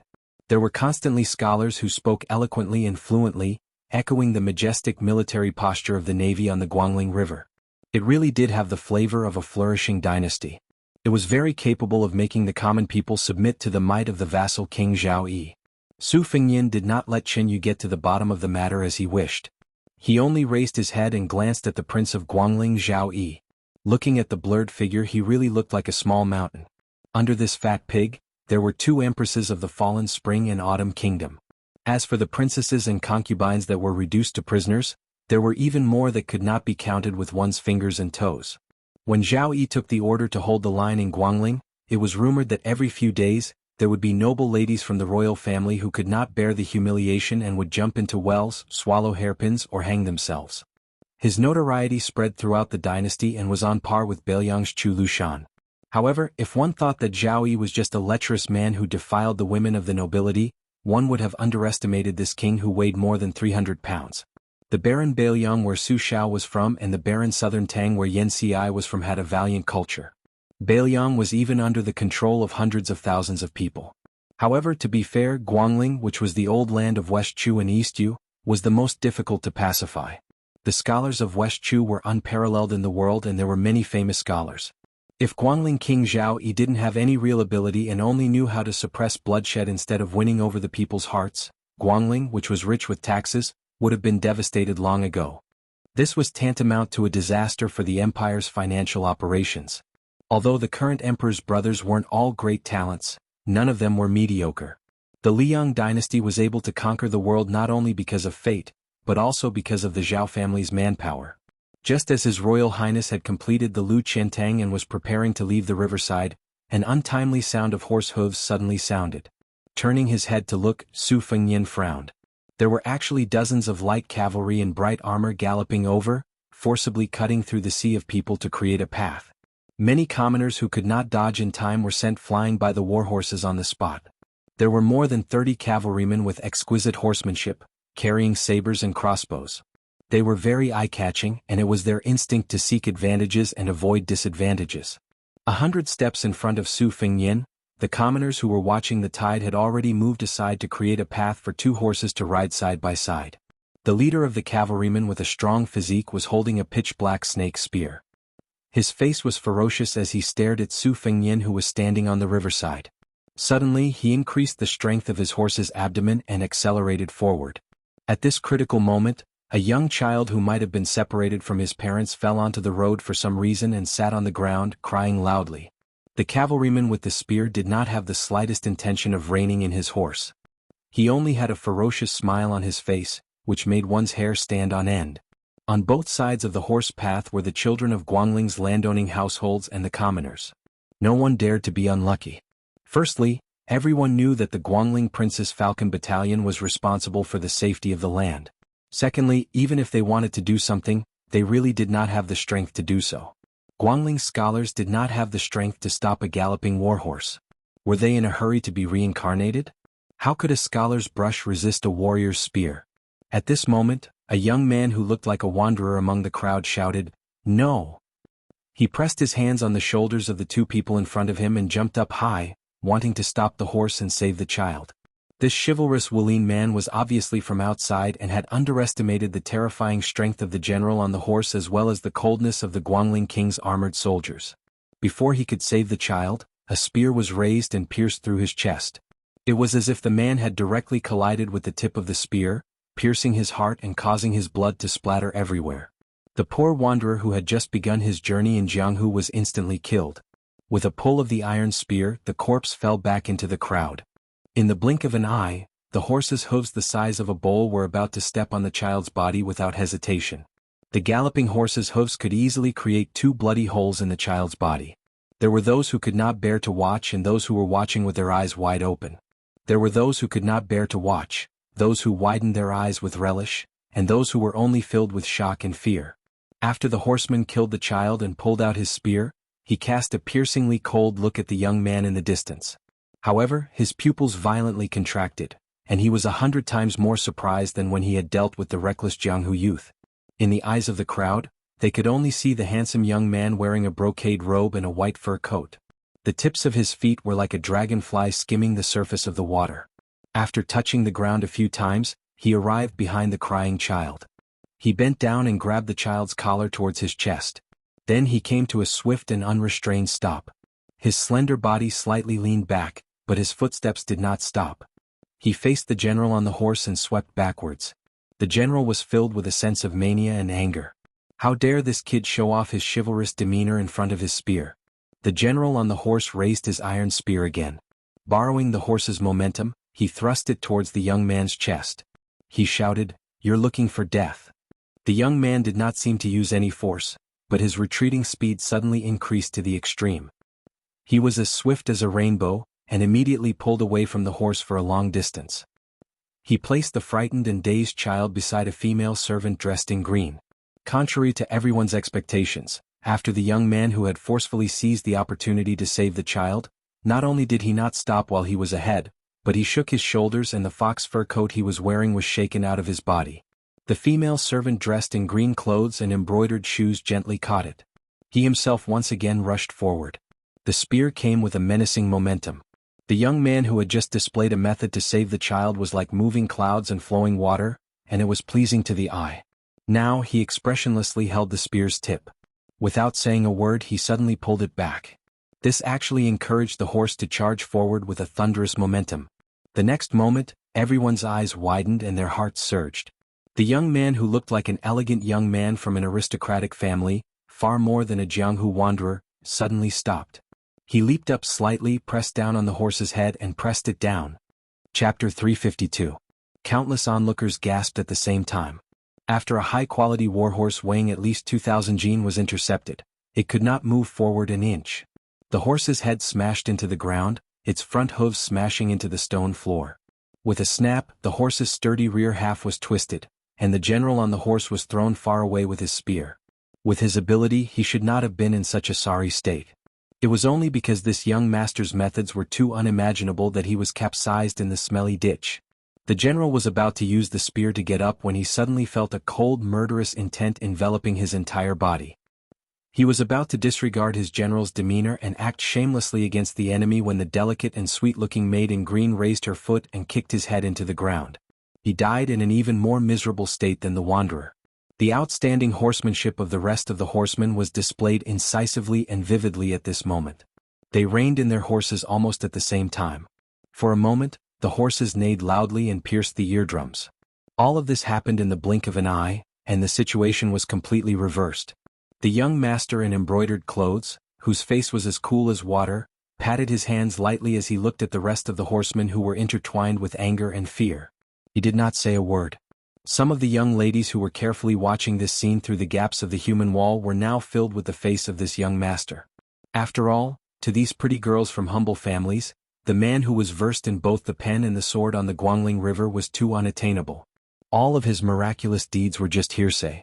At most, when they read novels like The First Snow, they would be immersed in the sorrowful woman in the novel and shed tears of sympathy. They would not really think that they would be able to spend a night with such a talented young master, and would not really be able to call out to such an infatuated young master. Therefore, it was far more unforgettable than witnessing it with their own eyes. That young master didn't seem to have the patience to confront them. He took a step forward, and the weakened cavalry subconsciously took a step back. Just as the light cavalry came back to their senses and felt ashamed and angry, a series of heavy horse hooves sounded. The cavalry heaved a sigh of relief, knowing that the main character had arrived, and they all made way. A Fergana horse with a light golden mane slowly galloped over. With its outstanding leg strength, it shouldn't be so difficult. However, the person on the horse's back was shockingly heavy. His appearance seemed to be carved from the same mold as Zhao Yi, the Prince of Guangling. He couldn't be called ugly but rather bloated. The horse's back was bumpy, and even his exquisite and cumbersome clothes couldn't hide the trembling of his fat. There were no more than 100 Fergana horses in the dynasty at most. Excluding the 20 or so in the imperial city, half of the number was divided among the officials, nobles, relatives of the imperial family, generals, and officials.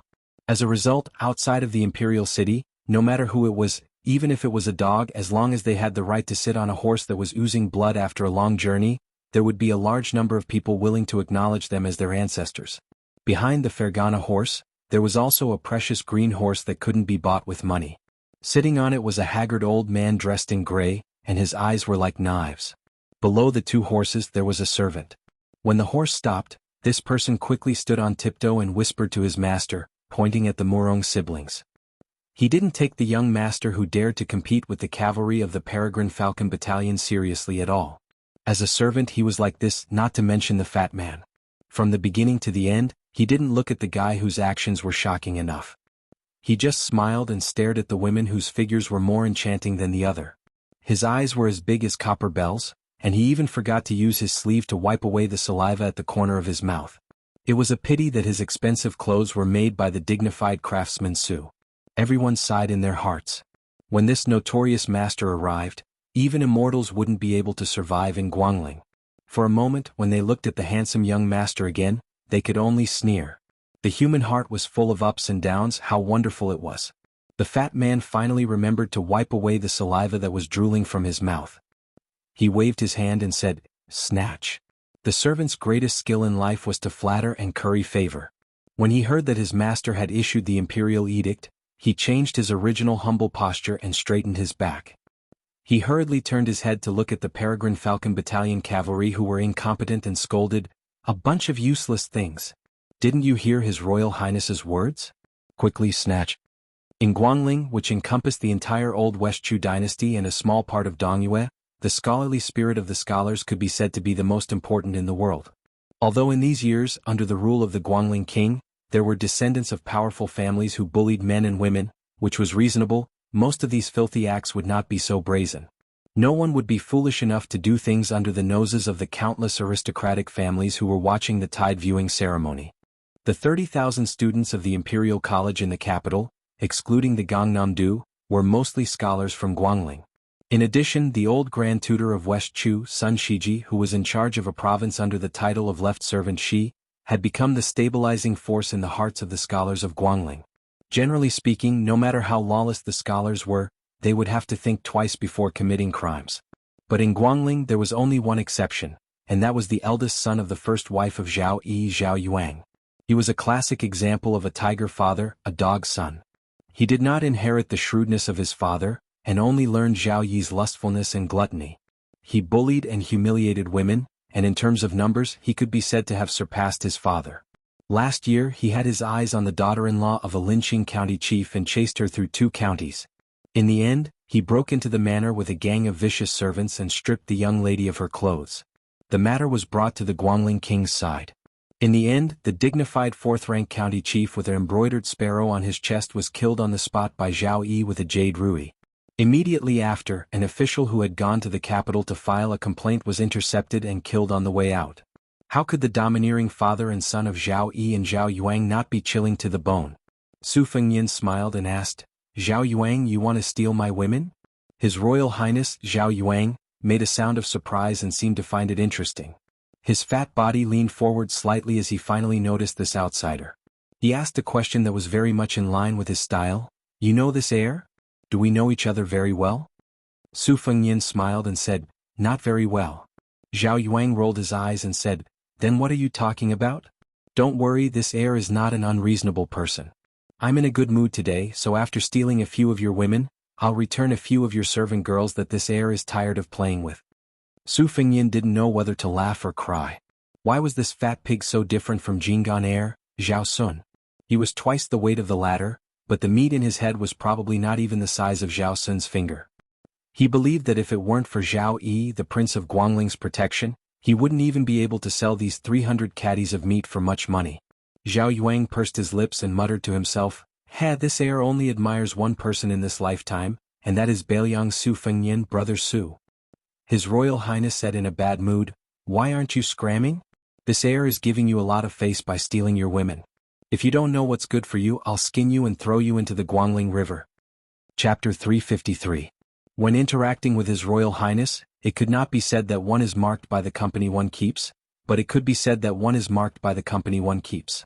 Presumably, Su Fengnian would also pinch his nose and admit it. Ever since she met His Royal Highness by chance at the border of Jianzhou, the timid Murong Wuzhu was not afraid in this situation, even if she had vaguely guessed the terrifying identity of this fat piece of meat. It was hard to imagine that this girl would have accepted her fate of going to Mount Hui to become the bed toy of a 100-year-old man. In her previous life, even though she was born into a noble family in the Sword Province, a county magistrate was already a powerful official to her. In just a few days she had climbed Mount Insignia and paid a visit to the martial emperor's city. It was as if she had lived enough for her entire life. When Su Fengnian brazenly pressed down the horse's head and saved the child, Murong Wuzhu felt that out of the millions of people in the world, meeting him alone was enough. However, she could not help but feel sad. She was not as intelligent as her younger brother, the Emperor of Tong. She was not as beautiful as Pei Nanwei. She was not as powerful as Sister Bluebird. What could she do for him? While Murong Wuzhu was inexplicably sad, a middle-aged woman staggered out of the crowd and hugged the child tightly. However, she did not shed tears of gratitude to His Royal Highness for saving her child. Instead, she knelt down with a plop and kowtowed to Zhao Yu, who was sitting on a Fergana horse in the distance. She cried that she did not know this group of people and that the child had disturbed the important military affairs of the soldiers. This commoner begged His Royal Highness for forgiveness. She kowtowed non-stop until her forehead was bruised. The onlookers looked at each other and felt relieved. This was how it should be. They did not feel that there was anything wrong with this young woman's ingratitude. Under the jurisdiction of Guangling, everything was decided by the Guangling prince. Law. Was this not the family law of the Zhao clan? Some young scholars who were secretly jealous of Su Fengnian's elegance were waving their fans. Some were whispering and guessing how Su Fengnian would end up tragically. They were in a very good mood. Murong Wuzhu had just come out of the fire pit. Although she was similar to Xu Xiu and had stumbled into Bailiang's dye vat, her temperament was still as pure as Bai Xian, who had never put pen to paper. When she heard the woman's heart-wrenching words, she was so angry that her face turned red. She jogged over and slapped the woman's face. Murong Wuzhu did not know how to reprimand her. The woman was stunned by the slap and stopped crying. Instead, it was Murong Wuzhu who began to cry. A hesitant scholar with a headscarf shrunk behind his head and did not dare to appear. He should be the woman's husband. When he saw this beautiful girl slap his wife's face, his face began to burn. However, in the end he did not have the courage to walk out. He carefully glanced at His Royal Highness Zhao Yu on the other side of the horse and then looked at the handsome young master below the horse. He only hoped that these important people whom he, a small commoner, could not afford to offend, would not harm his family of 3. He was even more regretful that he had come to watch the show. Su Fengyan turned his head to look at Blue Bird, who was holding the fox fur coat. Without saying anything, Blue Bird, who had a telepathic connection, came in front of the trembling woman and said coldly, "Go." The woman, whose legs had turned to jelly, got up in a panic. She pulled the child and squeezed into the crowd without looking back. After meeting with her husband, she squeezed through the crowd and returned home. From the beginning to the end, she did not look at the young master. As for whether she felt guilty or glad, only God knew. Those who had some status in Guangling all knew that every time there was a large gathering, Heir Zhaoyu would definitely place many scouts who were specifically responsible for finding beautiful women. These lackeys had a very good sense of smell and would usually be able to bring His Highness back with a full load. Otherwise, with Zhao Yu's physique, whether it was by carriage or by horse, how difficult would it be for him to travel? Other than tirelessly hunting for women, Zhao Yu was also quite good at making money. There was a housekeeper in his residence who was responsible for commenting on the appearance of the women in the surrounding families. If they did not want to be brought back to the Guangling prince's residence and pressed under his crotch, they had to offer him a large amount of silver. Even the eldest son of provincial governor Zhou, who practically grew up together with His Royal Highness, could not escape this calamity. Just because he had a wife who was of equal social status and was beautiful and attractive, he had to pay 70 to 80,000 taels of silver as a tribute, without missing a single copper coin. He only dared to privately joke that His Royal Highness was very fair and honest. From this, it could be seen that Zhao Yu's table manners, whether it was eating women or eating silver, it was hard to see what kind of realm he was in. But Guangling Prince Zhao Yi liked it very much. He joked that this eldest son of the Di was a little Taotai and that it was a great blessing to be able to eat. When Heir Zhao saw that the person in front of him did not move, his already pitiful patience completely dissipated. He made a hand gesture and no longer paid attention to his peers in front of him. He only raised his head and craned his neck to look at Murong Wuzhu. He swept his eyes over them. They were actually a pair of beautiful sisters? There was actually such a beautiful pair of twin lotuses on one stalk? The heavens were not unkind to this heir. He narrowed his eyes and looked more and more pleasantly surprised. There were also two women wearing veiled hats. Although he could not see their faces clearly, just by looking at their figures, he could see that they were extremely enchanting. As for the delicate female servant in green, her temperament was also very good. What was going on today? Why was he so lucky? These extraordinary girls were enough for this heir to deal with half a year of boredom. Zhao Yu's saliva was dripping as he clicked his tongue and said, "Young ladies, quickly come into this heir's bowl. This heir loves beauties the most. I will definitely eat and taste them slowly." Chapter 354. Su Fengyan saw the gray-robed elder dismount from his horse and was about to make a move. He finally opened his mouth and said, "Zhao Yuang, let me say this first. You can steal my women, but when the time comes, before the beauty has even entered your bowl, a few caddies of meat from your body have entered my bowl." For the first time, His Royal Highness looked seriously at this outsider. He was used to the cries and screams of kidnapped women and their families, so it was really boring. This made His Royal Highness feel a kind of loneliness of a master. Within Guangling, who was not scared out of their wits when they saw the formation behind him. Occasionally there was a noble family that did not lack backbone, but after a futile resistance and a bloody suppression, they would talk nonsense like retribution. There really was no hero who could speak without their lips trembling in front of him. He remembered that a few years ago, there was a pair of immortal heroes who were said to have traveled to Guangling. At first, His Royal Highness did not bring many retainers and suffered a small loss. He immediately returned to his residence and brought a dozen or so guests and 300 cavalry to block the escape pair at the border. First, he had an erotic scene in front of the hero, then he had skinned her husband in front of the heroine. Finally, he had used a spear to pierce their bodies and skewered them together. With good intentions he had let them die together. To this day, His Royal Highness still remembered the mournful eyes of the plump heroine and the hateful tears of the so-called hero. Zhao Yuang smacked his lips. It was really exciting. This was much more enjoyable than when he usually doted on the women of other families. The aftertaste was really endless. When Zhao Yuang thought of this, his eyes burned with even more passion for the women. He began to think of a few new tricks that he had thought of but had not yet implemented. As he thought and thought, he habitually put a finger into his mouth and mumbled, "It is a pity that I do not have the opportunity to see Brother Su. I heard that his Wudong Yuan has many beautiful women. Otherwise I could use them to compare notes. Besides, Brother Su also has two older sisters. I treat you with sincerity and respect and do not mind sharing the women of my family. Presumably, Brother Su should be more generous and give the two older sisters and the entire Wudong Yuan to me. Zhao Yao continued to mumble to himself, what if he doesn't want to be unkind? What should we do? His Royal Highness sighed. He pulled out his finger and dipped it in his saliva. His face was full of smiles, but his eyes were gloomy. Beiliang, it's so far away. I don't have the strength to travel so far to ask for it. But once I reach Guangling, I won't tolerate your stinginess, Brother Su. When he came back to his senses, he saw that the gray-robed elder who had always been successful in his work was already walking towards that person. Zhao Yao cracked his neck and waited in anticipation. Zhao Yao saw that the young man's face was calm as he stretched out his hand towards him. He couldn't help but ask curiously, what are you doing? Su Fengnian did not say anything. Murong Wuzhu inadvertently caught a glimpse of Big Sister Bluebird's lips curling upwards.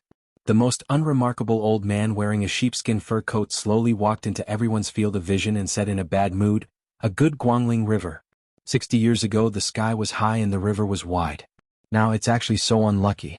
Even this old man can't stand it anymore. Su Brat, that running dog and 30 riders are mine. That dead pig is yours. This old man, let me say this first. If you don't cut off a few pounds of meat from him, don't even think about wasting your energy on this old man in the future. Just as the old man finished speaking, the scene left everyone dumbfounded. The 30 riders and their horses were torn apart by the invisible sword energy. As for the gray-robed guest elder who had the demeanor of an expert, he didn't even have time to open his mouth, let alone move his hand. His head seemed to have been flattened by an invisible weapon. The old god of swords who didn't move continued, a true expert is coming from the great Yenji. Also, if you don't want to be chased by thousands of armored riders, you'd better act immediately. Su Fengnian smiled. He stretched out his arm and grabbed a sword from the corpse of a rider on the ground. Controlling Qi? Qinyu, who had been watching the development of the situation from the sidelines, narrowed his eyes. His Royal Highness, who wasn't too stupid, turned his horse around and was about to run away. Where there's life, there's no need to worry about not having a wife. Su Fengnian strode forward and grabbed the horse's tail with one hand, pulling the front hooves of the charging Fergana horse into the air. Zhao Yuao, who needed 3 servants to help him get on the horse, had no horsemanship to speak of. He immediately fell backwards onto the ground. Su Fengnian used the scabbard to stab the neck of this crown prince, who was also an influential member of the dynasty, rendering him unable to move. Su Fengnian then sliced off 3 tails of flesh from Zhao Yao's arm. He said with a smile, look, your flesh is in my bowl. I'm not lying, am I? He wailed like a ghost and howled like a wolf. The second sword cut off half a pound of meat from Zhao Piao's thigh, which was as round as a pillar. It was still a smiling face that could charm women to death. That's right, I'm your brother Su. The fat crown prince's heart was torn and his lungs were torn. He struggled fiercely. Su Fengnian changed the position of the scabbard and nailed it firmly onto Zhao Yu's head. The crowd could only see the crown prince's limbs rolling about, but his head could not move. Su Fengnian's third sword cut off a piece of meat from Zhao Piao's left cheek. He then smiled and asked, does it hurt? Zhao Piao was scared out of his wits. Su Fengnian made an "oh" sound and cut off his right cheek. It seems to hurt quite a bit. Zhao Piao's pants were soaked. He foamed at the mouth and fainted from the pain. The old god of swords smiled and said, young Su, there's someone coming soon. Take it easy. Leave or stay, you tell me. Bluebird, go to the carriage and get the embroidered winter spring thunder. After Su Fengnian finished speaking, he turned to Li Chungang and asked with a smile, old senior, do you dare to come with me to Yenji to watch the tide? Li Chungang was stunned. He then laughed loudly and heroically. Back in the day, the Wu family's 9 swords defeated 10,000 cavalry. This old man alone could take on 9 of them. Chapter 355. Qin Yu originally thought that after this person got into trouble, he would run away from Guangling with his tail between his legs. So what if the king of Beiliang was his Royal Highness? This was Guangling, the territory that the vassal King Zhao Yi had painstakingly managed for 20 years. He had accumulated great power. According to the laws of the vassal states, the king of Yan and the king of Guangling were not allowed to meet the king of Beiliang. Unfortunately, Zhao Yi was one of the 7 vassal kings. Other than the most powerful navy in the world, Guangling also had a considerable number of elite cavalry. Among them, the 8,000 personal guards of the king of Beiliang were the best of the best. They were as fast as an arrow and fought like thunder and lightning. The commander of the cavalry, Lu Xingxiang, and the general, Zhang Erbao, were publicly recognized as enemies of 10,000 people in the Liang dynasty. Their reputations were comparable to that of Su Zhao's 5 foster sons, other than Qin Zhibao. Among them, Lu Xingxiang first went down to Luzhou on a snowy night in the spring and autumn period, and then his cavalry crossed Dongyue. His military service was illustrious. The great General Gu Jiantang broke up his old subordinates and only brought his direct subordinates into the Ministry of War. All the military power fell into the pockets of the King of Yan and the King of Guangling. The dozens of provincial governors did not dare to ask for a single soldier. In terms of military service and strength, the King of Guangling, Zhao Yi, could not compare to the vassal King Su Xiao of a different surname. However, a strong dragon could not fight a local snake. Moreover, Su Fengyin was at most a young snake crossing the river. How could he compete with Zhao Yi, the giant snake of Guangling who had already become a demon? Forced by the situation, Chen Yu and the maidservant Blue Bird walked slowly together. Looking up, the spectators on the shore had all scattered and fled for their lives. The ground was in a mess. They could see a black stream coming from the land. It was the distinctive black horse of the Bailiang army, and its momentum was not inferior to that of the Guangling front line. Chen Yu frowned. Had this Su Fengyin lost his mind? She did not dislike his cruel method of teaching the Crown Prince Su Fengyin a lesson. Evil people would be dealt with by evil people. The grudges between the top playboys were mostly not tender feelings. However, Su Fengyin was in a dangerous situation and yet he went against the current. This was not a rational thing to show off. This was not the way. Did he not understand such a simple principle? Chen Yu snorted coldly and smiled coldly. It was really a pity that the grass snake's gray line had been hidden for thousands of miles. It had just left the garden and the grass hut, but it was going to be cut off by the Guangling River. Xu Xiu and Yang Qingfeng had no reason to stay out of the matter. Blue Bird held a spear. The three of them pulled away from His Royal Highness and the old man wearing the sheepskin fur coat. Since they had abandoned the carriage, Blue Bird did not forget to let Xu Xiu bring along Dong Tai's sword case. The two in front were prepared to face the first wave of cavalry head-on. It was really too arrogant. His Royal Highness moved forward confidently, with two swords hanging from his waist and the hilts in his hands. Although his face was slightly pale and he did not look well, no one doubted that His Royal Highness was just a sickly person after he pressed down on the horse's head and used his chi to control objects. The one-armed old god of swords. Since today's battle would most likely be the last time he fought in the world, there was no harm in piercing through the sky. Back then, the Sword Emperor of Shishu had killed thousands of cavalry and died of exhaustion. Li Chungang wanted to teach the martial artists of the world that the peak of swordsmanship was not limited to this. Li Chungang had lived in Jianghu for 100 years with his sword. So what if he had lost 2 battles to Wang Shenji? Was there really no junior swordsman who could pull down the Lord of Martial Emperor City? There was only one Dong Tai. On the great river of swordsmanship there were still too few. Qin Yu was the last to leave. At his feet, the fat pig Zhao Yuang, who had fainted, opened his eyes slightly. The 300 gene of meat rolled around as he climbed to his feet at lightning speed. His body was so strong that it made one wonder if their eyes were playing tricks on them.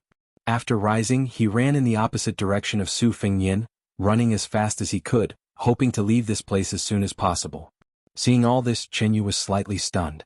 He thought that the Crown Prince of Guangling was not really that stupid. He even knew how to play dead to get away. If he had not made such a fool of himself, a few more pieces of meat would have been sliced off. Chen Yu stopped looking at the pile of filthy fat and turned around to see that His Royal Highness of Bailiang was about to draw his sword. Chen Yu sighed in her heart. If she were in his shoes, she would have announced her family name loudly before the crowd dispersed and spread the name of Bailiang His Royal Highness all over Guangling. This was the only reason why Zhao Yi did not dare to attack her openly with nearly 1,000 cavalrymen. After all, killing Bailiang's son without permission was a crime that was destined to cause a stir in the imperial court. Moreover, this son was the most important person in the Liang dynasty and was a first-class descendant who had inherited the title of His Royal Highness. However, the opportunity was fleeting. Those spectators, regardless of their family background, did not even have the courage to watch the fun. Even if they knew the inside story later, they were not qualified to be witnesses. Who would risk their lives to tell the imperial court? Chen Yu, whose origin was unknown, had complicated thoughts. She remembered the back of young master Bai Qiu who threw the altar and the sword. At that time she vaguely heard a sentence. She murmured to herself, "It's true that a hero's name will rise after his death. But this is the way a hero will cut off all means of retreat and sink all boats. You clearly have the potential to become an ambitious and ruthless marquis who occupies the north and swallows the south. Why are you so reckless? I thought you were a loser on the outside but a loser on the inside. I didn't expect you to be a loser on the inside." On the Great Yen Dynasty's reading platform, a large banner with the character Zhao was fluttering in the wind. A middle-aged man who was even more obese than Zhao Yu was wearing an embroidered robe with a jade belt and 9 pythons. His robe was embroidered with golden Sichuan brocade. The chair under the man's buttocks was 3 times the size of an ordinary chair. He did not move the mountain.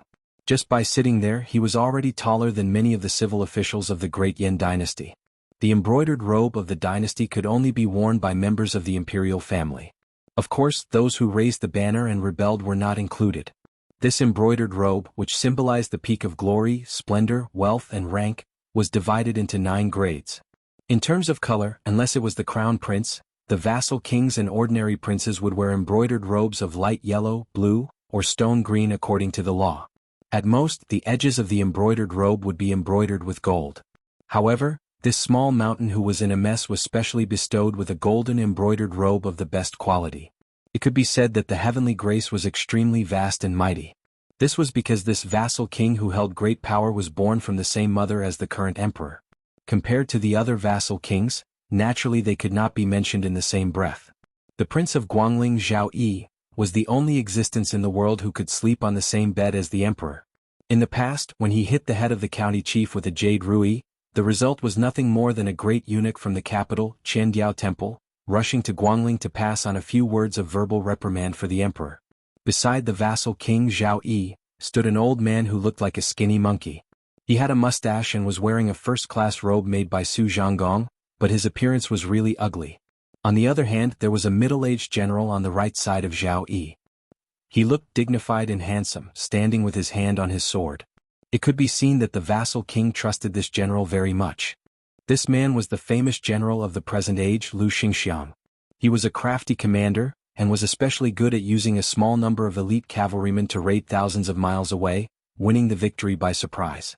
Half of the merit of the fall of Dongyu should be credited to Lu Xingxiang. Lu Xingxiang, who came from a cold family, had a very good reputation both in the army and in the scholarly circles. It was unknown why he always stayed in Guangling. When Gu Jiantang entered the capital with 12 cavalrymen, there should have been Lu Xingxiang. These years, there was often a rumor that Lu Xingxiang would go to the capital to serve as the assistant minister of the Ministry of War. After 5 or 6 years of hard work, when Gu Jiantang reached a higher level, he would take over as the Minister of War. It was not until this year that the Tangxi sword immortal Lu Baijie of Huding County appeared out of nowhere and became the assistant minister of the Ministry of War that the court and the common people stopped guessing and clamoring. The shifty-eyed old advisor of the Prince of Guangling stretched out his orchid fingers to twirl his beard, and said in a strange tone, "Xingxiang, you overestimate this Beiliang heir. If you had known earlier, you could have slowly swallowed him like a cat catching a mouse." The moment the Beiliang heir and his entourage stepped into Guangling, the secret agent of the Prince of Guangling had already sent the news to the spring snow building of the Prince of Guangling. This spring snow building was an important place for the Prince of Guangling's military. All matters, no matter big or small, within the jurisdiction of Guangling originated from this building. Therefore, the Guangling officialdom viewed this building as a big dragon gate. To be able to enter this building and meet with the Prince of Guangling Zhao Yi proved that this official had truly stabilized his position in Guangling. To be able to give advice to Zhao Yi, who had just become the Guangling Jidushi, meant that this person was already a powerful official within Guangling. He was so popular that he was almost purple. Compared to those provincial governors who had the titles of feudal officials, he was even more frightening. Chapter 356. Today, when the Su Fengyin came to watch the battle, the direct descendants of the vassal kings and the advisors on the spring snow building all responded with a cold and indifferent strategy of not trying to win him over or beat him. It was just that His Royal Highness Zhao Yu had disrupted their plans. To the shadow bigwigs of Guangling in the spring snow building, this was nothing much. Most of them were young men who had only found a place in the building in the last 20 years. They did not have much reverence for Su Xiao, who had a different surname. A few of the more radical advisors had been sparing no effort in advocating for the Beiliang cavalry to be used as a stepping stone for the mighty army of Guangling. Therefore, when he heard that His Royal Highness had led 30 riders to pick a fight and was unexpectedly cut off by the Su Fengyin as a demonstration, even Lu Xingxiang was somewhat angry. He immediately proposed that before the heir of Beiliang had revealed his identity to protect himself, he should use more than 1,000 armored cavalry to charge forward with a thunderous attack. Even if the heir of Bailiang had the world-famous old sword god Li Chungang from the martial emperor city to protect him, and even if not a single one of the 1,000 Bailiang cavalry was left alive, he could still deploy another 3,000 armored cavalry to kill a young man who would one day inherit the title of the king of Bailiang, and at the same time kill a famous swordsman of Jianghu. Lu Xingxiang believed that his master had the courage to risk 1 or 2,000 Bailiang cavalry. Others did not know the hidden intention of the emperor of the capital, but the famous general Lu Xingxiang, who was well versed in military affairs and government affairs, had stood tall on the spring snow building for more than 20 years without falling. His position had always been one of the top 3. How could he not understand the bottom line? Perhaps because of today's turmoil, Lame Su of Bailiang would fly into a rage. Once this happened, the capital would issue an edict, and it was even possible that the Prince of Guangling would be demoted by 1 rank. However, temporary gains and losses could not be disrupted. In the midst of the imperial court's intrigue or the war between the two countries, it could be ignored. Su Xiao had spent most of his life in the military and had suffered countless injuries. Now that he was over 50 years old, how much longer could he live? So what if I give you, Lame Su, 20 years? By that time Bailiang will fall apart. His master won't even be 60 years old. More importantly, he will have a long line of descendants. Lu Xingxiang dares to say that by that time, not only will Prince Guangling Zhao Yi regain his throne, His Royal Highness will also be able to obtain a dream of hereditary succession. Bailiang was powerful, like a giant python entrenched in the northern border. The only fatal weakness was that the king of Su only had 2 sons. The youngest, Su Longxiang, was an idiot. Once the eldest, Su Fengyin, died, Su Xiao had the ability to topple the 8 kingdoms of spring and autumn, but did he have the ability to go against the heavens? Unless it was a saint of the 3 sects who was like an immortal on earth, 100 years of youth would be nothing more than a skeleton. This had been the case since ancient times. People kept saying, "Long live the Son of Heaven," but who could truly live forever? Lu Xingxiang didn't quibble with the rat-bearded strategist and said calmly, "If that Su Fengyin wants to die, can you and I stop him?" The wretched-looking great advisor of the Wang mansion chuckled. His eyes were unusually sharp. You can't judge a book by its cover. When Lu Xingxiang proposed to use 1,000 cavalry to kill Su Fengyin, he was not sure if Zhao Yi had the patience to wait for 20 years. But in fact, this great vassal king not only asked Zhang Erbao to lead the army, but also asked someone to bring the tiger talisman to Shanwei's camp, and ordered the rest of the Bailiang army to move out in full force. Such decisiveness and ruthlessness had moved even Lu Xingxiang, who had killed countless people. After killing the only son of Bailiang, it meant that Guangling and the Bailiang cavalry would become mortal enemies. If Guangling army and Bailiang cavalry were to fight on the battlefield, both Guangling and Guangling would lose. Zhao Yi only had 2 big backers, his elder brother who shared the same father and mother in the capital city, and the thousands of miles of rivers and mountains of Liang dynasty between Bailiang and Guangling.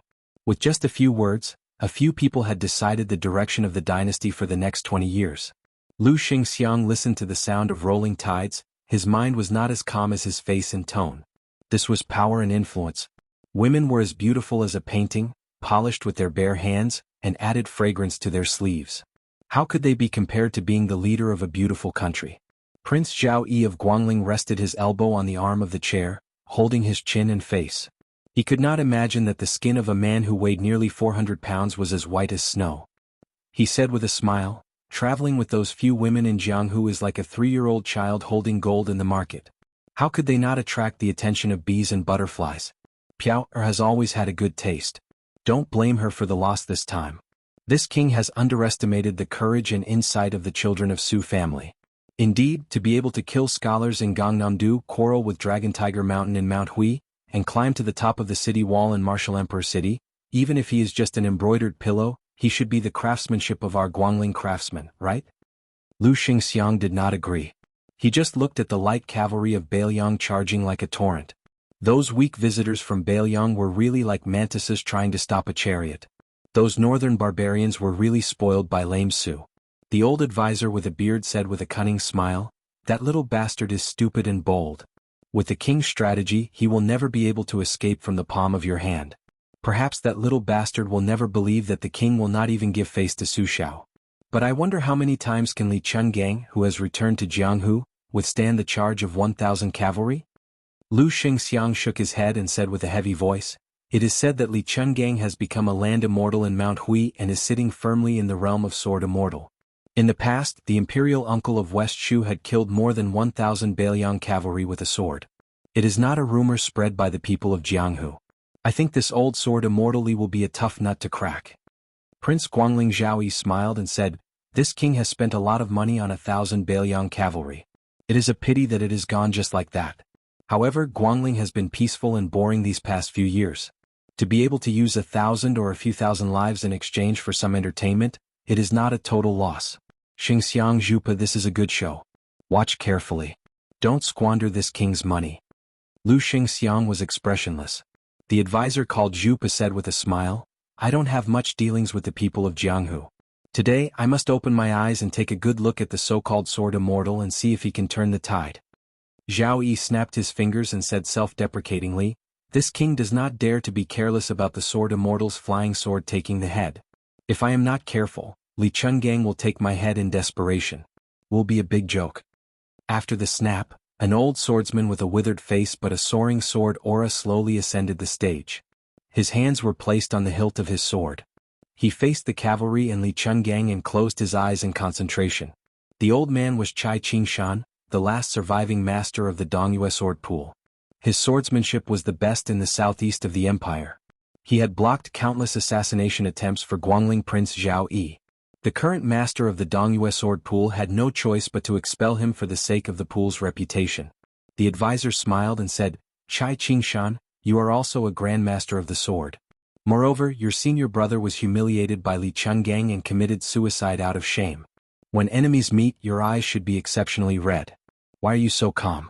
Could it be that you were scared out of your wits by Li Chungang opening the gate of heaven at Donghai?" Zhao Yi frowned and said, "Zhang Zhupa, don't be so narrow-minded like a woman. Honorable guest Chai only killed your disappointing nephew. It's not a big deal. If you continue to nag, do you believe that this prince will make you fight with honorable guest Chai on the spot?" Zhang Zhupa rolled his eyes and gave himself 2 tight slaps on the face. He apologized, "I know I was wrong." Chai Qingshan held his breath and did not move. The naval drill on the river went on as usual, but the Guangling riverbank was suddenly filled with turbulence. The vanguard general Zhang Erbao took the lead. He wielded a lance and waved it, splitting the air. The old man with the sheepskin fur coat carried a standard sword for the Peregrine Falcon Battalion cavalry. It was far from being a divine weapon. Looking at the endless Guangling cavalry, a smile appeared on his old face. "When I first entered Jianghu, I walked on the Guangling tide with my sword. I only felt that as long as I had a sword in my hand, the world would be free and unfettered. I really missed the feeling of being young and carefree. I'm finally going to enter Jianghu. Fate has brought us together on this Guangling River. Little Su, this old man and you have known each other for a while. We can't be considered friends, but this old man finds you pleasing to the eye. If you fight with all your strength, you will have enough fame, but it may not be a good thing for you to take charge of the Bailiang cavalry in the future. You, His Royal Highness, have to pay attention to concealment. You can only sleep peacefully by pouring dirty water on yourself every day. This old man sees that you are not living at ease. You are very different from us Jianghu people who fish for fame. Therefore in this battle don't blame this old man for stealing all the limelight. If 1,000 cavalry is killed, Zhao Yi won't feel any pain. Just kill another 3,000 or 4,000 cavalry. This old man has to be satisfied. If you are really defeated, you don't have to think about collecting this old man's corpse. Just say that this old man will save his strength to send you out of Guangling before he dies." Su Fengnian smiled and said, "Su Xiao once said that it's okay for a man to be cynical about small matters. But when it comes to life and death, one must still do something. There are things that one cannot do. Old senior, if you trust me, just charge forward and leave your back to Su Fengnian. Let's kill our way to Yanji." The old god of swords Li Chungang stopped and scolded jokingly, "You know that this old man won't be defeated, so you say such bold words?" Su Fengnian said with a wronged face, "Old senior, your words are more hurtful than the 2-sleeved green snake." The old man laughed heartily. With a tap of his toes, his body shot forward. He said heroically, "Dong Tai, killing with a sword, do you really think that you are stronger than this old man?" According to the records of later generations, on the 8th month and the 10th month, on the tide viewing day, Li Chungang killed more than 2,600 enemies with one sword. There was no longer the old god of swords and the new god of swords in Jianghu. Blood flowed like a river, but the waves could not wash it away. As they neared Yanji with the crown prince of Bailiang, Su Fengnian smiled and asked Guangling Prince Zhao Yi, if I die, Su Xiao will hang Beiliang swords all over Guangling. Do you believe me? Chapter 357. All good things must come to an end. When the carriage arrived at the barren border between the two prefectures, Green Bird stopped the carriage when she heard the slight movement in the carriage. His Highness bent down and lifted the curtain. After getting off the carriage, he looked at the scenery of northern Liang, which was far less beautiful than the south. He was lost in thought. After the frost, the trees withered, the leaves fell, and the insects hid in their holes. Even if there was a gentle breeze outside, it would still carry a chill that could not be hidden by clothes. Li Dong was coming in the blink of an eye. When Su Fengnian left, it was already winter when he returned to Liangzhou. During his 3 years of travel he was only at the bottom of Jianghu. Other than bitterness there was only bitterness. This trip seemed to be showing off, but the people he came into contact with were either rich or noble, or the most outstanding grandmasters or freaks in Jianghu. That's right, he was just a small fry who only dared to play in the shallow waters of Jianghu. How could he have the nerve to greet the crown prince of Beiliang who had revealed his identity? Wasn't this just asking for a slap? Su Fengnian turned his head to look at the Murong siblings, Princess Jing En, and Pei Nanwei who had gotten off the carriage at the same time. Of course, there was also the sword god who had not gotten off the carriage. In the Battle of Guangling River, in the short 2-li journey, Li Chuangong's sword had killed 2,600 cavalrymen. Layer upon layer there were very few complete corpses. His Royal Highness's robe was soaked with blood. Other than the general who had luckily survived, the rest of the Guangling soldiers had all died. Perhaps Prince Zhao Yi of Guangling was intimidated by Li Chuangong's words, "Let this old man kill 2,000 steel cavalry to satisfy his craving, and before he dies he will drag a king of Guangling down with him. Even if he dies he will have no regrets." Or perhaps his plan was disrupted by Li Chuangong's threat. In any case, no matter how the small mountain of white flesh thought about it, in the end, he did not stop Su Fengnian from leaving. On the 10th day of the 8th month, although Su Fengnian had not killed anyone with his own hands, this was the first time he felt fear. Because every time Li Chungang, who was known for his peerless swordsmanship, killed someone, the chances of him losing his life would increase. If he were to stay in the Guangling River and feed the fishes, he would eventually run out of manpower. One should know that there were more than 6,000-liter army soldiers gathered near Great Yanji. They were so densely packed that it was as if they had broken into an ant's nest. Not to mention, there were also countless warships and warships of the Guangling Navy eyeing them covetously.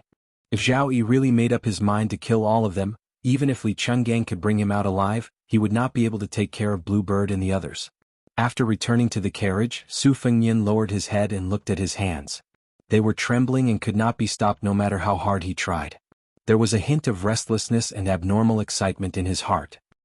He had seen with his own eyes that wherever Li Chuangong's sword energy passed, a large area of flesh and blood would be badly mutilated. He asked himself, when in his life would he have the ability to fight against thousands of soldiers and horses as a mere warrior?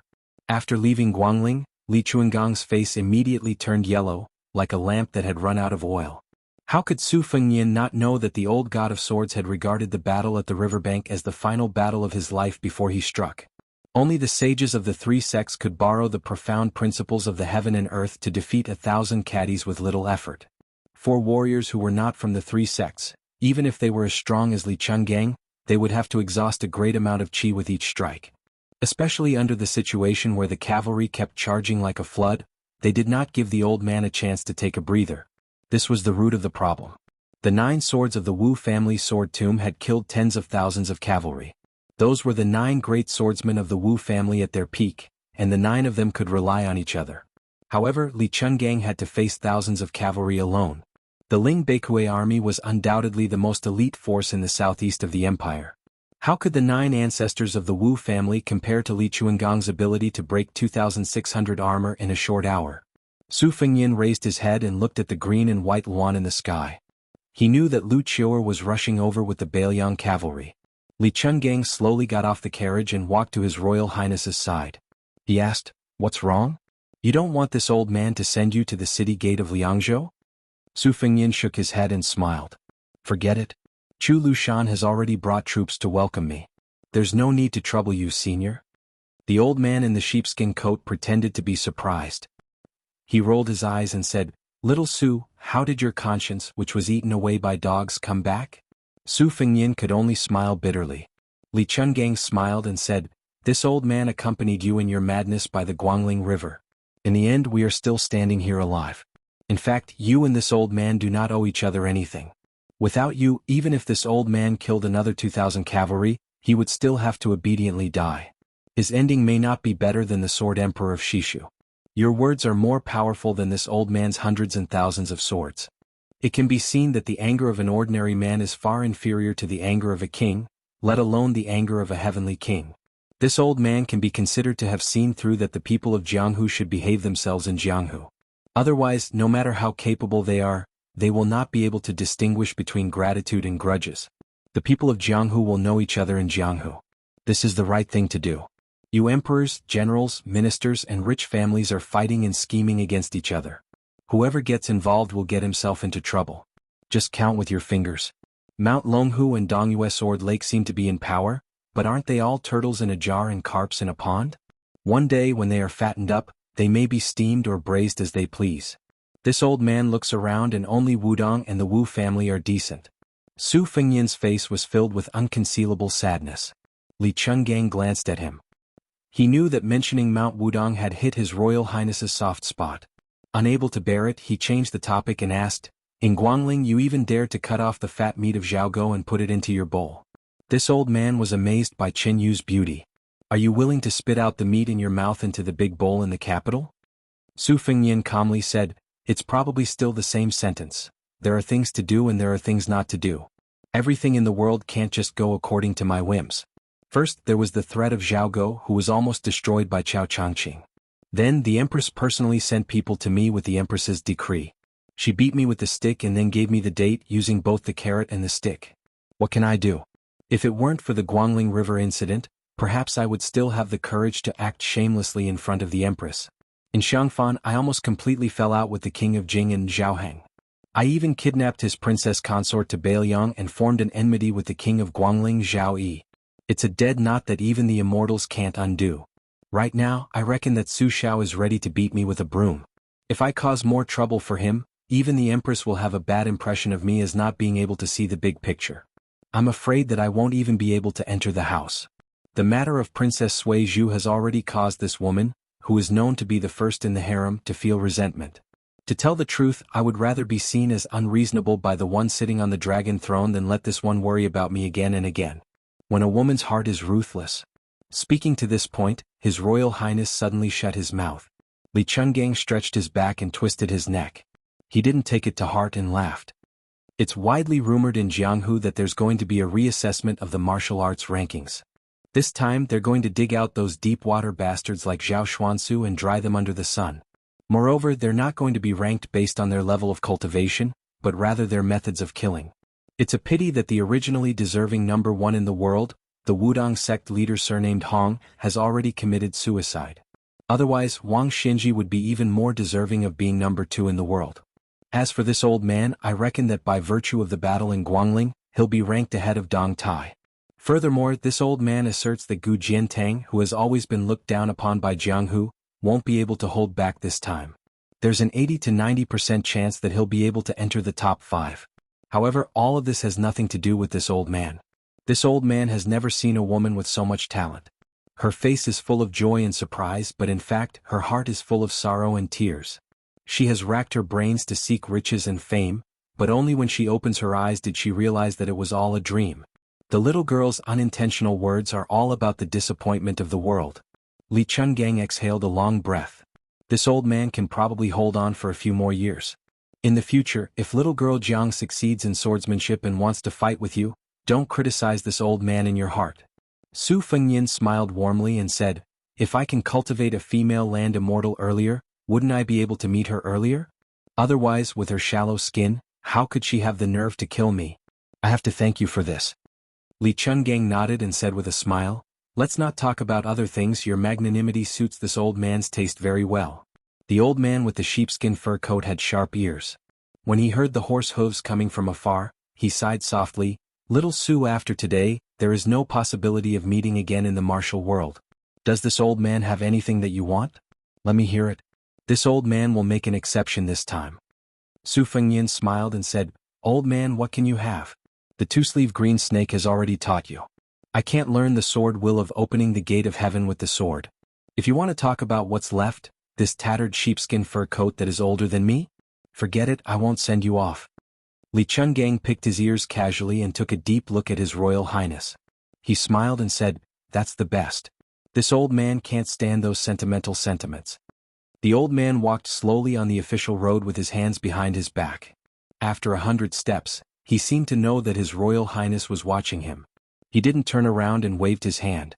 Su Fengyan stretched out his hand to block the setting sun and pursed his lips tightly. Wooden horse ox.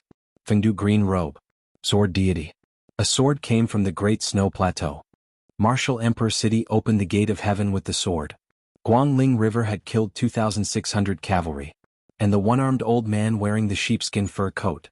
They were already a ray of afterglow in the martial world. Su Fengyan murmured, "One person can make the entire martial world feel old. This is really a domineering skill.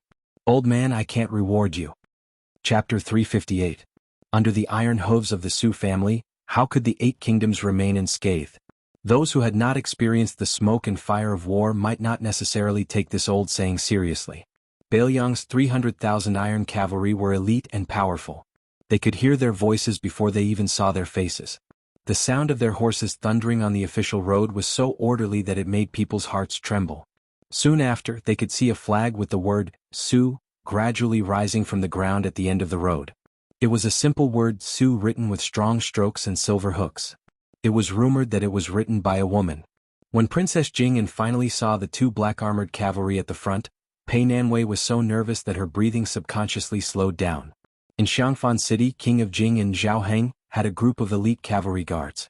In the central region of the empire, it could be said that they could sweep through any army.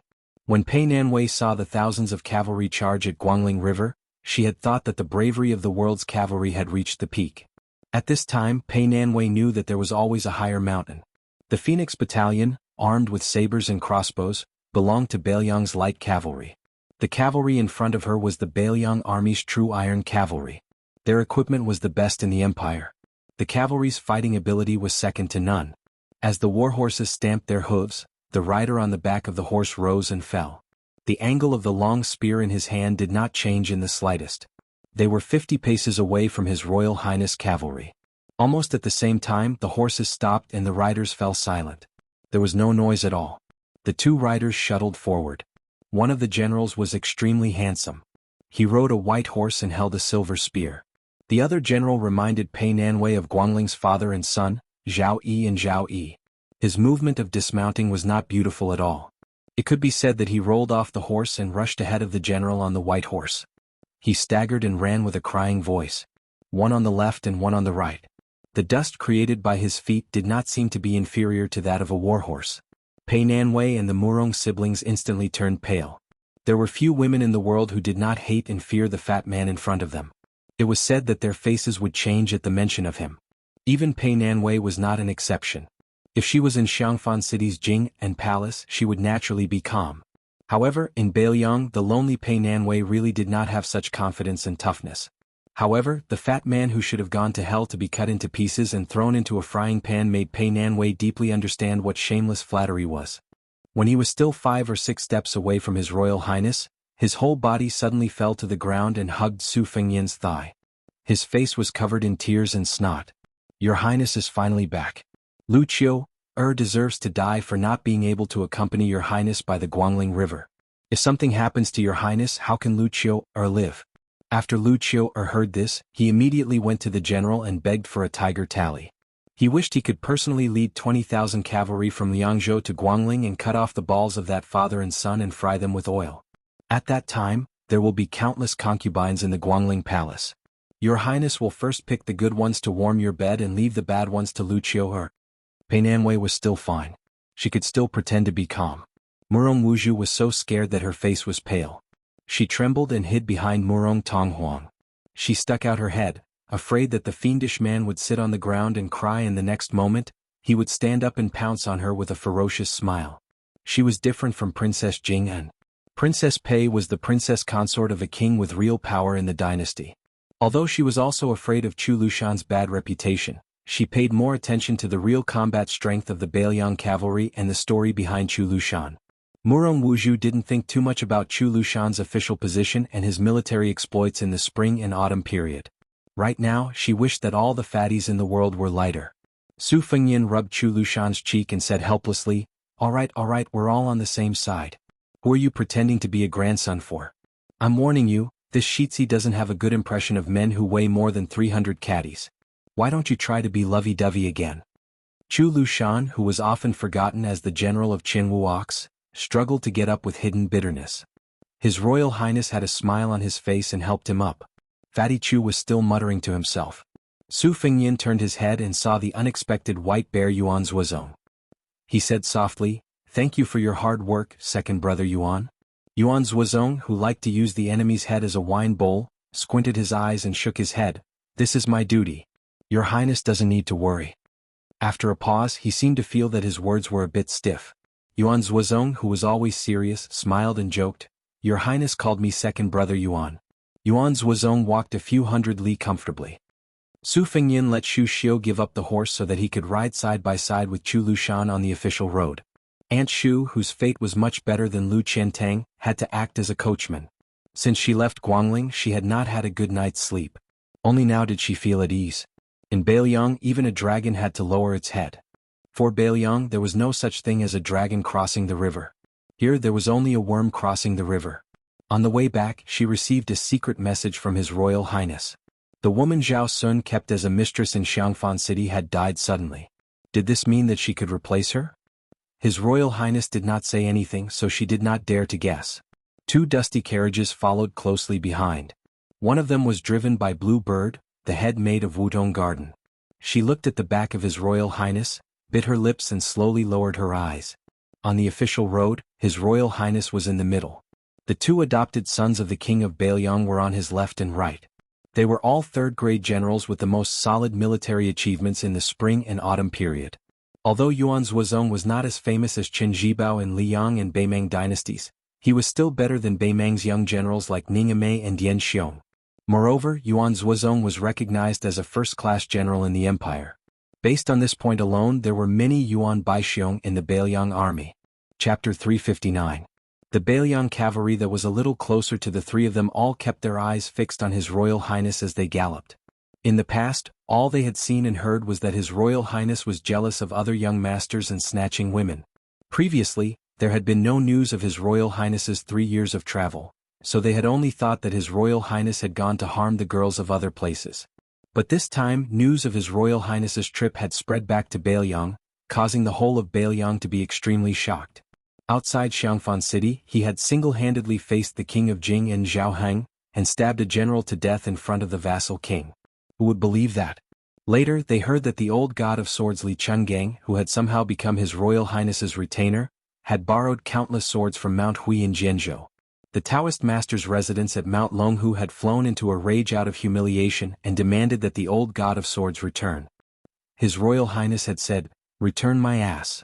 This was a beautiful story that many people believed without a doubt. This was His Royal Highness's style. Speaking of this, they felt that it was absurd, but at the same time, it was very satisfying. As for the recent news that Li Chungang had killed 2,600 horsemen by the Guangling River, not many people believed it to be true. But His Royal Highness had said that he would make the Beiliang swords hang all over Guangling. Almost all of the listeners had slapped the table in amazement and cheered. During this period of time, because of this sentence, Beiliang's specialty, green ant wine, was almost out of stock. The people of Beiliang drank to liven things up. The restaurants and taverns in the streets and alleys were booming with business. The overwhelming condemnation of His Royal Highness vanished like smoke in thin air. Some of the storytellers with good business acumen gathered information from all over the place and fabricated even more wonderful stories. As long as they talked about His Royal Highness travels, they would win cheers from the crowd. Usually, the storytellers would use up a few caddies of saliva, and the extra tips would at most be a few copper coins. But now they could earn quite a few pieces of silver every day. They spared no effort in flattering and praising His Royal Highness, who they had never met before. At first, the scholars snorted disdainfully, but they couldn't stand the unanimous opinions of everyone around them.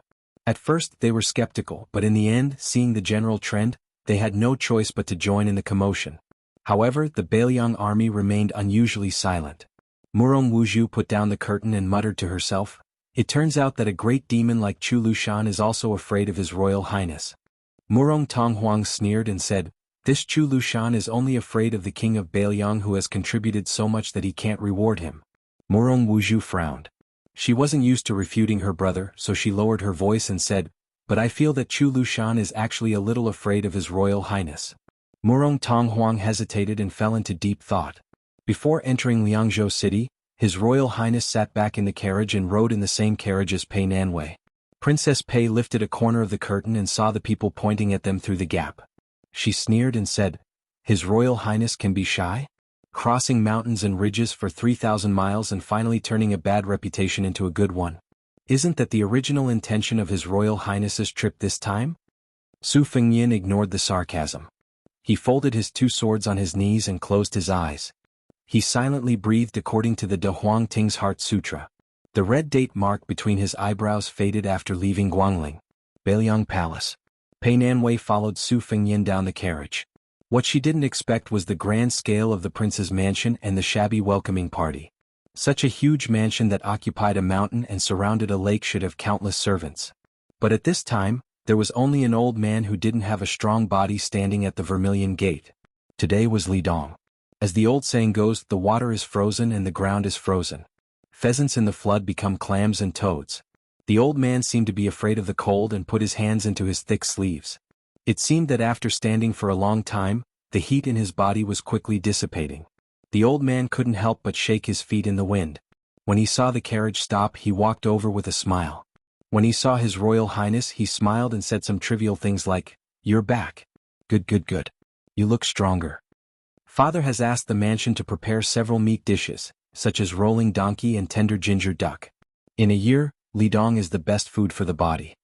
Hey, how come you brought so many women with you when you left Liangzhou? Could it be that you didn't bring enough money with you and those girls in Liangzhou are too shrewd and unscrupulous?" The corner of Murong Tonghuang's mouth twitched. Murong Wuzhu's eyes widened. She was at a loss. This old man couldn't be the northern Liang prince, could he? Murong Wuzhu kept telling herself that it was absolutely not. Princess Jing'an Pei Nanwei was as shocked as Murong Wuzhu and Murong Wuzhu. But in the end she was more experienced in the ways of the world. She bowed politely, but her voice couldn't help but tremble a little. "Pei Nanwei greets Great General Su." Murong Wuzhu swallowed and instinctively took a step back. After Murong Tonghuang confirmed the identity of the old man in front of him, he waved his sleeves and prostrated himself on the ground. He put his forehead on the cold stone floor and said respectfully, "I, Murong Tonghuang from Jianzhou, greet the king of Bailiang." Unfortunately, Su Xiao didn't even look at Princess Jing'an who was bowing politely and Murong Tonghuang who was prostrating himself on the ground. The old man, whose attire was completely different from that of the first king of the dynasty, saw that his son didn't move. He rubbed his hands and put them to his mouth to blow smoke. He asked with a smile, "Are you complaining that I didn't give you enough men to kill that fat pig Zhao Yi in Guangling?" Princess Pei, who didn't feel neglected at all, twitched her eyelids. Murong Tonghuang, who didn't dare to move, trembled even more. Su Fengyin pursed his lips, which always gave people the impression of being harsh, and said calmly, "I thought you would scold me. Even if you didn't scold me, at least you wouldn't give me a good face." Su Xiao looked at his eldest son with a smile. He waved his sleeves gently and patted His Royal Highness on the shoulder. They walked to the side door together and said softly, "No one knows a son better than a father. How could I not know that you're forcing yourself to be the king of Bailiang?" Su Fengyin was silent. After entering the mansion, Su Fengyin caught a glimpse of a big celadone plate in the hands of the chief steward. There was a small porcelain bowl in it, and there was a lump of meat that didn't look fresh. In the eyes of Princess Jing'an and Pei Nanwei, the old man was more like a rich man than a butcher. He pursed his lips and said with a smile, "It was cut off from Zhao Yi's body and sent here as fast as possible." Su Fengyin was stunned. Su Xiao said slowly, "After you left Guangling, I sent someone to reason with him. He probably felt that he was in the wrong, so he cut off this piece of meat himself."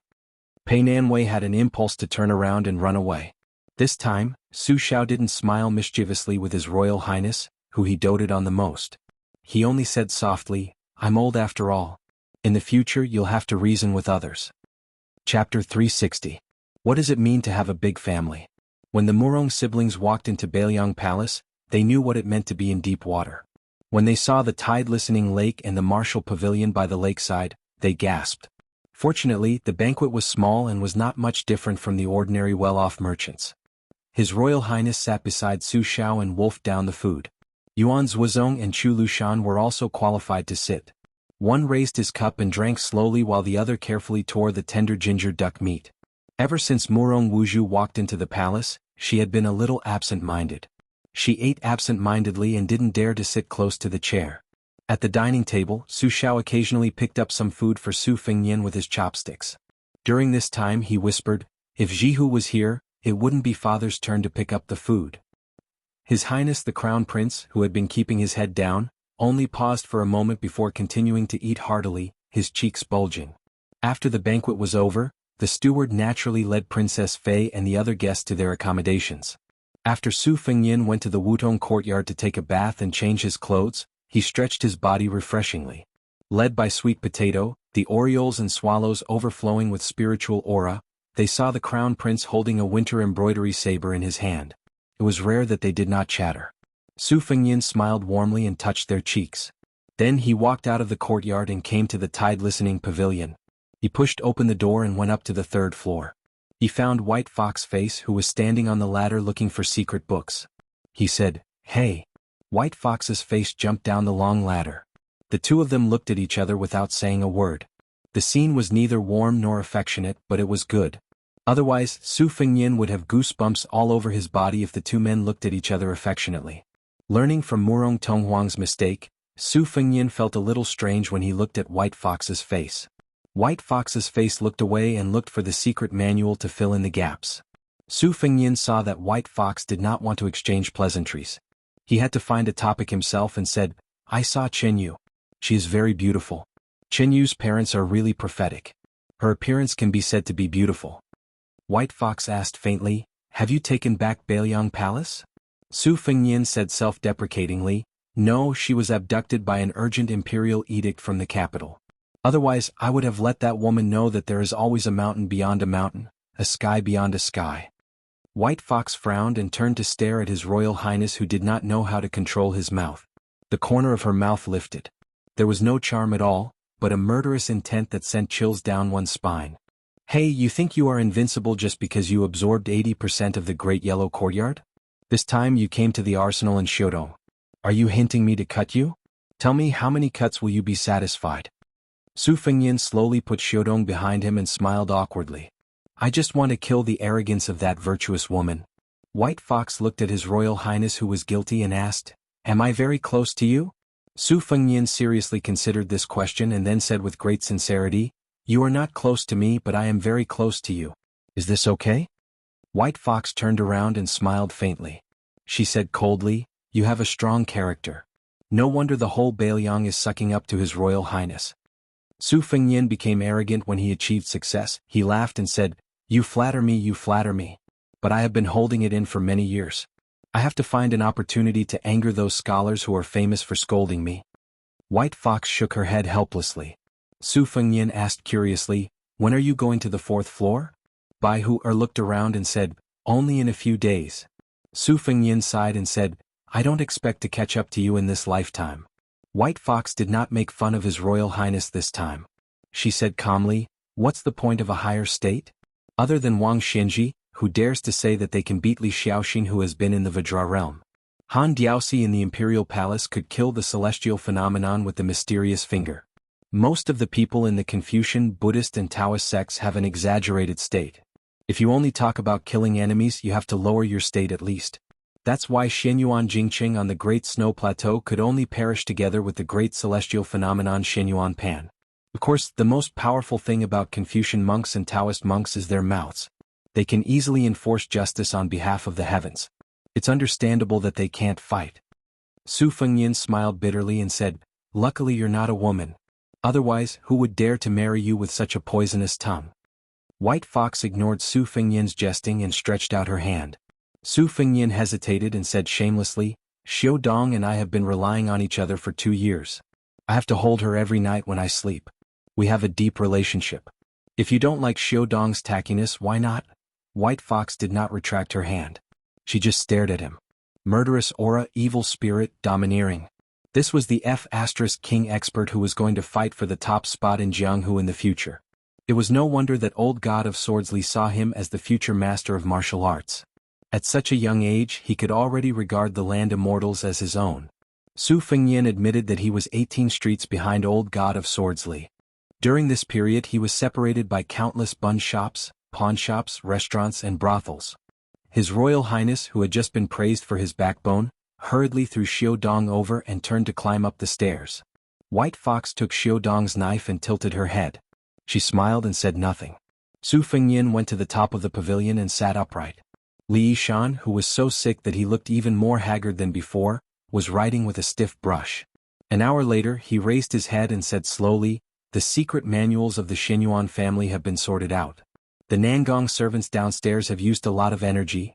While they were talking, Su Xiao came upstairs with 2 pots of wine. He sat down cross-legged and separated the 3 stacked bowls. The aroma of wine filled the air. Li Yishan did not speak as long as he had wine to drink. After drinking half a pot of green ant, which was affordable to the common people, Li Yishan was slightly tipsy. He waved his hand and asked them to leave. The father and son looked at each other and smiled. They stood up and left the roof. Li Yishan poured himself a small bowl of wine. He murmured Jiangshan and drank it in one gulp. Then he drank beauty. He drank another small bowl with beauty. Then he drank loyalty, monarch and minister, spring and autumn, Jianghu, and Jianghu with the green ant. Finally he passed out on the table drunk. Su Fengyan and Su Xiao came to the peak of Mount Qingliang. The father and son had a secret talk. Outsiders did not know anything about it. The next morning Su Fengyan went to Mount Wudong. He sat in a daze near the turtle camel tablet on Little Lotus Peak. He raised his head and looked at the sky for a long time. Finally he covered his face with both hands. A few riders stealthily returned to the city. His Highness the Crown Prince went to take a look at the shop that sold spiced beef. It was already closed, so naturally he would not be able to see the little girl who kept a straight face in front of all the customers.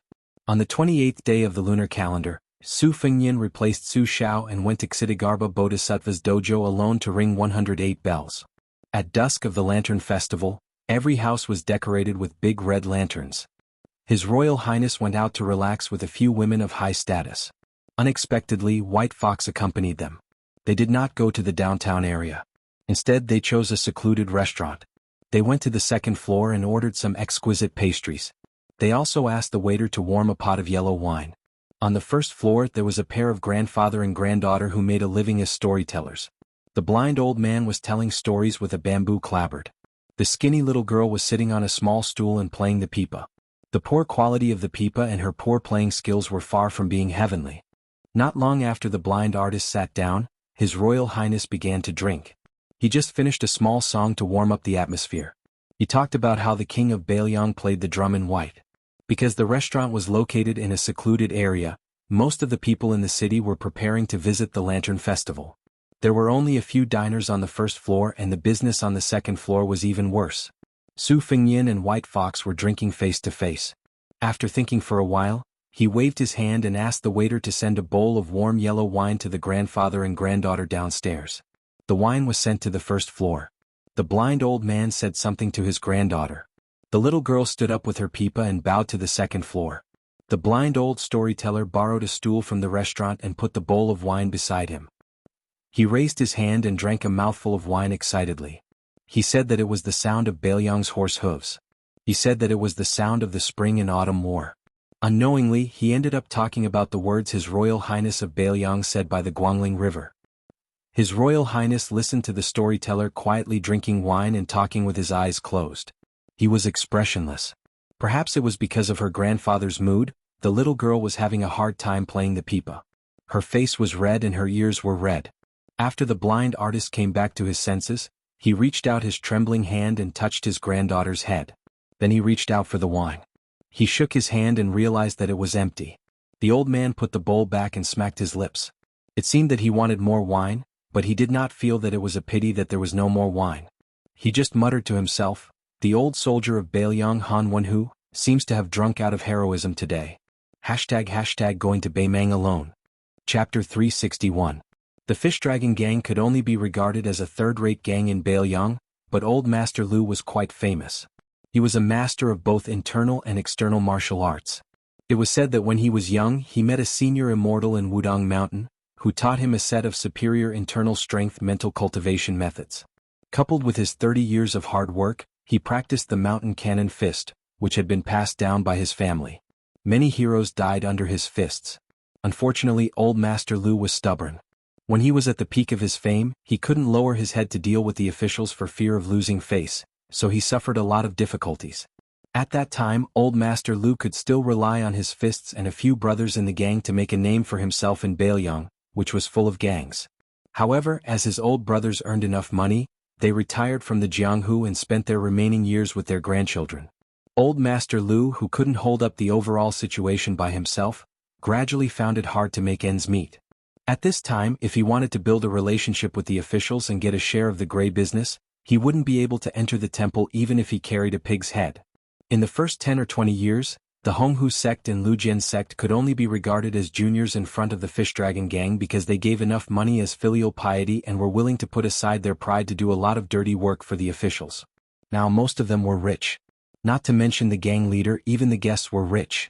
They even had private residences in big cities like Liangzhou and Lingzhou where every inch of land was worth gold. The Fish Dragon gang finally realized this and tightened their belts, bowed their heads, and begged people to accept the filial piety money. Some of the gang's connections that had almost been completely wiped out began to improve. The destination of this trip was the lower city of the Sword southbound platform on the border of Baimang.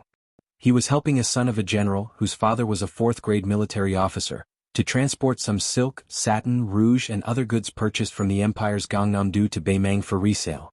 The price difference was considerable. However, not everyone dared to do this kind of business. At this time, hundreds of lives were left on the border between the empire and Baimang.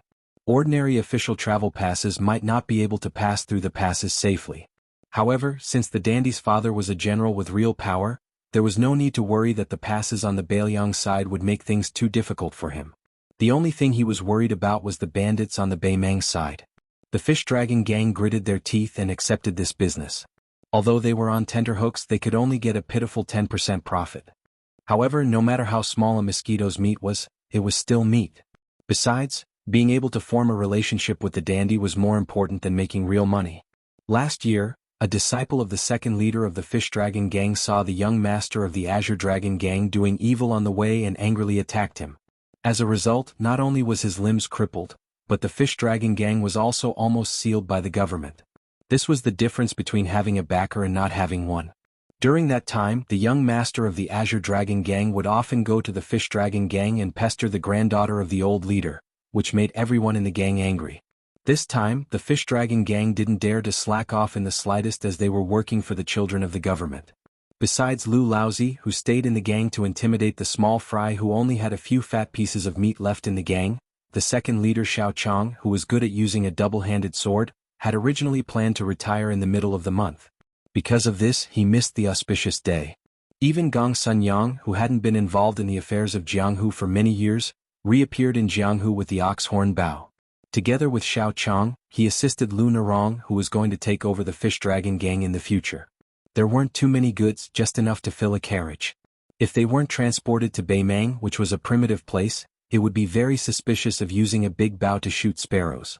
As they were close to the border, thanks to the developed courier routes of the empire, the Fish Dragon gang had an easy time traveling these days. A woman in tight clothes with narrow sleeves was sitting on the leading horse. A long sword in a green scabbard was hanging from her waist. Her appearance was clear and charming like a femme fatale, but she had an inviolable heroic spirit. It was probably because her limpid eyes were too cold. Half a horse away, Xiao Chong rode his horse in front. Although the second leader used a double-handed sword, he didn't have one sword hanging from his waist. Instead, he had two swords in one scabbard, which was very strange. Xiao Chong's swordsmanship was also very sharp and vicious. Even if there weren't 100 people killed by his sword, there were at least 70 or 80. Which Jianghu master didn't step on the lives and reputation of others. Moreover, many old-school Jianghu masters valued their reputation more than their lives. In Jianghu, revenge could be avenged for 10 generations. Every year, more and more enemies of Xiao Chong were found at the door of the Fish Dragon gang. It could be seen that the Fish Dragon gang was in decline. This trip to Baimang was related to the layout of the Fish Dragon gang in the next few years.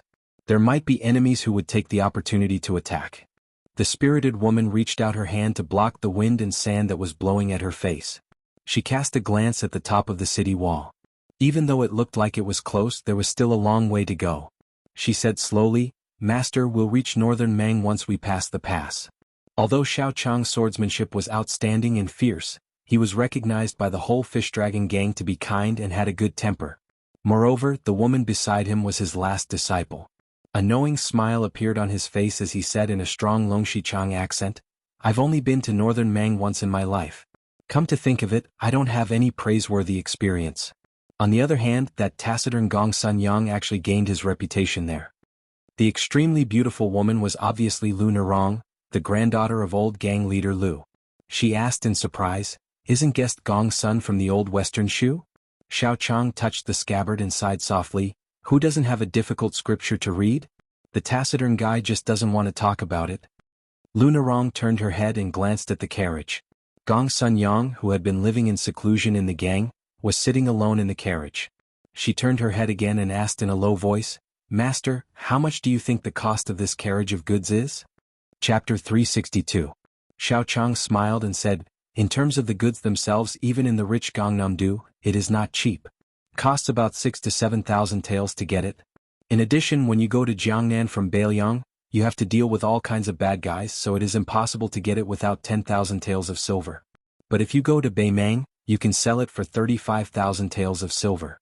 When you get back to that official's son, after deducting all the expenses, you can't escape earning 16 or 17,000 taels of silver.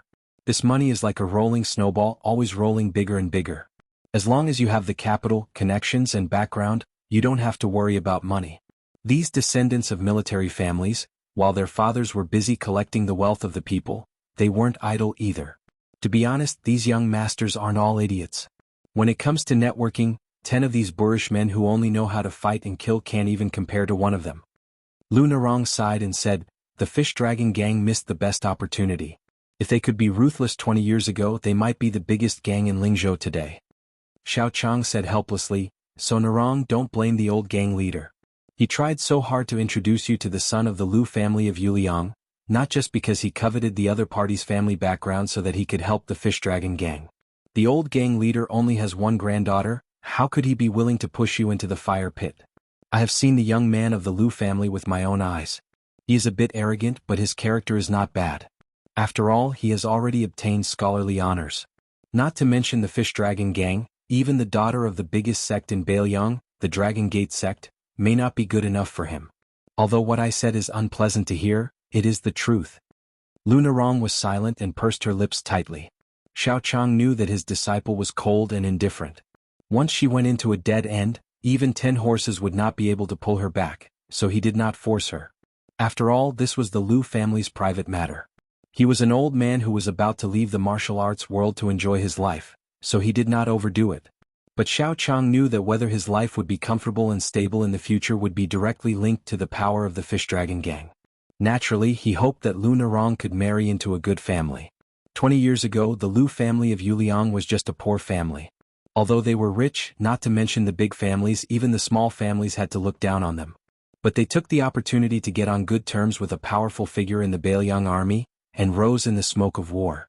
The Beiliang army was a towering tree with its roots intertwined, the Lu family was a small family. But of course, compared to the top 10 families of the family, there was still a big family. Of the Lu family. But how could Lu Nerong, a woman of Jianghu, be able to associate with those prestigious and influential indescribable noble clans? Lu Nerong remembered something and exhaled deeply. With a fascinated face she said, "Master, I heard that the new leader of Wudong is the reincarnation of an immortal, who once rode a crane to Jiangnan. Also, old god of sword Li fought with Wang Xinji on the east sea of the martial emperor city. Later he killed 2,600 cavalrymen on the Guangling River with only one sword. Then, the peach blossom sword god Dong Tai went to the Taoist master's mansion alone and did not stop until he was stopped by Xiao Lu Zuki Xinxia and a descendant of the Taoist master's mansion. Is this true?" When Xiao Chang heard this, his face was also full of reverence. He smiled and said, "I have never seen any of these immortal figures in my life, so how can I know if it is true or not? As for the flying sword, although I have been practicing the sword for 30 years, I have not even scratched the surface of flying swords, so I am even more confused. But I would rather believe that the two gods of sword are immortals on earth who can ride their swords from 1,000 miles away to take a head. In any case, it gives us, the slow-witted juniors who also carry swords, a beautiful thought. Just like how we cannot afford to eat the delicacies in the Bailiang Palace, just thinking about it can make us salivate. Xiao Chang laughed loudly and Lu Narong's eyes were shining. Lu Narong caught a glimpse of a young man beside her from the corner of her eye, and she frowned subconsciously. This young man was dressed in clean clothes and had a simple sword on his waist. Lu Narong only knew that he was sent by the heir of a general's family, but did not reveal his identity in detail. He was responsible for supervising the transportation of goods, and his job was probably to keep an eye on them. He was afraid that the fish dragon gang, who had never seen the world, would secretly steal some inconspicuous but expensive small things from the piles of goods. How could the proud Lu Narong like him? The appearance and bearing of the young man with the saber were not bad. The dozens of robust members of the fish dragon gang were not stupid enough to think that he was just an odd-job worker from a fourth-ranked general's mansion. After all, he was someone who could accompany the fish dragon gang to northern Mang. Along the way there were many guesses.